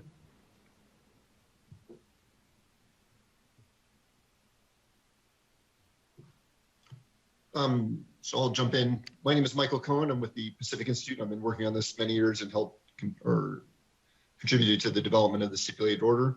Members of the board, we appreciate your holding this annual workshop. It's very useful to focus attention on the Salton Sea and the state's efforts. Vice Chair Diadamo, it's nice to see you. I think you're the only person who was who actually signed on to the stipulated order, so we appreciate your continued presence on this and focus on this. So I guess a couple quick thoughts to try to keep us on time here. One is to really commend the state on its outreach around the annual report. It's held a number of workshops, which I think have helped reduce focus on this particular, on the State Water Board's workshop, provide a lot of good information and an overview of the annual report. So that's been very helpful. I guess I would encourage the state team to increase the public outreach budget to help improve the transparency of their website, to provide a little additional budgeting, perhaps even additional staff to the outreach team so that they can provide additional information on their website to increase transparency and make that a more viable source for information. On those lines, I guess we're still a little unclear on really the target elevations for some of the state projects. That hasn't really been mentioned, or the vision that the state has moving forward. I'm looking back at this stipulated order. There's clear information there about undertaking the restoration of the Salton Sea. And what we really see in the annual report, which again is directed towards this board, is really just a focus on acreage targets, just the milestones. And I think that's missing the bigger picture. So to try to broaden the reach and provide a better vision, which will help, I think, inform the public and stakeholders generally and as to where the state's going. Maybe just as an aside, I see a lot of the state's efforts riding on the Army Corps' which has been delayed repeatedly, and I'm more than a little disappointed that the Army Corps hasn't shown up yet. I'm hopeful that Mr. Dahl will show up later during today's workshop to provide some information on what the Corps is doing. And perhaps we can work with other federal agencies to provide some pressure on the Army Corps to note how important this particular document is in getting that out. I guess, in terms of adding additional staff and resources, that maybe the Regional Water Quality Control Board could add staff, and whether that comes out of the Salton Sea Restoration Fund or other funding sources, provide additional support, because we are well behind the curve in understanding water quality at the Salton Sea. We still don't have a good handle of what the current salinity of the Salton Sea is, or the water quality inputs into these major $100 million, multi-$100 million projects. So getting additional support for the Regional Water Board to increase their capacity to help support the state's efforts and be a more integrated part of the state's efforts, I think is a useful ask. And perhaps this board can help push that forward and work with the Resources Agency to find funding either in existing sources or additional funding that's coming down the pike from the forthcoming budget. I would also point out in the stipulated order that number 4 on that stipulated order says that the Division of Water Rights will work with the supporting parties to propose, as part of an early milestone, an appropriate monitoring framework to assess success in implementing the Salton Sea Management Program. So, and then another ask, and maybe I shouldn't be making so many asks here, but another ask for the board is to direct staff, the Division of Water Rights, to come up with a schedule in the near term so we can develop this additional monitoring framework. So we heard from Mr. O'Dowd and others that that perhaps the state's focus on specific acreage milestones is missing some functional metrics. So developing this appropriate monitoring framework could be a way to help refocus the state on meeting functional goals, not just acreage targets, getting projects in the ground. So I think I'll stop there and move on to the next project. Thank you very much. Thank you. Mr. Lowe. Hey, thank you for letting me speak. I'm going to share a few slides. No data, no tests at the end. Thanks for getting this opportunity to speak. I was asked by Alianza to present a perspective based on discussions we've been having, especially in conversations with the communities living near the Salton Sea. The Salton Sea Management Program is a good step in identifying a lot of the critical issues. there are other agencies beginning to pay more attention to these issues.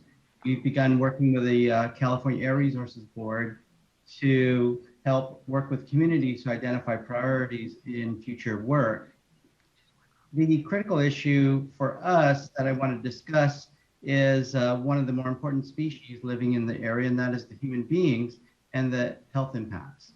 So while there's a lot of attention to the dust production and mitigation strategies at the exposed playa, there's really been very little attention to the issue of the impact of dust on the health of the communities living near the Salton Sea. One of the most severe effects is on childhood asthma, and it is commonly believed that the dust from the exposed playa is causing the lung inflammation associated with the asthma-like symptoms. So the research that we've been doing at the Salton Sea has been focusing on aerosols generated at the exposed playa, as well as comparing to other aerosols collected from sites more distant from the Salton Sea. And our data so far suggests that there's some significant toxicity in the aerosols collected from dust, the aerosols collected near the Salton Sea. And I wanted to be clear that the way we've approached this is not just simply treat dust as particulates, but actually looking at the materials that are carried on the particles themselves. And the toxic components that we are identifying are actually not associated with the inert particulates like sand and so on, but actually components that are carried on the particles themselves. They appear to be brought onto these particles during the process of dust production at the exposed playa as it's carried into the air. And we believe those components are from the ecosystem, from the microbiome of the Salton Sea and the microbial components that are released and then entrained into the dust. So the relevant question for the communities in the region is that playa exposure at the Salton Sea, as we've already seen, is not the same everywhere, and the dust is also not being produced in the same way everywhere around the Salton Sea. And so some communities are more severely affected than others. So previous studies have not spent that much time discussing the health impacts near the Salton Sea, and partly because the approach that people have been using is that they've been missing the identifying the impacts on communities that are likely to be underrepresented in various kind of health assessment data, especially the immigrant agriculture worker families who are largely undocumented, lack health insurance, and are often self-treating with inhalers they may go pick up from family members over in Mexico.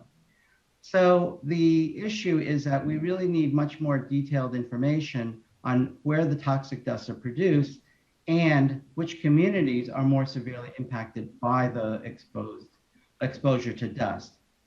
So the argument we're making is that to really address the critical issues at the Salton Sea and the retreating sea and exposed playa, we're looking at the impact on residents.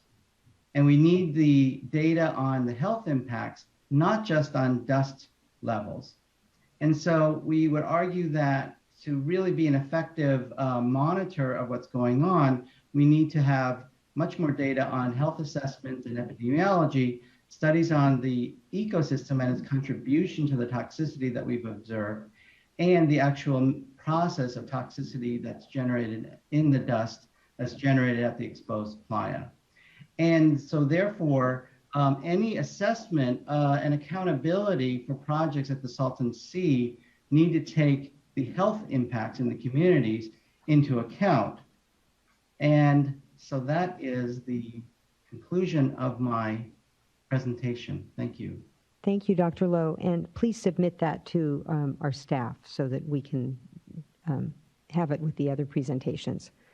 Yes. Ms. Figueroa, sorry I skipped over you. I didn't realize you were in the room. I didn't see you on the platform. No problem.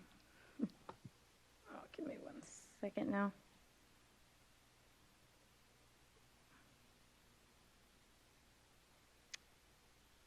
Guess my computer didn't like being skipped over. So good evening. My name is Janira Figueroa. Thank you for the opportunity to be here today. I am here on behalf of Comité Cívico del Valle, a community-based organization from the Imperial County. Next slide, please. I would like to take this time to highlight the partnership between Comité Cívico that we have with SSMP, specifically with the Department of Water Resources, which is the COE program that we have here. Next slide, please.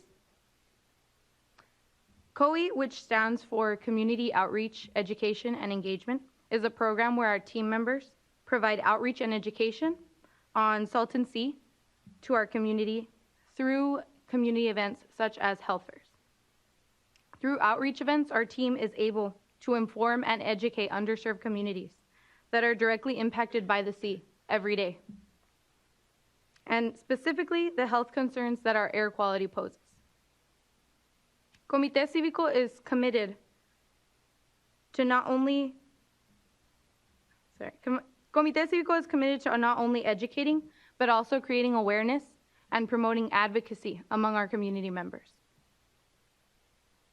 Comité Cívico has hosted members of the community to attend virtual workshops and meetings like the New River Community Forum that we recently held last month, which took place last month in collaboration with Cali PA and the Department of Water Resources. And so here we have some examples of our COE program in action, helping community members. Next slide, please. Comité Cívico has also continued our school flag program, which is a program that promotes air quality education in over 20 local schools that are directly affected by air quality every day. We strongly believe that a vital part of community engagement is educating our youth on topics such as air quality, considering that 1 in 4 children in the Imperial County will develop asthma. Next slide, please. Comité Cívico recognizes and we commend the strides that SSMP has made towards the restoration of the Salton Sea.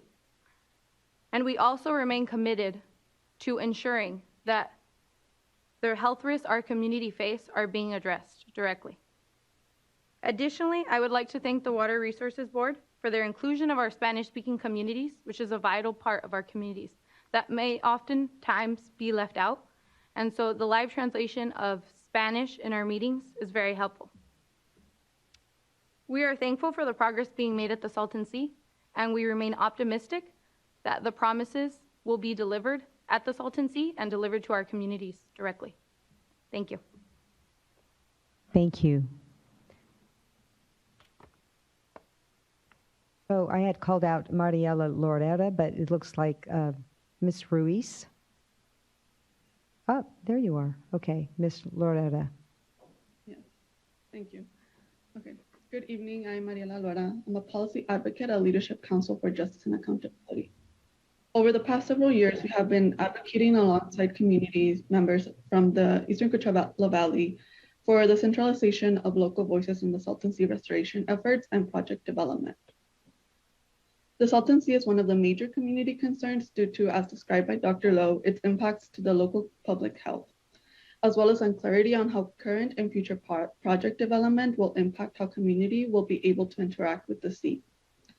Given the increased climate change impacts that community in the region are experiencing, like increased heat waves and public health crisis, local residents have identified the need to enhance dust suppression and habitat conservation projects by including components and amenities that provide multiple benefits, on top of habitat and dust suppression, and also include amenities that promote community building, recreation, access to the outdoors, local economic development, and other mental and public health benefits to enjoy a better quality of life. We are grateful that the Natural Resource Agency has made an initial commitment to include multi-benefit infrastructure and amenities into the Salton Sea projects. We continue to encourage the addition of specific language of this commitment into the Salton Sea Management Program that describes the process and timeline in which community-led multi-benefit components will be incorporated into existing and future projects, as well as a direct funding for the planning and development of these. Some examples of the components residents have expressed interest for include things like walking trails, shade structure for thermal comfort, picnic areas, educational signage with information about the Salton Sea, including information on its history and wildlife, air monitoring stations, remote hotspot, and community gardening and greening. This infrastructure will give communities better access to the Salton Sea and the outdoors, provide additional recreational opportunities and amenities, allowing them to be more equipped and be more resilient, as well as suited for an improved quality of life. As the Salton Sea is restored, it is important to ensure that the end result fulfills expectations and needs of the local community. Therefore, as a natural resource agency begins to support the implementation of multi-benefit infrastructure, we encourage there to be an inclusive and participatory budgeting, planning, and design process, as well as specific allocation of funding to go towards community-based projects. As we address the receding Salton Sea and its subsequent impacts on community and the environment, it is vital to ensure that there is no future harm to the Salton Sea region. There's an increased concern for the potential impacts that the proposed lithium extraction and processing will have on their health and environment across the Salton Sea region. Given the uncertainty and potential impacts, it is necessary for both the water boards and CNRA to actively engage in these processes in the interest of Salton Sea restoration and public health. In the past year, we have seen increased progress in community engagement in the SSMP and look forward to seeing these efforts continue to grow. Thank you. Thank you. And Ms. Ruiz, I'm sorry I didn't call you after Dr. Lowe.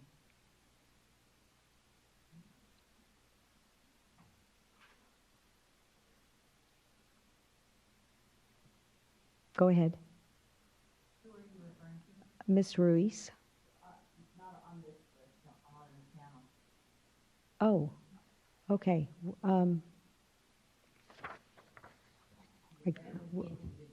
Yes, okay. I just saw that she's also with the Alonzia Coachella Valley, so I thought that she was supposed to be part. All right. Any questions of this panel? Board Member Firestone. Thank you. Thanks to the panelists and thanks for all the work you all have put in to help make this whole effort possible. I think I heard a lot of appreciation for the progress being made and also really great input and flags. I think I'm interested to hear, we heard earlier from CNRA that they felt like, their hope and intention is that the NEPA document would enable much more of the specifics in terms of project specifications and water budgets and some of those things that you all highlighted. And I'm wondering if you all are optimistic that will be able to address your concerns, or if there's something else that is needed or concerns that that doesn't address.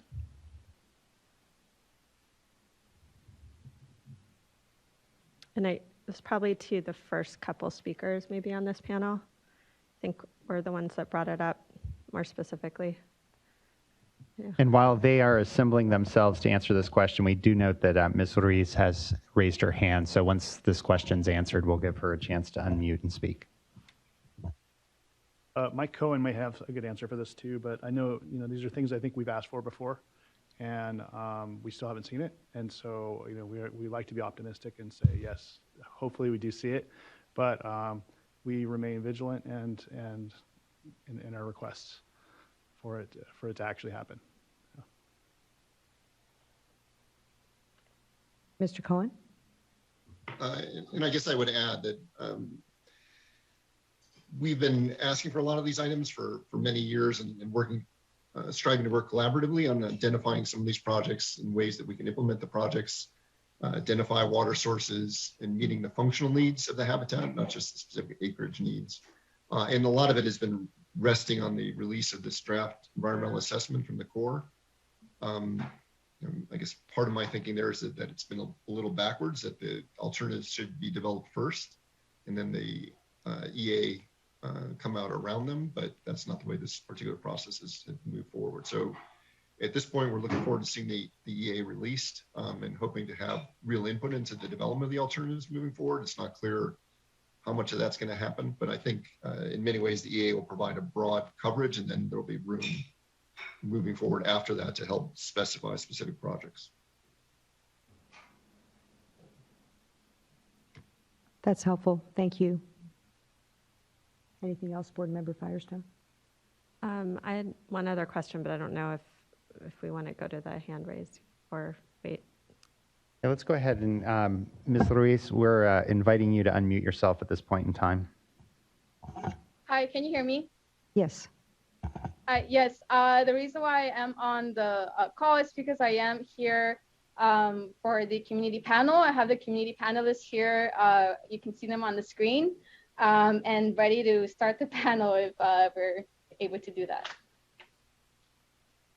Yes, we'll go to the panel just as soon as Ms. Firestone is finished with her question. She had one more question. That's fine.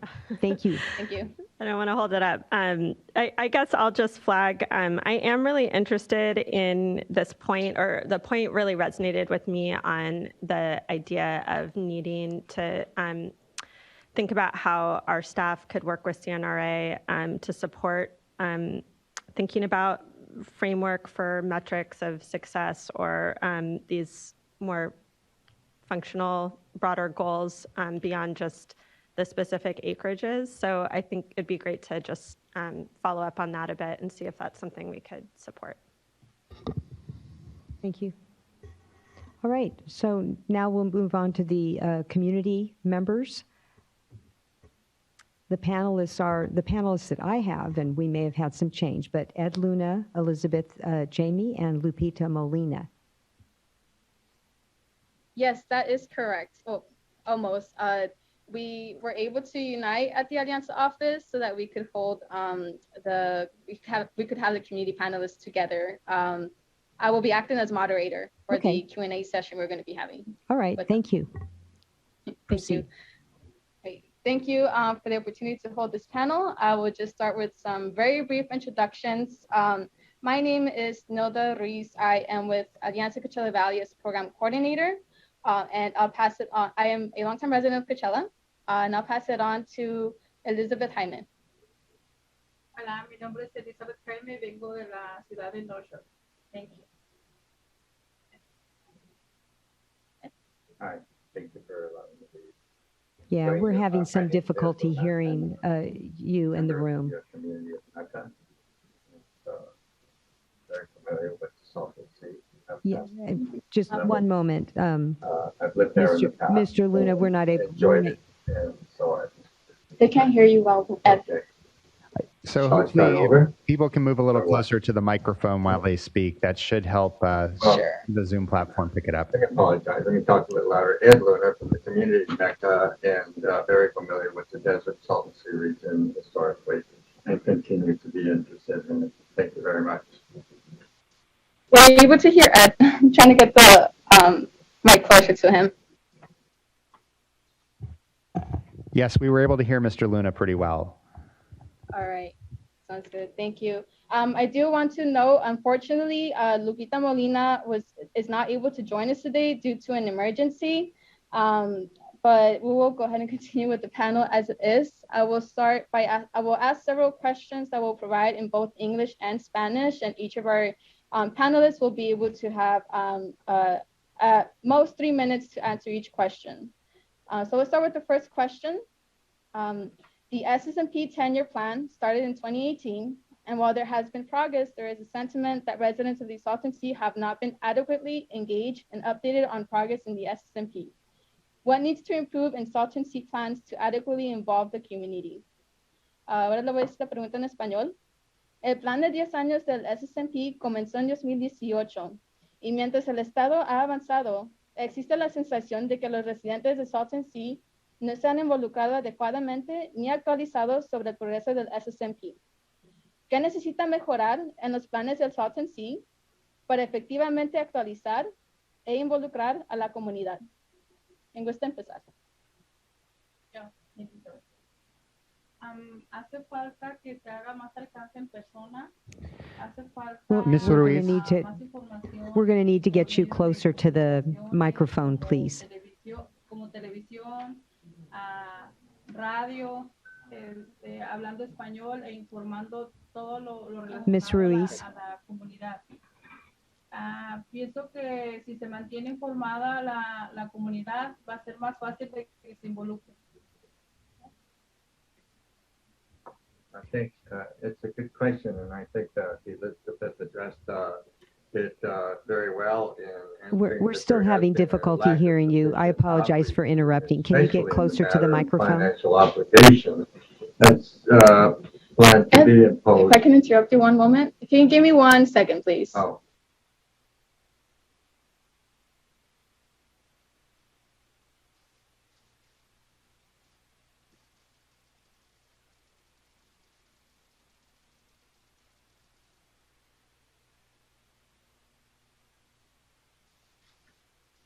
You want to start over with Elizabeth then? Yeah. Okay. Yeah, let's do that. There you go. So we'll go ahead and just because I think that I'm not sure if you were able to hear Elizabeth well, I will have Elizabeth start again and repeat her answer to the question. Okay. Thank you. Great. Elizabeth? Pienso que la comunidad se va más a involucrar cuando haya más alcance de persona a persona. También, si se hace con medios de comunicación como televisión en español, radio, pues toda la comunicación también necesitan que sea en español. No sé, y la gente cuando está informada, pues va a tener como que más opción de acercarse a conocer los planes que hay para la comunidad. I agree with Elizabeth. I think she addressed it pretty well in terms of the lack of sufficient outreach towards the communities. And I think mainly in the matter of financial obligation that appears to be planning, that our leaders are planning to impose upon the local residents, which live at or near the Salton Sea. So I think that that's very important to be a part of the discussion in any outreach that you guys, we guys, everybody makes towards the residents and landowners around the Salton Sea, because it appears to me that the focus is forming special districts or utilizing another existing district, which by the way hasn't been named. And as a lifetime resident, I'd like to know what we're talking about, who we're talking about, where my rates are going to go up. So I'd appreciate a little bit more outreach in that regard. Yes. Thank you. Ms. Ruiz, Yes. before you ask the next question of Elizabeth, I want to talk to one of our interpreters because the simultaneous English translation is not coming properly into the room here. Orlando, are you able to hear me? And in order for me to hear you, you're going to have to switch back over and take off your Spanish feed.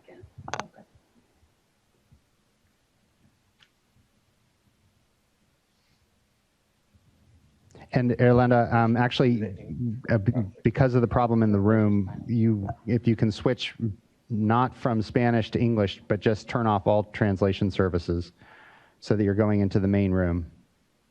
Looks like you're back on Spanish now.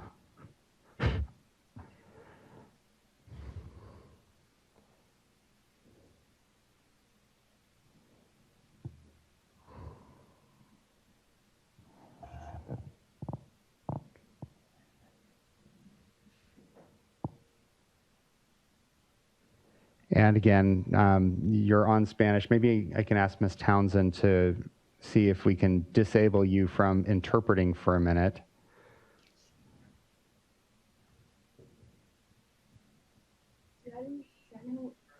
Just with Orlando, let's go ahead and. I don't know if someone would like to add about having an engagement strategy to involve community in the decision-making spaces. Not as good as.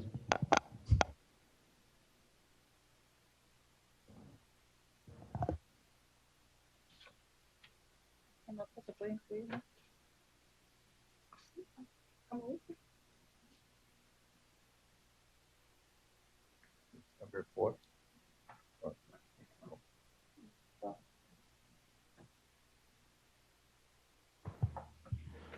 So, Orlando, can you try speaking again? Let's see if Janine has updated you so that you should not be identified as an interpreter.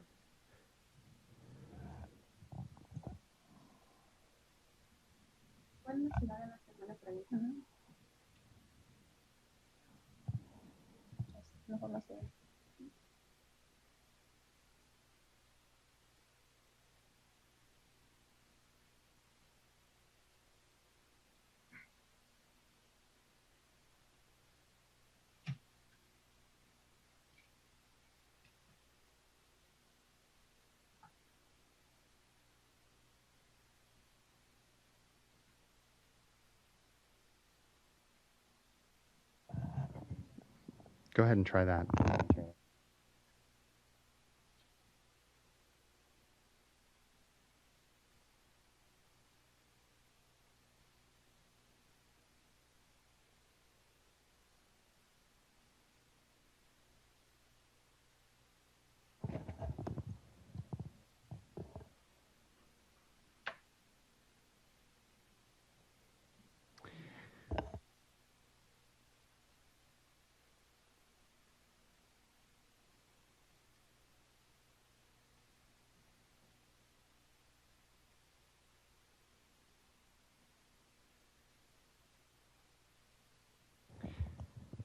Ms. Ruiz, I hate to ask, but would you be able to provide translations of Elizabeth while she speaks? And not simultaneous, but pauses afterwards, because we'd like to ensure that the board members and English-only speakers are able to understand what she's communicating. I'm not gonna claim that I'm a professional translator like our interpreters here, but I can make the attempt, yes. No, I appreciate that, and we apologize that we have been able to do the simultaneous translation before, but the equipment in the room is having a little bit of a problem with it. So. Okay, yeah, no, I can. I don't think I'm a bad interpreter as it is, but yeah, I can make the effort, no problem. Can I resume? Just one moment. Okay, yes. Can you go ahead and do the best you can to interpret Elizabeth's statement or the answer to her last question? All right, no worries. Wait, you say you want me to repeat her answer to the first question I asked? Yes, about community engagement. All right.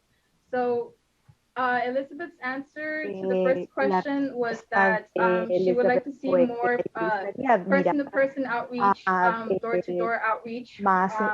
She also talked about being able to use media that is in Spanish, not just in English, and that can include media such as radio stations and television news channel. Some examples, for example, for a radio station would be 96.7, which is a very popular radio station in Spanish in the Salton Sea region, or at the very least, from my understanding, within the Coachella Valley. She also mentioned using some various publications, which can include newspapers and publications such as Desert Sun. And one specific example that was given by Lupita Molina was the Salton City News newspaper. So they would like to be able to see more outreach that is more direct and expands on existing outreach that is usually done in English, and some non-existing outreach, such as announcements through radio stations. But that was her overall response. Elizabeth, no sé si me faltó mencionar algo. No. Okay. That was her answer. That was helpful. Thank you so much. Sorry to impose upon you. No worries. Just let me know if I can move on to the next question. All right. Yeah, just one moment, though. Are we going to continue with that format with Ms. Ruiz's assistance, or did we have some luck with the interpreter? We might have some luck, but we need to take about 30 seconds for Orlando to try it again. So let's try to do that just so that we don't burden Ms. Ruiz and we get an accurate All right. interpretation. Thank you all for your patience. So, Ms. Ruiz, if you can have Elizabeth hold for a second, and what we're going to do we're going to try to do what we did a minute ago. So bear with me. And Orlando, what we're going to do is have you translate out into the main feed again by dropping your interpreter. So hold on one moment. You said you would like for Elizabeth to speak for a moment in Spanish so we can test check if the interpreter can be heard? If you can hold just a moment until we can verify that we can get the interpreter in the main feed. All right.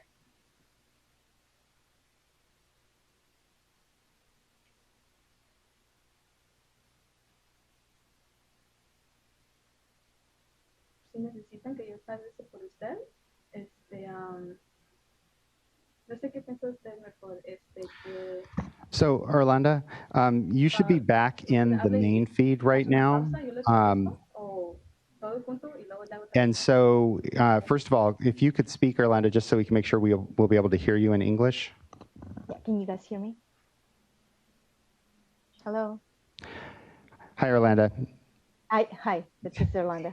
Okay, so what we're going to do is we're going to have Ms. Ruiz ask Elizabeth her questions in Spanish, and if you could just translate them into English, the answers into English on this feed, and then we'll get you back into the interpretation services after Elizabeth has had a chance to speak in Spanish. Is that okay? Okay.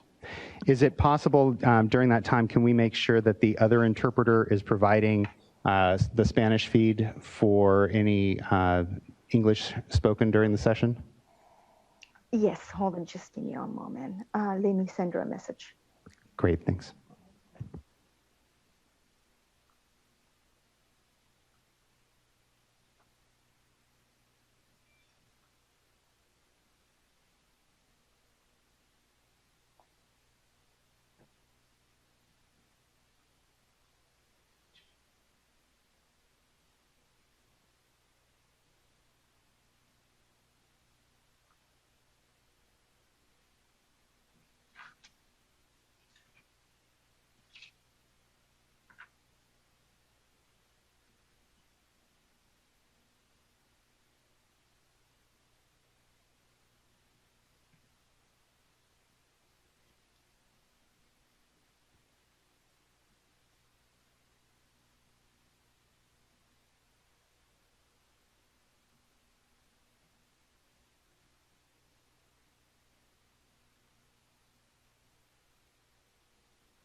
Okay, we're good to go now. Excellent, thank you. I appreciate your patience, and Ms. Ruiz, we appreciate your patience as well. We should be able to provide the simultaneous translation again, and the Spanish will be going out on the Spanish feed as well.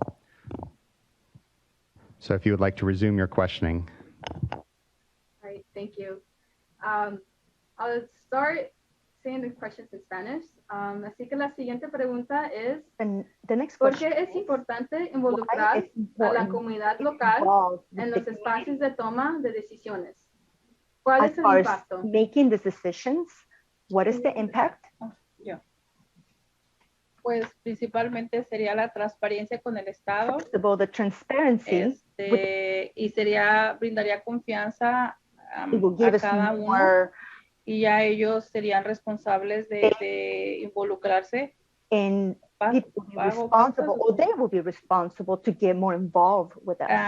También sería que estaría la comunidad actualizada, ese sería un impacto. Also, que estaría actualizada con todos los proyectos que tengan sobre la laguna. Especially about the pues, el proceso es como mantener pues a los residentes actualizados con la toma de decisiones as far as making the decisions. Y pues la comunidad se involucraría pues más efectivamente, haciéndose responsable ellos mismos. More effective in being responsible as well. Gracias, Elizabeth. Thank you. And Ed? Ms. Ruiz, if you could relay to Elizabeth, since we can't quite do the feeds are going on the same channel. So if there can be a pause after each sentence so the interpreter can go ahead and read it out. It won't quite be true simultaneous translation, but at least everybody will be able to hear Elizabeth's answers. Okay. Están pidiendo que cuando esté platicando, si puede pausar entre cada oración para que el intérprete le pueda traducir lo que está diciendo para el canal en inglés. Okay.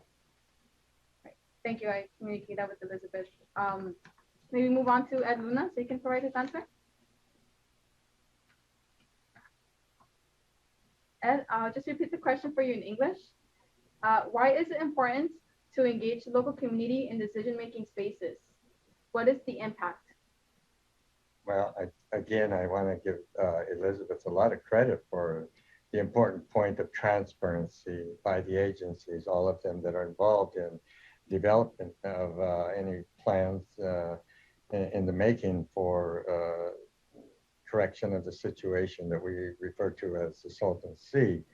And I agree with her that we have a tremendous responsibility, not only to the project success and or determination whether to move forward on something else, but I think fully informed today's generation who will be making those decisions, those approvals, let's just say, and I'm talking about today's generation of residents, landowners around the Salton Sea.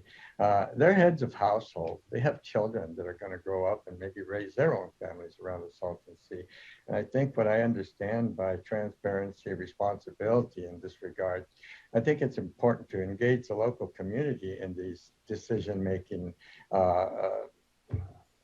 situations that if they were fully informed, they might think twice, take it seriously before they mortgage their children's and or other generations of families' lives for the next 100 years. Thank you. Thank you, Ed. Move on to the next question. Vamos a ir a la siguiente pregunta. Next question. Basado en sus observaciones y experiencias, ¿cree que se está dando prioridad a la salud pública en los planes de Salton Sea? Si su respuesta es no, ¿qué cree que se puede hacer para priorizar más la salud pública en planes del Salton Sea? If your answer is yes, okay. Voy a responder yo.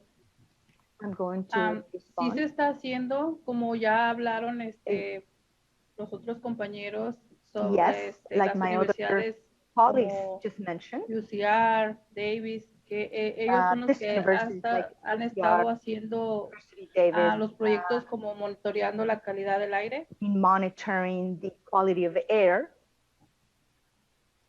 Pero también del agua, pero lo que nos gustaría más es que el Estado what we like you to do for us as far as the tomara más acción is to take more action. Cuestión, no sé, no hay muchos recursos para las universidades. There's not a lot of resources for the universities. Y siento como residente as a resident que con el apoyo del Estado, donde se les brindara un poco más de fondos. If you give us your support a little more, especially in the monetary area. Universidades que han estado ya investigando. There's universities already pudieran tener más oportunidades de hacerlo pues a una escala mucho mayor. They will have the opportunity to do it at a greater scale.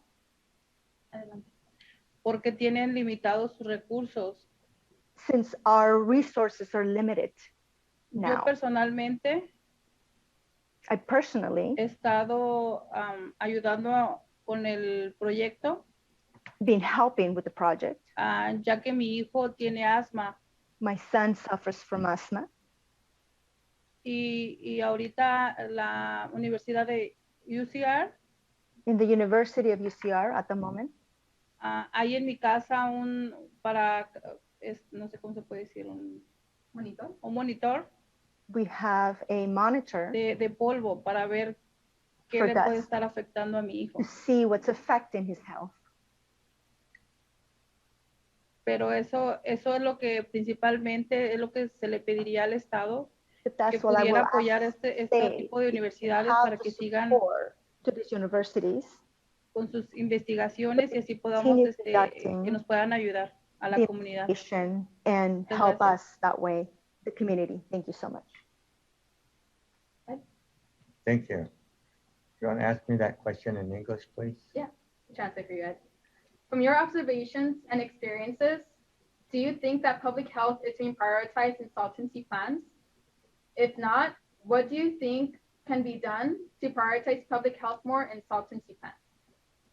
Well, I can answer the first part of that question as honestly as I can. I'm not too sure if I even can come close to answering the second part, but I strongly believe right now that the energy, the interest, and the political information and funds allocated to the plans that are geared towards some projects in the Salton Sea, they distract any, if not all, attention to the point that concentration funding, alleviating health concerns is diluted to the point that the project's overall economic interests, those investment returns, override public health issues. And I think that should be this panel's and everybody else that's involved in the pursuit of some remedial thing for the Salton Sea, prioritize health over everything else. I mean, recreation, how can you have a great time if you're dying? You know? I mean, it's hard for me to kind of put those two together. If you're being, you know, you're suffering asthma attacks and you're, you know, being blinded by the dust and you're being poisoned by the water.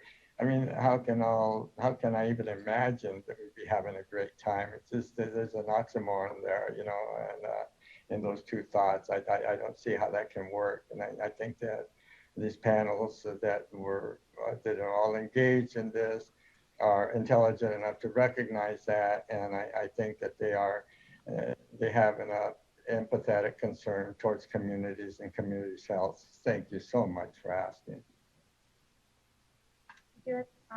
Elizabeth, ¿te gustaría agregar algo más? Would you like to add anything else? Anything else?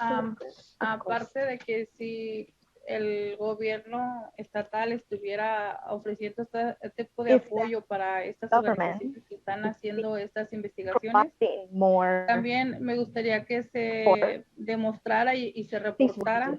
I would like them to cómo utilizar los datos de salud pública para informar los proyectos de Salton Sea y la eficacia de los proyectos para mejorar la salud you pública. provide to get involved this way. También sabemos, pues estamos informadas que también están planeando extraer litio. That they're planning on extracting some lithium. La preocupación de la comunidad the community's concern es cómo nos afectaría how that will affect en la salud. Si tenemos ya batallando o teniendo estos problemas de sangrado nasal en los niños, with issues of el asma en bastante población, nasal bleeding in our y children. esa es la pregunta, ¿cómo nos afectaría directamente pues, con la extracción de litio? With the extraction sería of como lithium, más problemas.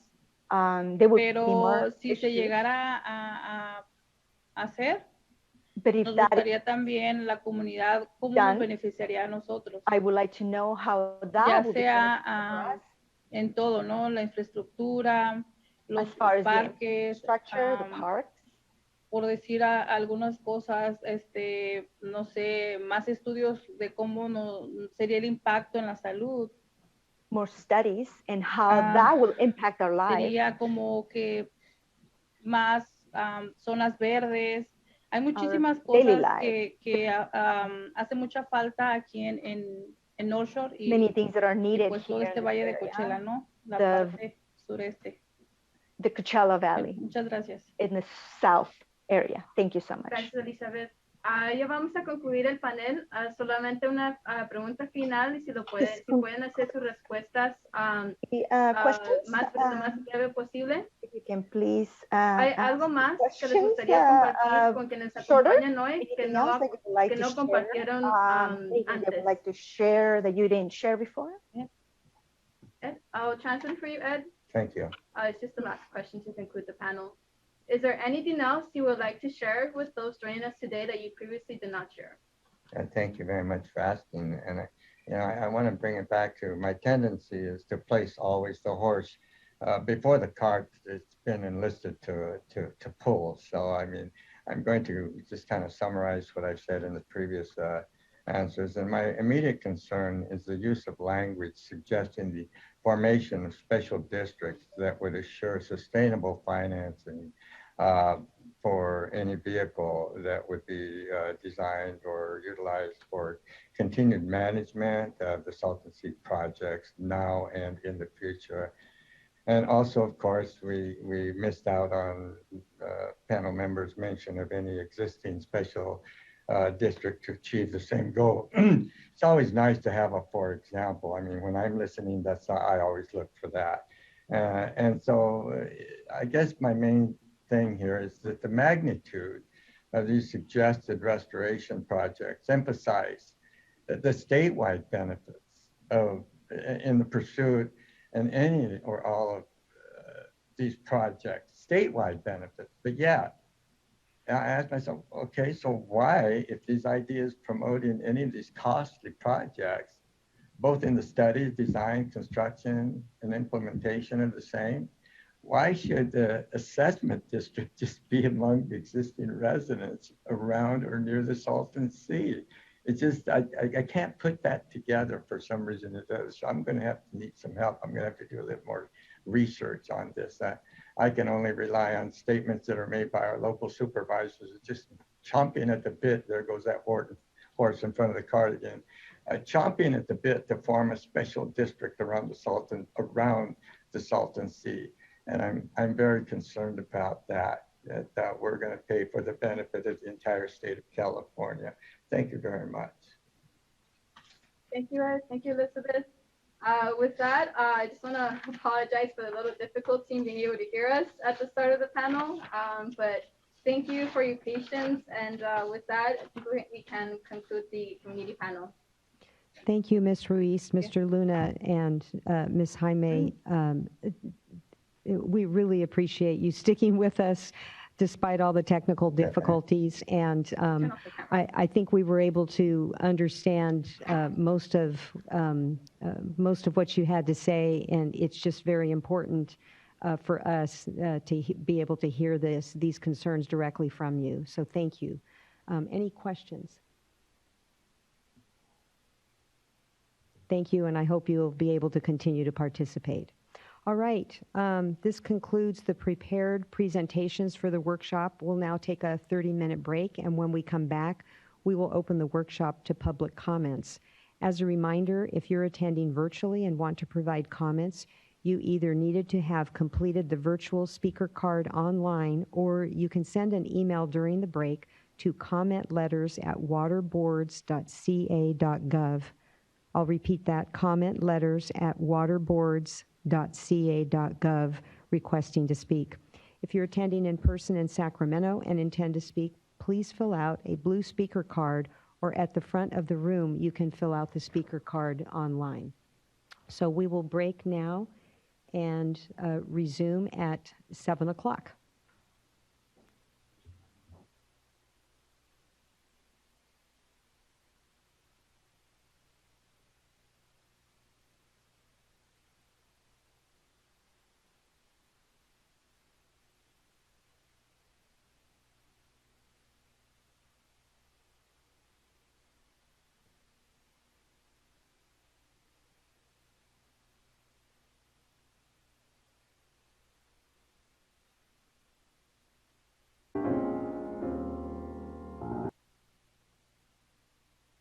Okay, we are back. All right, we have approximately 29 public commenters, And we will start off with Kim Floyd, and each speaker will be given 3 minutes, and there'll be a 1-minute warning. Minuto cada persona. Kim Floyd. Kim Floyd. And hold on one Yes. second. Janine, can you hear me? One moment. Yes, Mr. Sir. Floyd, if you can hold for a second.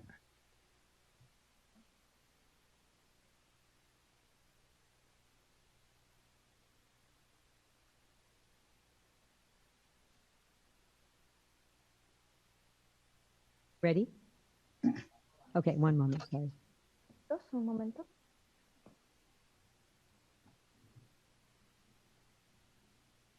And Orlando, Janine is about to put you back into interpreter mode. For some reason, you came out of it. I thought we put you back in. So you'll probably need to set yourself to the Spanish feed when she finishes that. Yeah, I'm waiting. Thank you.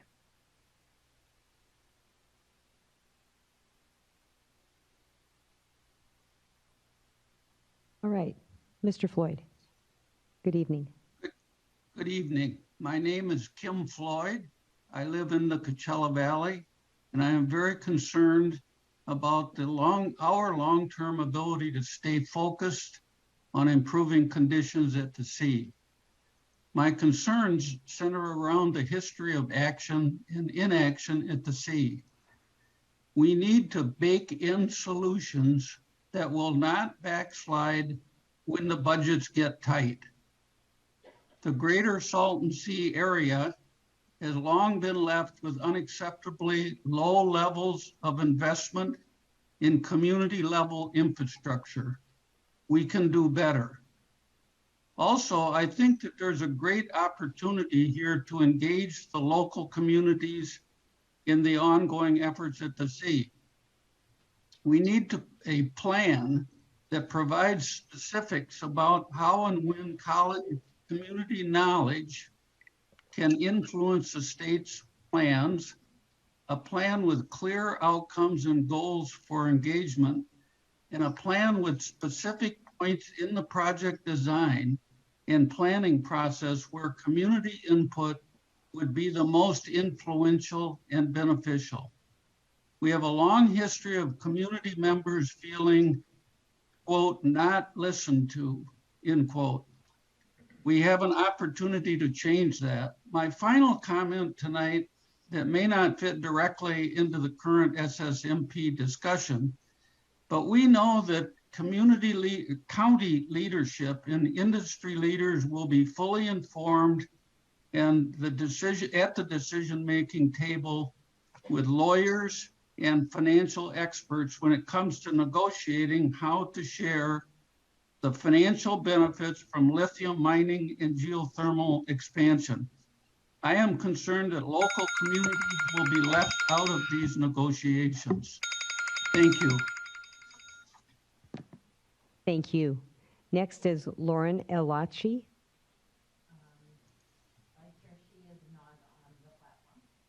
All right. Joan Taylor.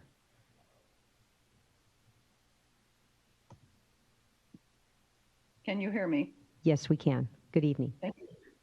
Thank you. I'm a resident of Palm Springs. Wear various conservation hats, but I'm speaking for myself tonight as an individual. I join the voices thanking this administration for putting its shoulder to the wheel after many years of inaction in the past.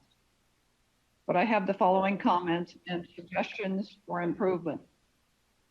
The annual report speaks to restoration goals, but the goals that are articulated are really more like objectives, such as 30,000 acres of dust suppression and habitat management. But to properly guide the SSMP, it's important to articulate the end conditions expected to be reached, against which we can measure success. For example, what are the desired end conditions for habitat, both in terms of function and quality, in addition to just those acreage goals? Same for local health, air, and water pollution. While not strictly a state responsibility under QSA, it would be good to scope out what are the hoped for economic societal goals for the underserved communities around the Salton Sea, and how the SSMP might play into this. With regard to air quality, so far the state's focus has been almost exclusively on playa dust suppression. But the annual report should look into the issue of air contaminants that may be emanating from the Salton Sea water itself. Finally, I am not sure this is within the jurisdiction of the Water Board, but it seems important also to quantify dust and airborne toxins from the surrounding ag in both counties. Is that it? Thank you. No, you may continue. You have 1 minute left. That's just a 1 minute warning. Go Okay, ahead. thank you. One final sentence. IOD's report would suggest there is little to no dust generated from the several 100,000 acres of fields, some of them fallow. But that would be good to quantify, entering ag into the state and the Air Resource District's calculation of air pollution sources that may need attention. Thank you for your time. Thank you. I want to check with Carrie Morrison, who had, you had your hand up earlier. Just want to check with you. Thank you. Yes, I'd just like to suggest to please, if you're not speaking, mute your mic because there's a lot of feedback going through the room. Thank you. Thank you. All right, next is Nathan White.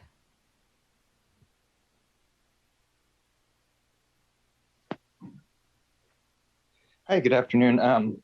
Thank you so much for the board and all the great comments that we've heard all day long. Wanted to just congratulate all of the team that's been working on this, the SSMP and the water board, for all the continued direct kind of collaboration effort. Patrick O'Dowd and Ryan Kelly and all the people that have been working on it so long. And a special thanks to Bruce Wilcox for all of his work. We met him about 9 years ago, and he's been supportive from the point at which he was at the IID all the way through working at the state. And it's based on his pioneer and leadership that we're here today. So just wanted to start with that. My name is Nathan White with Aegis Inc. And we've been working on some long-range planning efforts as well as water importation. I just wanted to say I met with several of the board members today and over the last few months, as well as many of the stakeholders.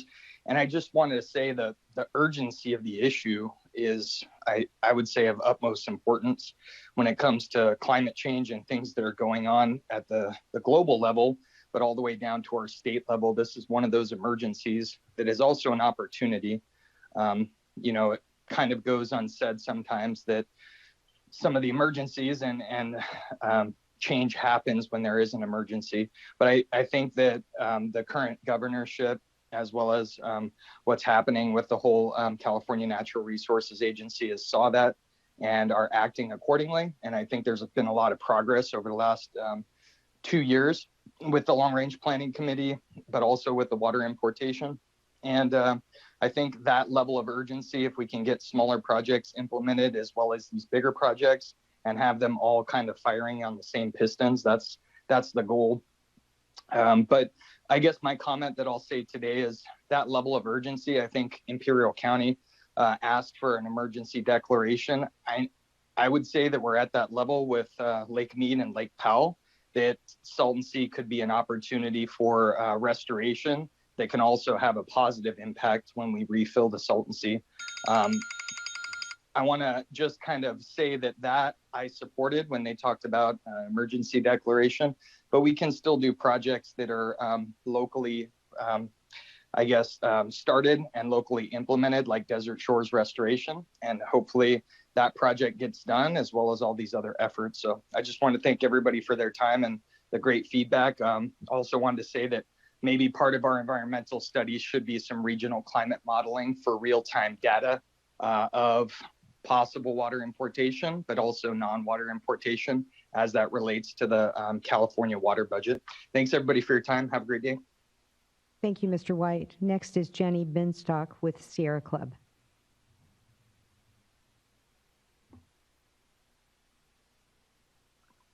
Hi there, can you hear me?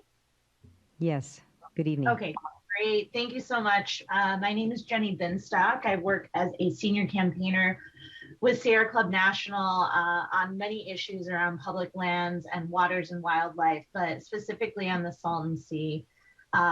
Like the speaker before me just said, really want to commend the CNRA and state partners for meaningful advancements around the SSMP over the last year. There's definitely been a lot of notable progress in terms of increased staffing capacity, more engagement touch points, plans to catch up on acreage targets, and so many more things that we've talked about tonight. So really appreciate the state's hard work and commitment to addressing these complex challenges.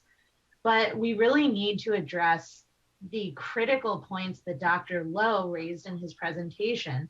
What are we doing to understand and mitigate for public health impacts to residents living around the sea and throughout the region? There is data available on water and air quality at the Salton Sea, but it's not comprehensive, long-term, nor pulled together in a coherent strategy that can help us monitor, assess, measure, and plan for improvements in public health. And it's so critical to do this, as we all know, in a region where people are experiencing disproportionate health impacts from the sea and where we know there is inadequate, consistent public health surveillance. So with the state driving full speed ahead to catch up on acreage targets, it really should be a top and an urgent priority to ensure that the SSMP is working to meaningfully improve public health outcomes. So we hope that there will be clear public health strategies that will be better incorporated into next year's annual report. And some recommendations potentially for doing this could include creating an action plan within the SSMP that centers regular epidemiological surveillance and comprehensive air and water quality monitoring. Such a plan should really support increased capacity coordination across agencies to ensure efforts are strategic and cohesive and applied across projects. There should definitely be strong transparency around public health data by working directly with communities to establish something that would resemble a public-facing dashboard that communicates in a way that's relevant to local residents what the state is doing to monitor and plan for improving public health. And lastly, we just need a clear plan for addressing water quality at the sea, given the high concentration of nutrients resulting from inflows of agricultural runoff. So we hope to see that a lot of these things can be addressed in next year's report. Thank you so much for giving me the opportunity to speak. And thanks again to everyone for their hard work to advance the SSMP over the last year. Thank you, Ms. Binstock. Next is Jenny Ross.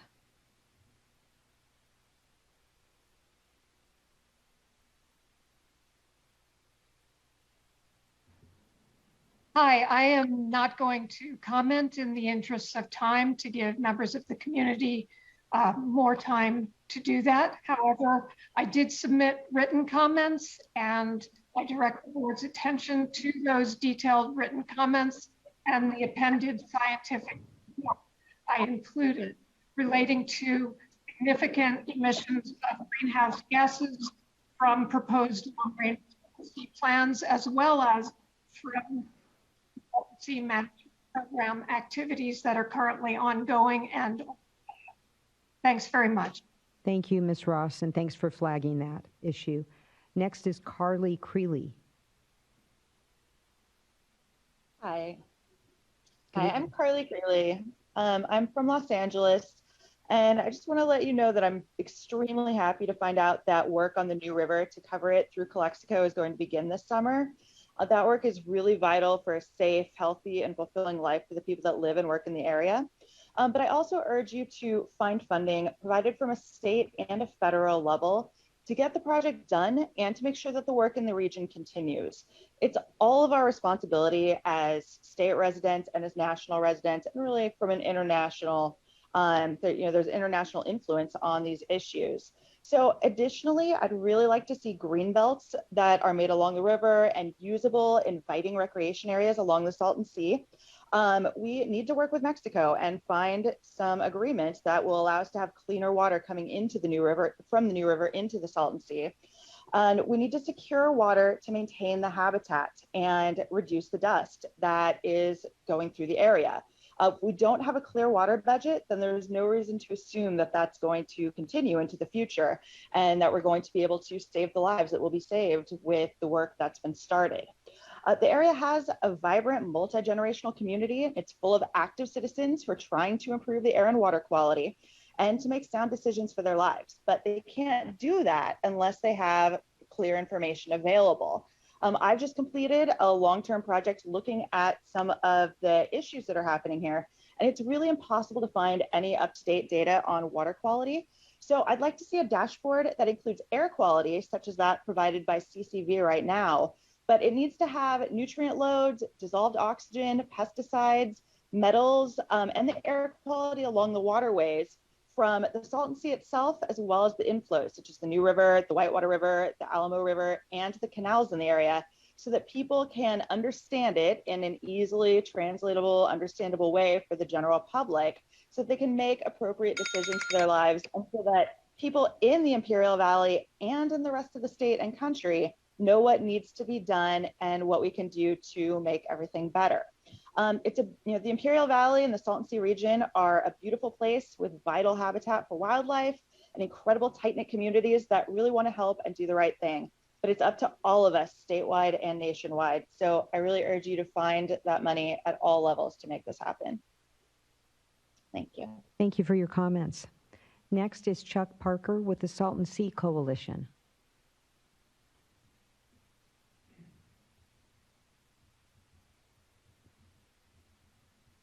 Thank you. Before I start, I just want to let the people running the meeting know that Feliz Nunez is here on my computer with me, so you don't see her name, but she also submitted a blue card. Today, for my comments, I want to read an article that her and I wrote for the local newspaper. It's entitled, "Reduce Greenhouse Gas Emissions at the Salton Sea." A recent report titled "Potential Major Greenhouse Gas Emissions from Proposed Salton Sea Long-Range Plans" by scientist Jenny Ross warns that many of the current proposed long-range plans to restore the Salton Sea will cause large emissions of greenhouse gases in the form of carbon dioxide and methane. Studies of drying lakes around the world have proven that these atmosphere warming gases come from large deposits of carbon-rich organic matter that were trapped and secured under deep water and are later released from the exposed dry lake bed.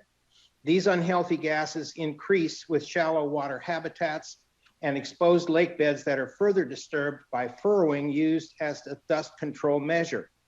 The potential greenhouse gas emissions that will be coming from the large areas of the Salton Sea's dry exposed lake bed are immense, over 26 million metric tons of CO2 every year. This means 1.5 times the emissions put out by all of California's 14 petroleum refineries, or 7.2% of all of the state's CO2 emissions. And that estimate does not include methane emissions from highly saline brine sinks, such as will remain within the perimeter lake, another non-water import plan. Methane causes up to 80 times more warming than carbon dioxide. Scientific knowledge and practices must be incorporated immediately by the Salton Sea Management Plan, the California Natural Resources Agency, and the State Water Resource Control Board. The projects of the SSMP 10-year plan must minimize carbon emissions. Our public health demands that greenhouse gases be evaluated by a panel of qualified scientists.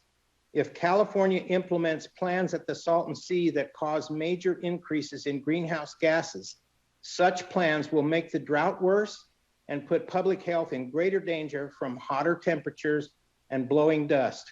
Public health requires that a long-range plan be carbon neutral or carbon negative. The Salton Sea Coalition is asking Coachella Valley City Councils to continue their support of ocean water import to refill the Salton Sea.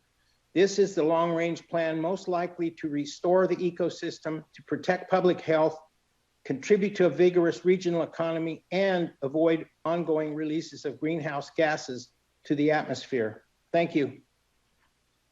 Thank you. And then Feliz Nunez. Yes. Yes, thank you for allowing me to speak. I wanted to bring up that in September of 2019, a group of mothers from Salton City organized to approach Raul Ruiz's office, and we got to speak to his representative, which was Jackie Lopez at that time. And then soon after, we also went to the Region 4 Water District to point out, you know, what was happening to the children with nosebleeds, skin irritations, eye infections, and headaches from the stench coming from the sea that's losing water. And also the plumbing in the school at Seaview Elementary, the plumbing is really bad. It's always breaking down. The children cannot drink water from the faucets. I don't understand why that's been going on for all this time without public health interfering in this matter, because it's hazardous to the health of these children. And all the community, the whole community is in need of good water, and yet no one has stepped up to help these people, and they're still paying for the water. Also, the water bugs, they call them boat water bugs, have they fill the windshields with you know, the swimming pools. Anywhere there's water, they just go there and just fill up those water holes, and they get on the windshields and they get in people's eyes, and they're really a nuisance.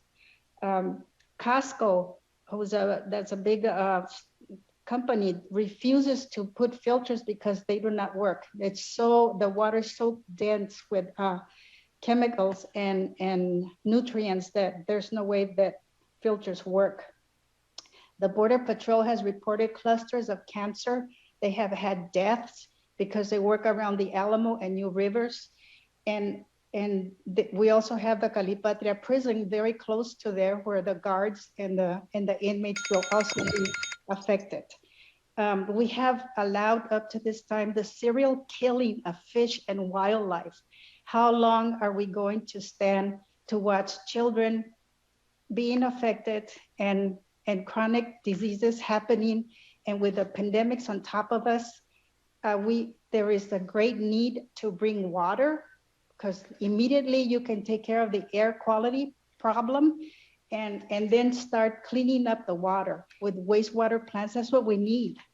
Wastewater plants that will clean up the raw sewage that is escaping from the rivers, and the munitions that are still underneath the seawater, and the multitude of pesticides that are also concentrated there. Thank you. Thank you. Next is Paula Marvin. Sorry, can I just ask one moment? I'm sorry, for the last speaker, and I don't know if you want to do this now or it's follow-up, but if there's a school or specific community that doesn't have water, or if you can just follow up and provide information so our staff can follow up if there's trouble accessing drinking water in a school or community. The Seaview Elementary School. Seaview? Yes, at Salton City. Okay, great, thank you. Thank you, Board Member Firestone. All right, next is Paula Marvin. And Marvin does not appear to be on the platform with us. All right, then Cynthia Wooten.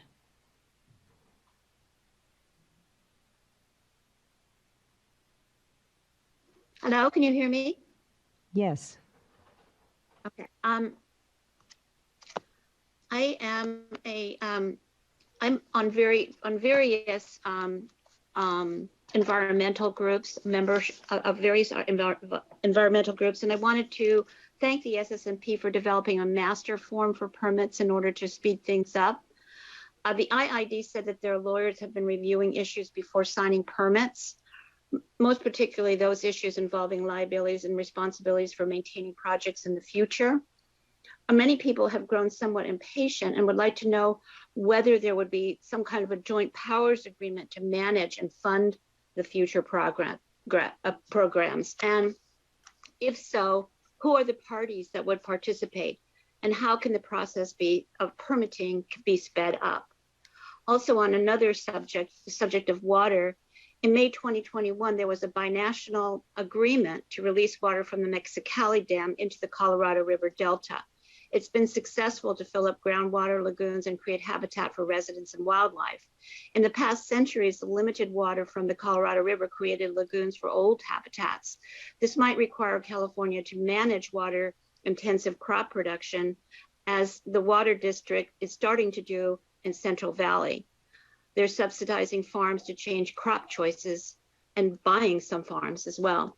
So those are the 2 points I wanted to make. Thank you. Thank you for joining us this evening. Next is, I think I lost track here. Jensen Fiskin. Hello, can you hear me all right? Yes. I want to start by commending the state, all agencies, groups, and districts present today for working to catch up on proposed projects, fostering community engagement, and developing long-term goals. The momentum we have gained recently in advancing the SSMP is very impressive and is opening opportunities for greater action. That being said, it is necessary to stay vigilant in this process. As you all know, the sea is a timely issue, and being a young student at the local Palm Desert High School, I can tell you one of the biggest stripes we have with local and state government agencies is just the timeliness of their operations. That said, I applaud all those here today representing their respective agencies, districts, and authorities for their urgency, as it does go a long way. One of the key aspects critical to progress at the sea that has been discussed today a lot is community engagement. I'm sure that more will come to care about the sea and be more involved should they be given illustrative data. With that in mind, I hope the state will work to produce real data-driven public health benchmarks for their success. This enables the CNRA to show how current and future projects create real improvements in public health besides acreage goals, as previously touched on by Mr. Cohen and others. Acreage data is great, but what really catches eyes for funding and overall involvement is things like species and biomass restored. Along that same line, the state has done a great job in launching the SSMP air quality monitoring program. The only problem is that this data is not available to the general public. If it was, progress achieved and future goals can be clearly demonstrated. Overall, I think a greater sense of transparency and clarity is key for members of the public such as myself, fostering engagement. Given my role as a young high school student in the Coachella Valley, the one thing I really wish to leave you with today is the general perspective of my peers. One thing that keeps us from caring about or engaging in the project is convoluted or a lack of information. Young people such as myself often get overwhelmed and discouraged when information is either lacking or choppy. With that in mind, it is worrisome that in the entire SSMP annual report, there's no mention of growing lithium industry around the sea and how the SSMP team plans to explore opportunities for the new industry to aid the sea. From a holistic perspective, lithium mining at the sea offers a shining example of environmental infrastructure benefiting multiple parties if done right.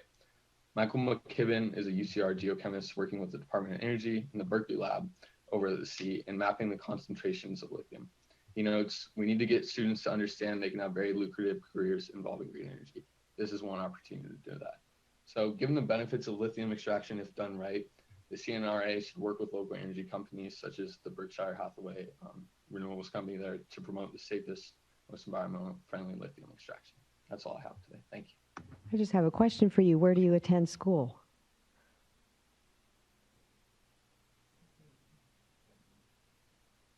Yeah, you got muted. You did a really good presentation, so just want to compliment you and find out a little bit more about you and your background. Yeah, so I go to Palm Desert High School. I'm originally from Orange County. I moved out here about 2 years ago now, and I learned about the sea almost instantly upon moving out here, and I was just really interested about it, so I did some research, and then she came up with a little comment, so that's about it. Wonderful. Well, we hope you stay engaged. Thank you for your leadership and advocacy. Yeah, thank you for all you've done, too. Appreciate it. Thank you. All right, next is Jasmine Phillips with Eco Media Compass. My name is Jasmine Phillips. I'm a Salton Sea resident. Oops. I'm a Salton Sea resident and I'm a board member of Eco Media Compass. it's encouraging to see progress on the ground with short-term SSMP projects. I'm pleased with the, sorry, my screen keeps cutting out on me. I'm pleased with the progression of the species conservation habitat project at the south end of the sea. Yet I worry that the project will not have a reliable supply of water or water quality like the other wetland projects at the Salton Sea currently managed by Ducks Unlimited and the U.S. Fish and Wildlife Service that use grade A irrigation water from the Colorado River. I have reviewed the rediversion water supply agreement between Department of Water Resources and Imperial Irrigation that authorizes up to 60,000 acre feet from the New River and up to 20,000 acre feet of Salton Sea water for the SCH project. The agreement does not create a water right. It does not guarantee a volume of water, flow rate, or water quality. Furthermore, the New River is contaminated with selenium and other pollutants that could jeopardize wildlife in the long term. I firmly believe it would be better to have a superior source of water to supplement and sustain the SSMP aquatic habitat projects. While I support short-term projects that are necessary to keep the ecosystem on life support, I believe ocean water importation is absolutely critical to provide a new source of life-sustaining water to restore the Salton Sea, since we know the Colorado River is oversubscribed. Projects such as the Desert Shores Channel Restoration, the North Lake and North Lake Pilot Project would all benefit from ocean water import as a supplemental water supply. It would stabilize the shoreline, cover exposed lake bed, prevent harmful airborne dust and greenhouse gas emissions from the playa, help manage salinity, and provide water sustainability to the southwestern United States and Mexico. This makes a strong case for ocean water import. I want to commend the state for taking steps to review water importation proposals and strongly urge the board to ensure it is evaluated in a serious and unbiased process so it can become an asset to support the SSMP long-term goals for restoration of the Salton Sea ecosystem. I firmly believe when the sea is healthy, our communities will also thrive. Thank you for this opportunity to comment. Thank you, Ms. Phillips. Next is Carrie Morrison with Eco Media Compass.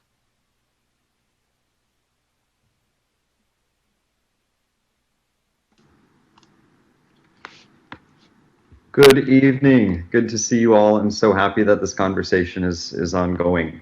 My name is Carrie Morrison. I'm the founder and executive director of the Eco Media Compass and former West Shores mayor. I'm here this week mostly focusing on an Earth Day event we're having on Saturday. It's at the end of the road in Capri behind me, as you can see. And this is going to be, I believe, the largest volunteer-led event for Salton Sea restoration ever. We've held many over the years, and this is just topping them all. This is also Volunteer Appreciation Day. So I wanted to thank the many people that are working on this and that are here as volunteers, because volunteers don't have financial interests in the Salton Sea. Agencies and organizations getting paid contracts to do mitigation work may fight against larger scale, more comprehensive solutions that omit them from contract. So personally, I take a volunteer's opinion into special regard. I wanted to bring up something that echoes what Jasmine said. SCH, our biggest wetland under construction, doesn't have a defined water right. According to Tina Shields, it gets what it gets. We saw Red Hill Bay fail because of challenges in finding water and land access issues and a number of other reasons, but we needed to find water right if we're going to be spending millions of dollars of taxpayer money to try to keep something alive here. Mr. Newcomb said that the best way to choose a project is basically the least remaining exposed playa. It's kind of one of the things he said, the most effective method. And I'd like to encourage us to hold in highest regard the type of long-term support that gives the water board a tool, the only tool you're tasked to work with: water import. We see Arizona's working on potential water import from the Sea of Cortez. We see the Colorado River waning. We see Lake Powell, Lake Mead waning. We don't have enough water for future generations, not even counting the Salton Sea.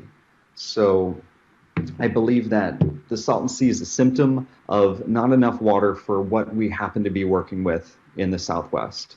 And if we have enough water to work with, there will be no emissive dust from the playa. We can desalinate however much we want and ease ourselves off of drought concerns in the Southwest. It gives IID a tool, another resource to work with. We don't have to worry about land rights issues because the water just comes back up and you can save years and years of negotiations.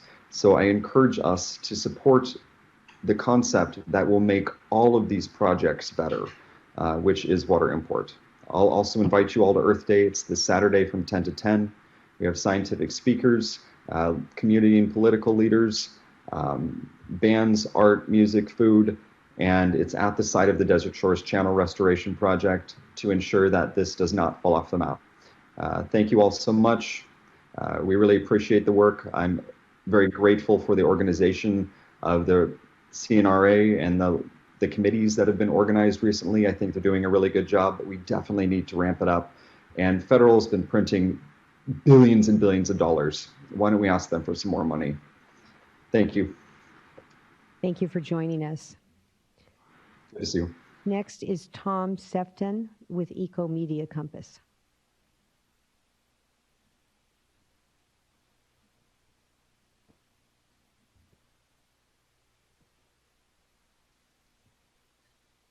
All right.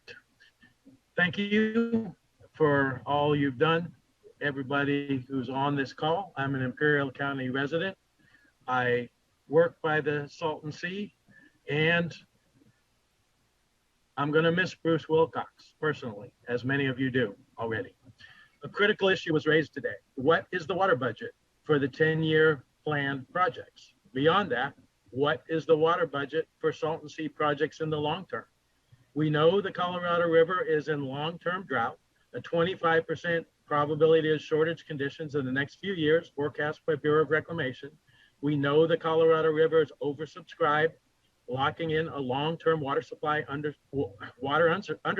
to the whole region.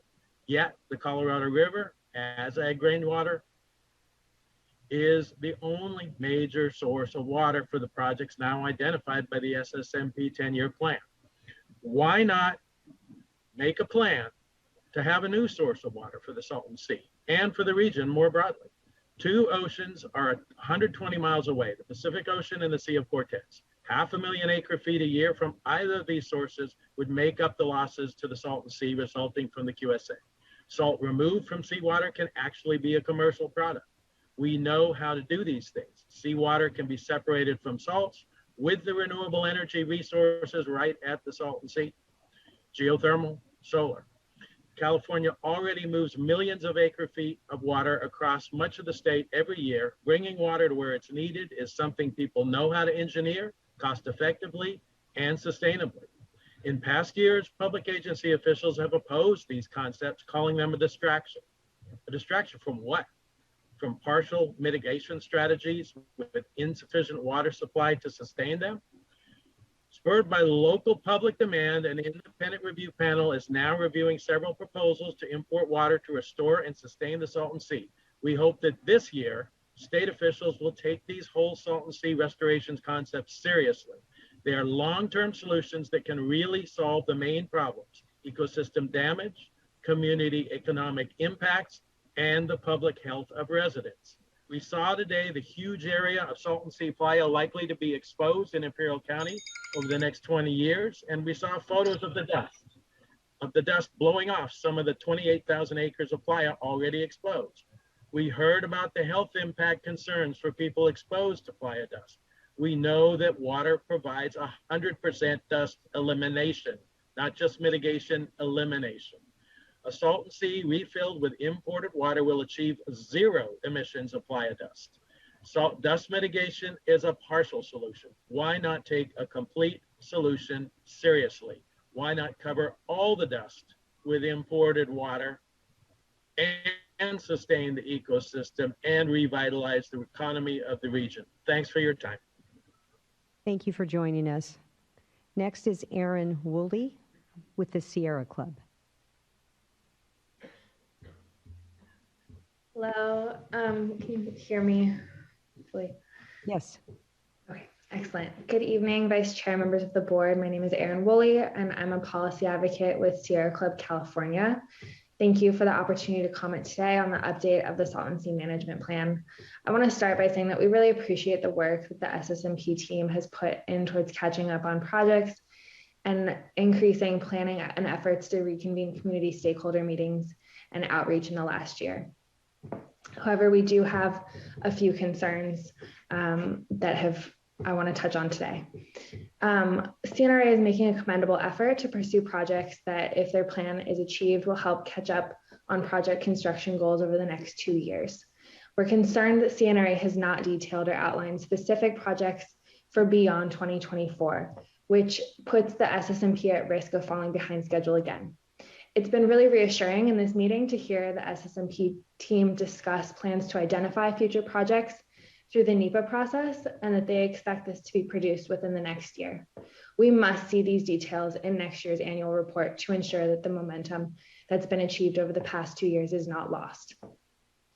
Second, we urge CNRA and the SSMP team to include in future project planning and accounting of water demands for each project and a plan to secure the water that's required. Water supply and availability is fundamental to the construction and maintenance of habitat and dust suppression projects. Without a clear water budget accounting for project demands or supply actually secured, the sustainability of these projects is really unclear. Again, we appreciate the state's acknowledgement today for the need to create a water budget, and we look forward to seeing one produced through the NEPA process within the next year and included in next year's report. Thank you so much for the opportunity to comment. Good night. Thank you, Ms. Woolley. Next is Pam Eckert.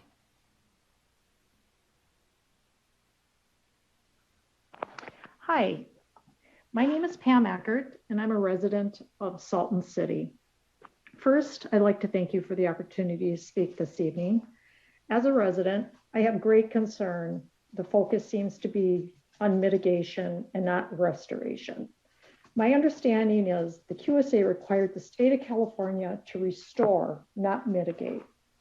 These projects for the habitat and dust control are okay, but insufficient. Only about 10 to 20% of the exposed playa is being mitigated. Yesterday, we had a terrible wind sandstorm, and the hay bales were ineffective. I live by the beach, and it was a complete whiteout of sand.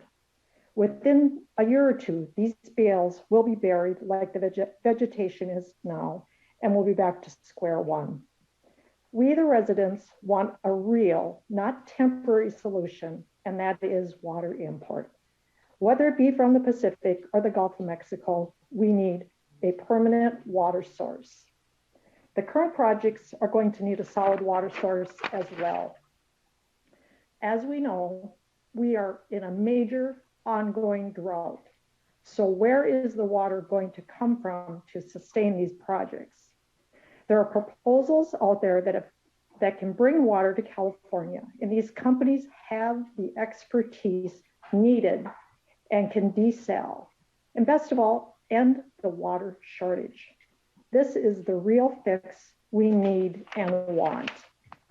Many of the residents have lung issues, and it's getting worse. We need to cover the playa to end the health crisis in the desert so our children have a future and clean air to breathe. Thank you so much for your time. Thank you. Next is Sandra Ramirez. So Vice Chair D'Adamo, Ms. Ramirez is not on the platform with us, but I will note quickly before we see if Evan Willoff has any comments, and he was an as if necessary. I will note that Nilda Ruiz does have her hand up, and while she had hosted the interactive, I don't know if she had her own comments, so I was going to invite her to unmute. Certainly. Yes, thank you. I did have a comment to share myself. On that, I will be highlighting some of the things our community panelists did share because I know it was a little difficult to hear them at times. But thank you everyone for hosting this meeting and for all the progress that has happened out there I wanted to start off with stating a need for a more clear engagement strategy for how the how the SSMP team is incorporating community amenities and needs to projects, and how you're keeping community involved in these projects and in the decision-making process. Community members are also partners in this work. They don't need to belong to an agency or organization to be rightfully seen as such. Sorry, I didn't realize to turn on my camera. I'll turn on my camera. I also did want to highlight a comment that Lupita Molina had given me, who was not able to join us here today, unfortunately. She did share with me that she feels that Salton City is often excluded from outreach efforts. She often finds out late. She and other community members in Salton City often find out late about state meetings happening, about community meetings. And so I just want to highlight some of the suggestions given by our community panelists to do more person-to-person outreach, door-to-door outreach, to keep not just like Salton City community members, but all residents of the Salton Sea, because it's not just them that share these concerns, right? But to keep them updated and informed about what is happening at the Salton Sea, about meetings, about projects. Lastly, I did want to share as well, highlight a couple of things that have previously been mentioned for more water and air quality monitoring. I know the SMP team has launched an air quality monitoring and have expanded those monitors to the northern end of the Salton Sea, and I'm really glad to see that. But I think there needs to be more efforts being done for water quality monitoring and reporting on the effectiveness of projects through this data that is to be collected. And I wanted to lastly highlight the suggestion given by our community panelists here today, and by not just community panelists, but by other panelists as well, about the need for studies in regards to what could be in the dust, what could be in the water of the Salton Sea that leads to the public health concerns that are happening out there. Elizabeth shared that, you know, her own son suffers from asthma and unexplained nosebleeds, and I know she is not the only one. I know various other community members that experience these, you know, these really awful illnesses. So I do want to highlight and uplift their need for studies that look into what it is that could be possibly causing these public health concerns, and whether that is done by the state or by providing a grant funding to an institution like UCR, similar to something that they're doing now. This is a necessity. This is a need for community members. And with that, I'll wrap up my comments. Thank you. Thank you. Next is Evan Wilhoff.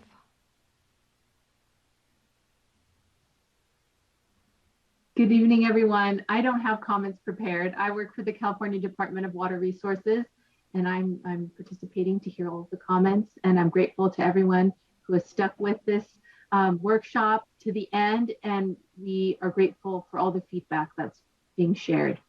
So thank you. Thank you for sticking with us to the end. Appreciate you following. Next is Rob Simpson. Yes, hi. I'd like to start off by thanking everyone for this great forum, and I must admit I didn't have any comments prepared prior to hearing everyone's wide diversity of views, which is a wonderful thing.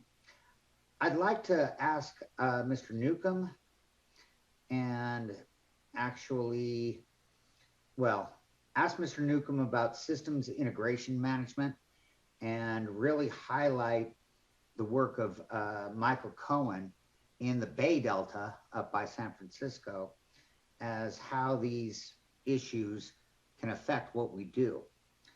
Mr. Newcomb is looking to hire new people.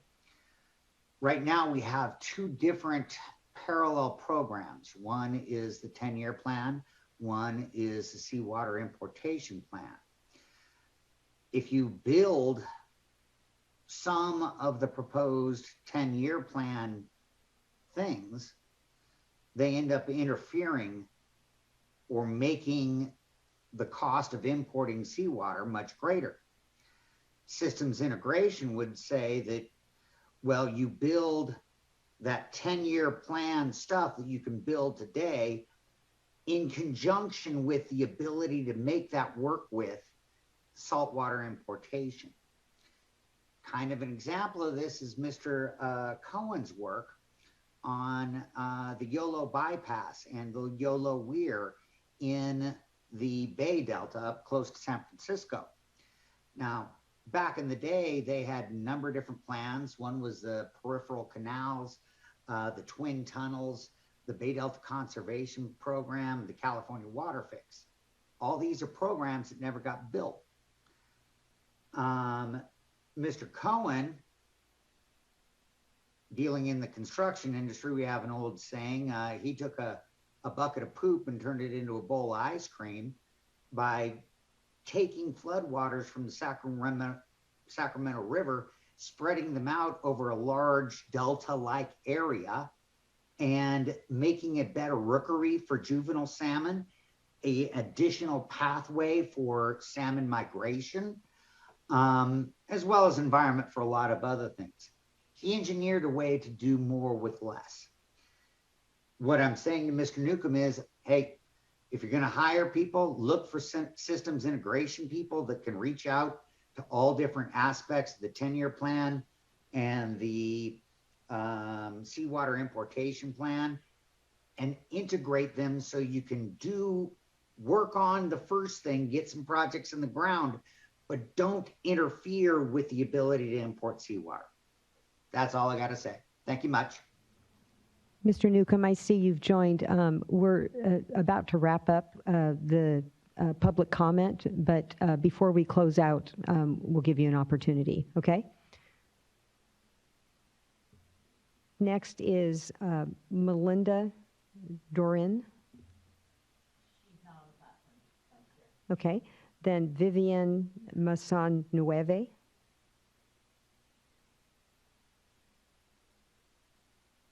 John Armstrong. Well, I guess I should wait. Is she on the platform? Okay.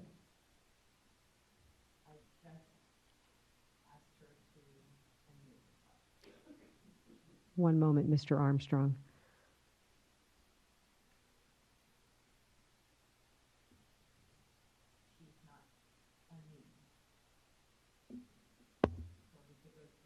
Okay, we'll go to Mr. Armstrong and then come back to Vivian or anyone else that missed an opportunity. Mr. Armstrong.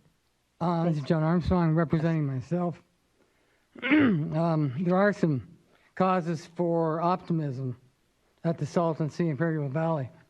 I'd like to list them. This stat's coming from the Salton Sea Summit a couple weeks ago, sponsored by UC Riverside. Modern lithium extraction with ion exchange resins has 10 times less freshwater impact than traditional evaporative pond extraction as done in China and South America. Number two, geothermal lithium extraction operates mostly at the 6,000 to 9,000 foot depth, which is way below drinking water aquifers, so there seems to be no direct conflict this way. Number three, from the IIJA Investment Infrastructure Jobs Act, Build Back Better, previous and current fiscal year CA state funding, projects like SSMP are very heavily funded now.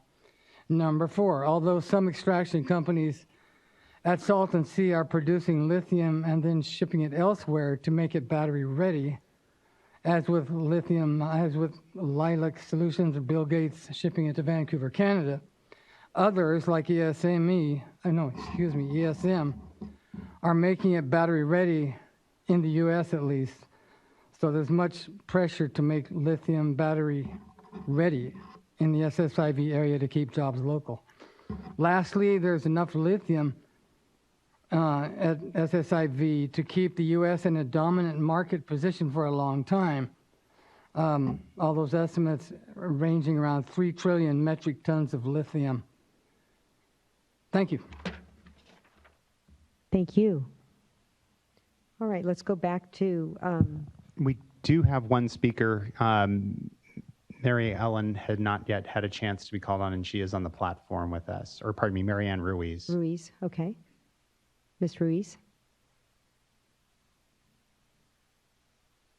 Yes. Hello? Hi there. Yes, this is Mary Ann Reese.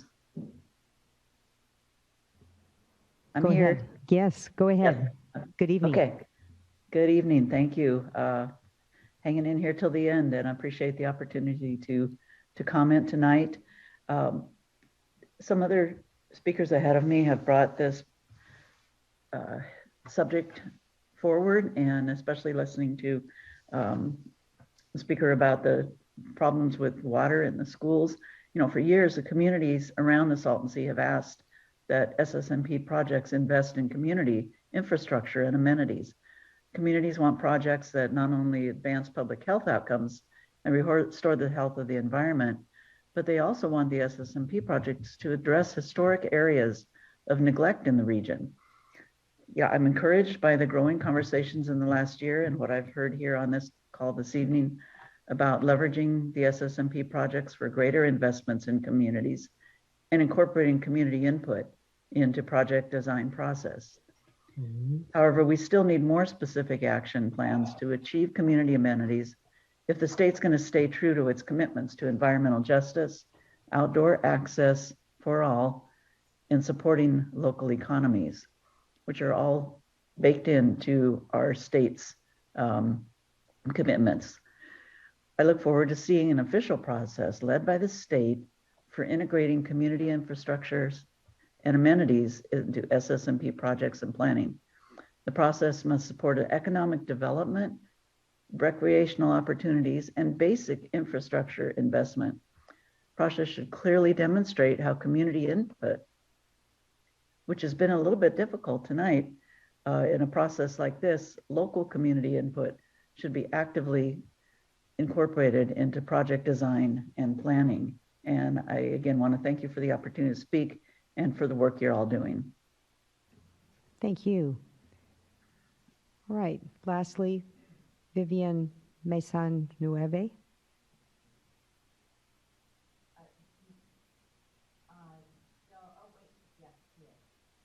Good afternoon. Good evening now.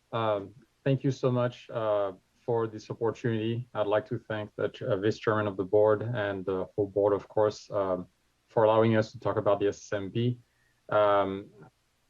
I just want to report also on the progress. I've been on with this program for about 10 years, and to tell you that the engagement is just getting better and better, and allowing us also to have a much stronger program. And listening to people today really reinvigorate and motivate the team to do even a better job and try to respond to all the questions and worries that everyone has. So again, I just wanted to thank you for the opportunity and for talking about the Salton Sea tonight. Thank you for sticking with us to the end. All right, Mr. Newcomb, I'm sorry. Mr. Newcomb, you had some additional comments you wanted to make? I'll hold comment and just say thank you to the board, and I'll follow up with Mr. Simpson directly. And I also wanted to thank everybody for their feedback today. As a person that's relatively new to this program, I did learn a lot today, and this being my first Salton Sea workshop, it was a great experience for me, and I look forward to attending next year's as well. Thank you. Great, thank you. We're glad you stayed throughout. All right, let's go back to our staff to see if, did you have any further clarifications or comments that you'd like to make? I don't think we do at this point. It's been very helpful hearing the progress of CNRA. I've been along the ride since the order was adopted in 2017 and even before that, and it's really amazing to see how far things have come and really exciting to see the projects out there in the ground. But also to see, there's still work to do with the stakeholders and with a number of the issues that have come up today. But we're here if you have any direction for us or anything we can answer for you. All right, thank you. I'd like to turn to my colleagues. Anything else? No? Okay, it's been a long day. I'll go. McGuire. Yeah, I've really appreciated all the input today. I mean, it really, every time we have one of these workshops, it really is just almost mind-boggling to think about how complex this problem is, about the challenges that everyone is facing at the sea, and just really no easy solutions. I think you look at any of these impacts the community members are facing, from air quality, health-related impacts, challenges with recreation and access to the facilities while all these projects are underway, the monitoring and data and water quality challenges. It's a long list, and I think some of the public commenters did a good job of expressing the concerns about the urgency, about thinking about climate change, and making sure that we're being holistic in how we're trying to best address these issues. So I really, just thinking about CNRA's report and update today, I think that this year really is an inflection point and really is a key decision-making point when we think about the 10-year plan, environmental assessment being completed, when we think about the water importation study, which we heard a number of commenters reflect on today, that work being completed, and then the long-range plan as well. And so the fact that all these documents are going to be completed, there's going to be a lot of information coming out. And so I do think this is, I look forward to hearing updates from CNRA and others, but really thinking about those high-level objectives for the sea, what are the ultimate goals, I think really could be helpful as we move here into this next year and continue to implement the projects, which are accelerating, and I'm really happy to hear that as well, but also having that long-term vision for, where do we go from here and what are we really trying to accomplish? So that, for me, was a takeaway message, and I just wanted to make sure to share that with everybody. But otherwise, thank you. I really appreciate that and would like to chime in. It is an important year, and so rather than wait for not this time next year, but a month before, to do updated briefings, I think that I would appreciate another opportunity for a check-in. Also, I have some thoughts about the structure of these discussions, because they can get, as we've seen, rather lengthy. And I just get concerned that the community that really wants to be engaged, and they're thanking us for additional opportunities for engagement, but also continuing to express concerns. And so I would just appreciate some thoughts about how things could be maybe structured a little differently, whether it's breaking it up into 2 days. Is nighttime, are these evening meetings the best? Is that really what the community wants? And if so, great. But, just checking in to see if we're really meeting those needs. And then also maybe some targeted questions. And I do appreciate that you all have put together some suggested questions, but I'm just thinking that rather than the open-ended panels, if we want to zero in on some of these issues in particular. For example, not just the dust issue and the PM10 issue, but these other issues that have been raised regarding contaminants, and maybe more of a targeted discussion, so that we can always receive written comments on general updates, but then maybe shortening the presentations, having them be more targeted to some outstanding questions that we would like to, have a little bit more of a deeper dive on. Definitely will take that into consideration. Next year will be a bigger workshop, because we will be getting in that long-range plan, and then the EA should be done. So we will need to plan carefully for next year, because it's going to have even more content. Right. We appreciate that, and of course want to hear your recommendations on it. I'm not proposing anything, at this point, but just want to look at what would be, the best way to get information out there. Right. And I just want to take this opportunity to thank you all and all the panelists, those that are still around, and the community. It was a really good discussion. I think we all paid a good attention and took notes, and look forward to future updates. Thank you.